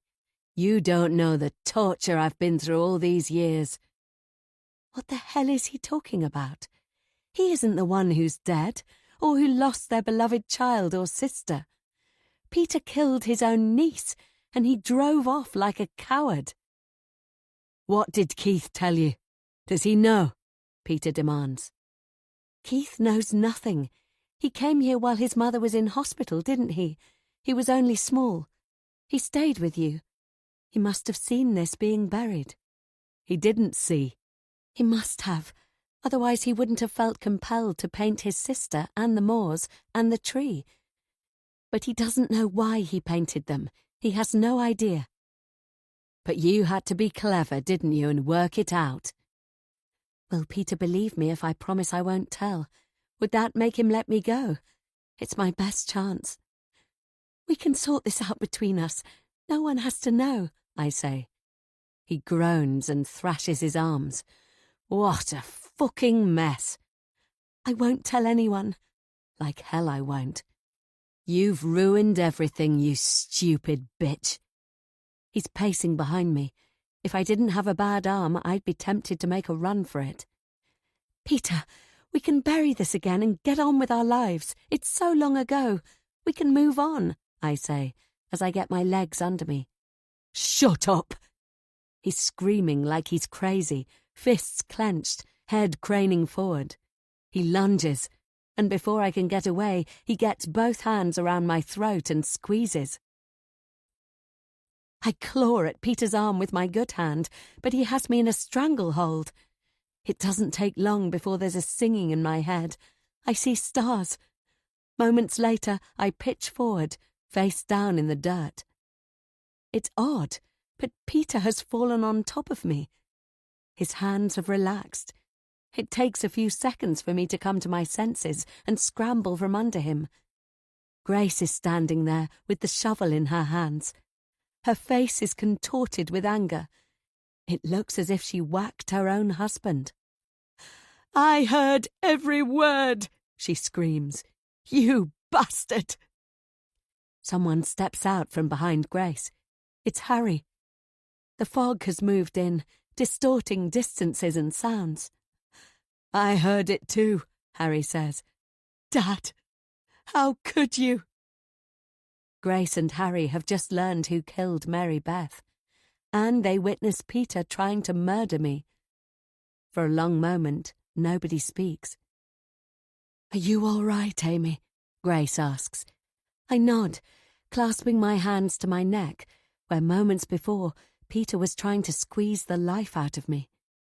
Grace stands over Peter with the shovel raised. Find something to tie him up, she orders Harry. Quick! Harry stumbles off, and I massage my neck and cough. I'm so sorry. Grace lifts her chin. You've got nothing to apologise for, whereas this scumbag... She gives her husband a vicious kick. He's going to answer for what he's done. Harry comes back with a length of rope. I loved you, Grace says, and all that time you knew you killed her. For all her bravado, Grace's voice has crescendoed. She's losing control. The three of us stand there, getting our breath and fighting to get a grip on ourselves. Meanwhile, Peter hasn't moved. Get up, you bastard, Grace shouts. Get up and face me. Her husband stays where he is, back to the sky. Do you hear me? I said, get up. She whacks him on the butt with the shovel, but Peter doesn't move. Grace whacks Peter again, and then again. I'm shaking with cold and fear and horror. Mum, stop, Harry says. Harry kneels and shakes his father. Then he checks the pulse in Peter's neck. When he turns to face us, Harry's eyes are wide. What is it? Grace asks. We won't be needing the rope, Mum. He's dead. I feel like I might keel over. Grace clutches at her chest. Mum, it's okay, Harry mumbles. Grace screams. Harry rushes to put his arms around her. Part of me wonders if she might completely lose her mind. The fog is even thicker, making them ghostly shapes, even though they're right by me. It damps down the noise and makes Peter seem like he might just be asleep. Except he's not. Finally, Grace stops screaming and instead collapses, sobbing. Edie, I'm sorry. I'm sorry. She repeats it over and over. I put my hand on Harry's shoulder, trying to give him strength. What are we going to do? I say. Harry shakes his head. I don't know. It takes a while, but it's Grace who comes to her senses first. She takes a long, jagged breath. She stands up, pulls her clothing straighter. I know what we have to do. We stare at her. With him dead, my sister and Keith need never know the truth. Nobody need know what happened here today, except the three of us. I nod slowly. Mum, are you serious? He's caused enough pain, Grace says. Enough suffering. Edith would never survive more. Harry runs his hands through his hair. We need to work something out, Grace says. Grace and Harry come up with a plan. We all know it's impossible for this to be viewed as an accident. To keep Grace out of trouble, they agree to get rid of Peter's body.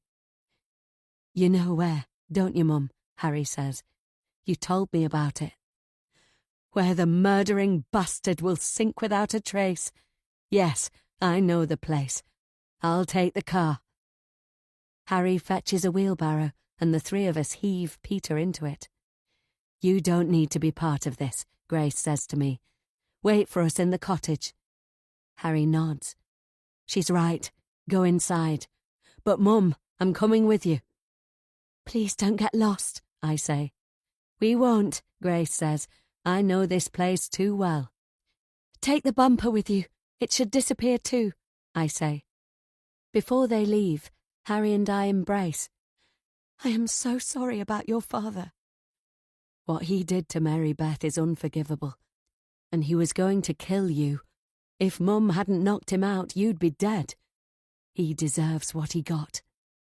Harry kisses me. Thank God I didn't lose you. I feel sick from emotion.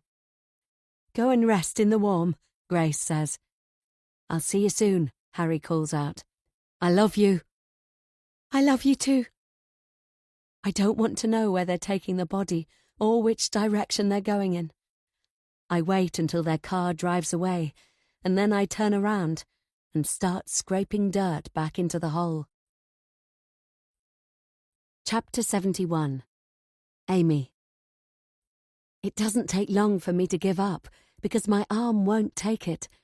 I throw down the shovel, and that's when I see her.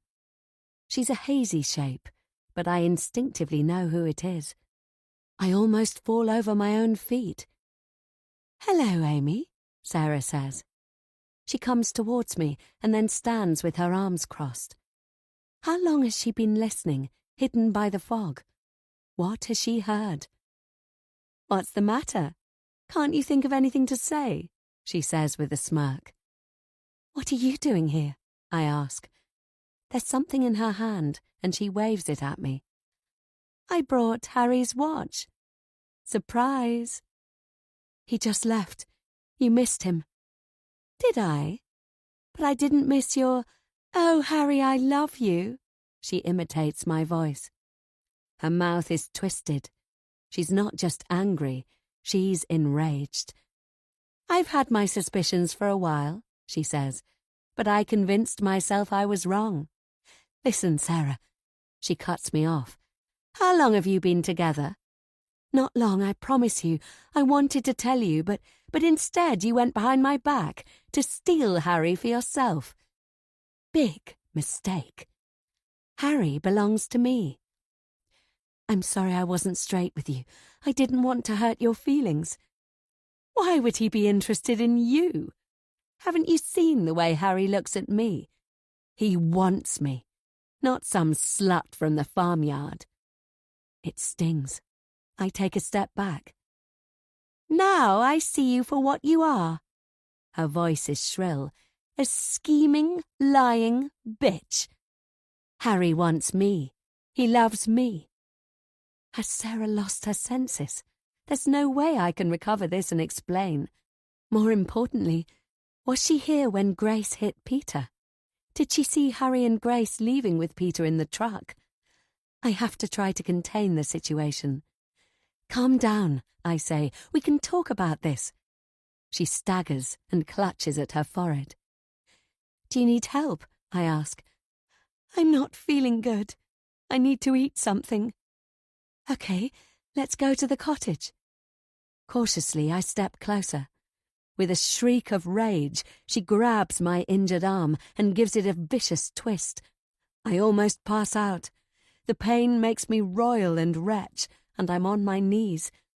I'm panting as I wipe away saliva and try to get to my feet. That's when everything suddenly goes black. Chapter 72. Fiona. My phone rings. It's Sarah. "I don't know what to do." The panic in her voice cuts through my drowsiness.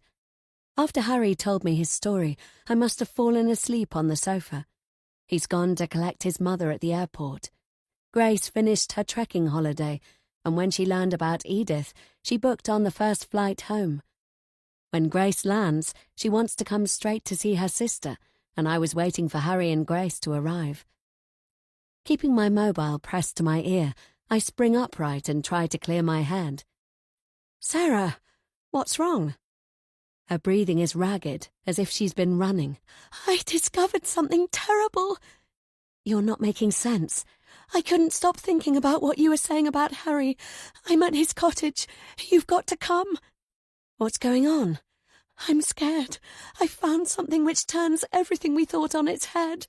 Please, you've got to come." A few hours ago, Harry confessed.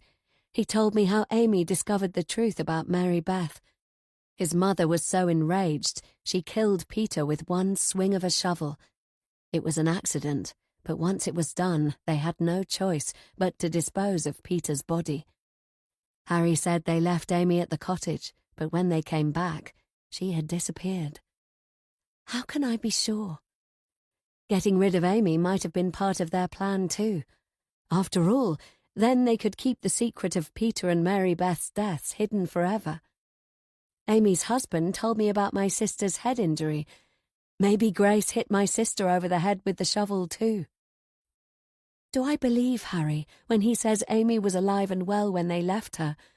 Or did Harry and Grace dump my sister at the bog and leave her to die? "What have you found?" I ask. "I'm on my own," Sarah says. "I'm frightened. Please come." Sarah is fragile. But then, what is she doing at Harry's cottage in the middle of the night? Something here doesn't add up. "I'm on my way," I say. I sit and think it through. Anything is possible, and I've got to be prepared. Before I leave, I do my research online, make my supplies in the kitchen, and then call a taxi. It's a crazy time to be going to the moors, and when I check the forecast, it says they're expecting overnight fog. Sarah's car is outside Harry's cottage, and everything is in darkness. Adrenaline is pumping around my system. I'm so desperate to find the truth, it's like I've got tunnel vision. I thump on the front door. There's no answer, but it's not locked, so I tread carefully into the kitchen and flip the light switch. It doesn't work. "Sarah, where are you?" I hiss. "I'm in here." She's crying. Using my phone torch, I step through the kitchen and towards the lounge. "What the hell happened to the lights?" I say it out loud to steady myself. I'm surrounded by pitch-black moorland, stretching for miles. It's my nightmare scenario. She's on the floor by the fireplace, crouched over like she's in pain. "What's going on? What are you doing here?" I kneel by her side. "Speak to me, Sarah, for God's sake. You're freaking me out." "I found this," she says, pushing a wad of something damp into my hands. It feels like it's made of wool. Shining the light down, I try to work out what it is. Then my blood goes cold. It's a blue knitted hat. "Where did you find it?" I whisper. "Under the floorboards." Do I look that stupid? Nobody would be dumb enough to keep a garment worn by a missing person hidden under the floor. But I need to see this through to the end. Sarah has to believe I've fallen into her trap, not the other way around. Sarah cuddles up to me. "I'm scared. What does it mean?" "We'd better phone for help," I say. "I'll call from the landline." She clutches my midriff, and I feel a sudden sting. Looking down, I see Sarah holding her insulin pen. "What the hell?" She's injected me with it. Sarah is on her feet, and any signs of crying have vanished. "Hidden under the floorboards for 5 years? You really are a fool if you think that's possible. The police searched every inch of this place." I stand too. I've got about 15 minutes before the overdose hits me. I sprint for the kitchen. "You won't get far," Sarah says. "There's no signal up here, remember? You'll get lost, and there's fog coming." I stop. "Why are you doing this?" "Because you're going to die just like your sister." My torch lights up the triumphant look on her face. "You're going to run, and then you're going to collapse, and I'm going to follow you at my leisure and dispose of you." Have you lost your mind? She tried to steal him from me. Hatred distorts Sarah's face. "Who?" "Harry. He belongs to me, always and forever. It's me he loves, not you and not your stupid sister. Oh yes, I know you've been sleeping with him. I've never trusted you or your stinking family. I followed Harry. I saw the two of you together." Spit flies from her mouth. But her injecting me with her medication was one strategy I anticipated she might use, although the effects are more rapid than the internet said they'd be. My arms and legs are trembling, and I've broken into a full-body sweat. How much did she pump in? An insulin overdose can be fatal. "What did you do to Amy?" "She wasn't getting Harry, and neither are you." Her mouth is twisted. "Harry doesn't mean anything to me. I say. Liar. It was a game. I wanted to get close, to find out what he knew. You tried to steal him from me. You've got it wrong. The same way she did. My God, she's unhinged. I clutch at the wall. Dizziness is one of the effects, and so is a rapid heartbeat. I've already got both. What did you do to her? The same as I'm going to do to you. She fought me, and I had to bash her over the head. I took her in my car. Then I pushed her into a bog. I'm going to have Harry's baby, and nobody can stop me. It's difficult to get my hand in my pocket. I researched what to do before I left, not just because I wanted to believe what Harry told me, but also because I've always known any one of them could have done harm to Amy, even fragile, harmless-looking Sarah. I need a huge sugar hit, and fast. I bend over at the waist and get the straw into my mouth, downing the drink I've prepared as fast as I can. Sarah laughs. You're going to join your sister in her grave. When you're too weak to defend yourself, you'll get a second shot, and that will be the last of you. I make as if my legs are collapsing under me, but I already feel the effects of the glucose, counteracting the insulin. I stumble to the spiral staircase. She's gloating. So much that she takes her time coming after me, and I make sure it looks as if I'm about to drop. The bottom steps I'm climbing upright, but the top steps I take on my knees. If I go to prison, I'll never see Amy again. That's the only reason I don't kill Sarah on the spot. After what she's done, I'm capable of it, believe me. I twist suddenly, and she's caught off guard as I let fly an almighty kick. It's a bullseye hit. Sarah's body whips backwards.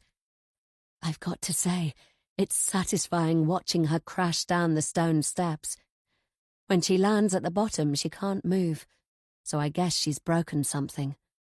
Although she's not totally unconscious. With all that stress and trauma to her body, Sarah needs sugar. Over the next hour or so, she keeps asking for some.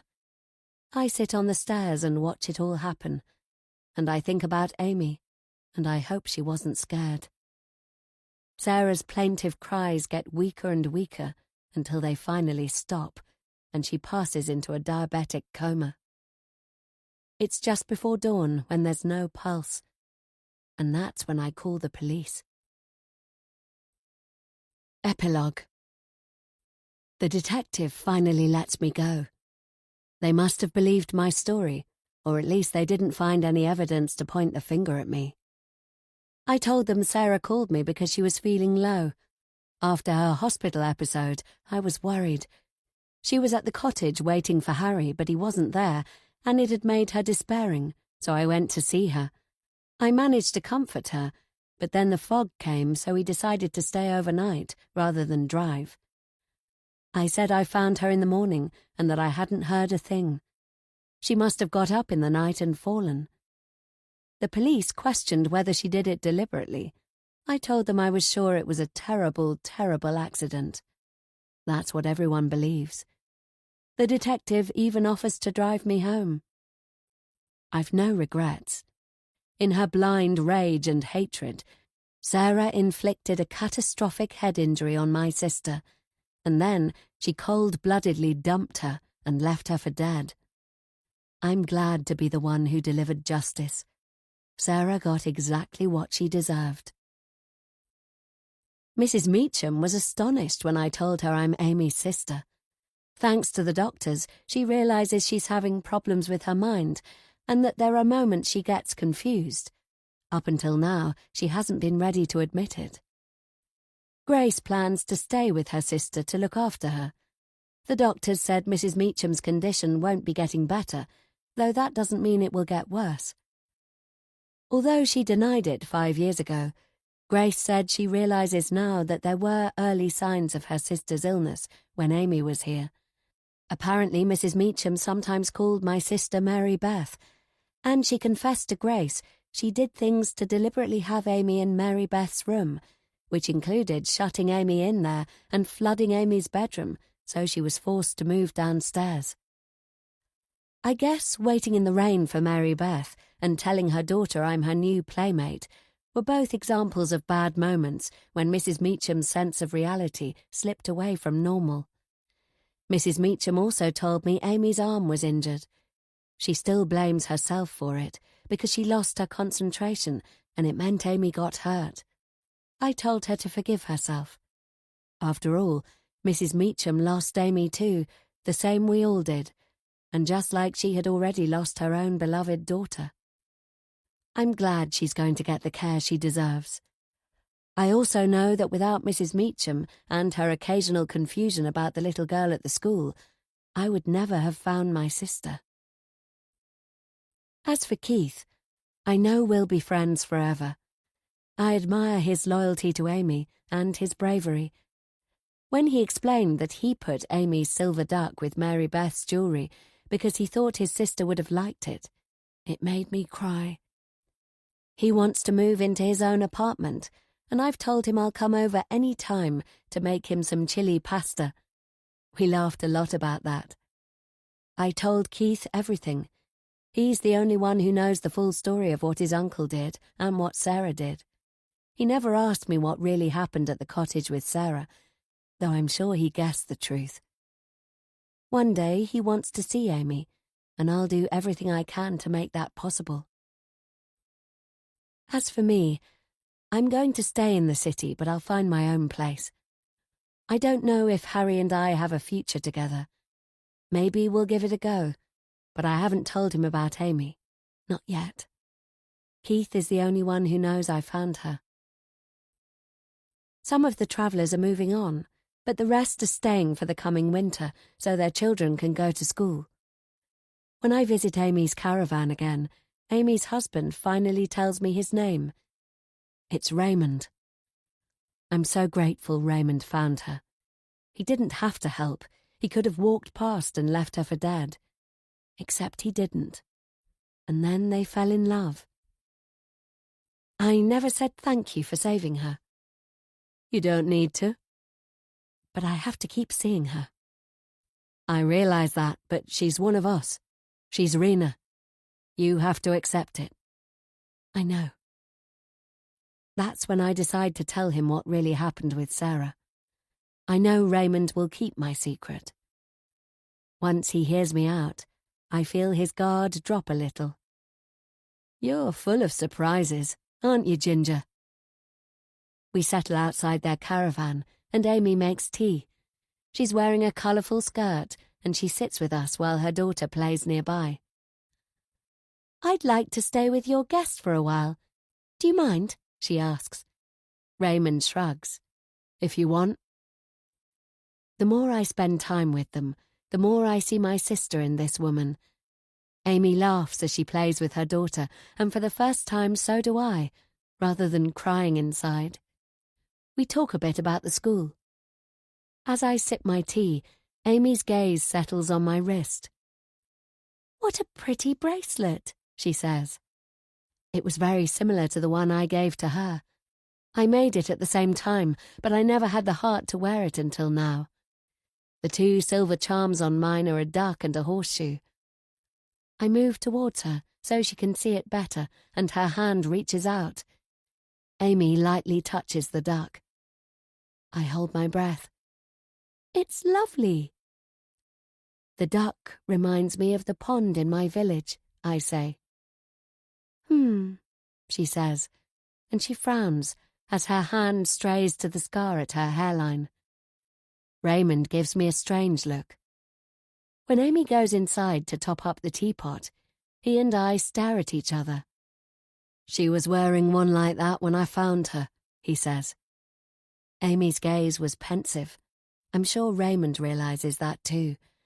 And the way her fingertip lingered on the duck was as if it was somehow precious. It kindles a spark of hope in me.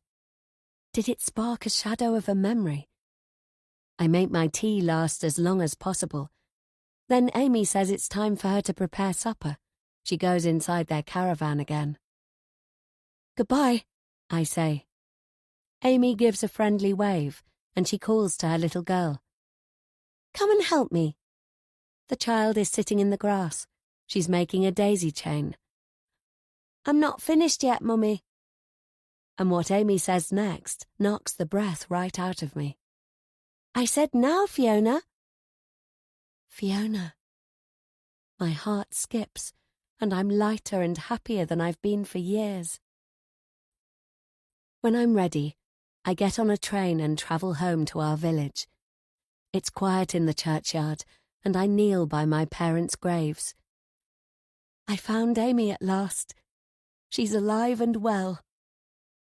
I wish you could see her. I've brought roses, and I take them from their wrapping and arrange them in a vase. She was saved by a traveller. She has a life with him, and they have a daughter. Her name is Fiona. Birds sing overhead.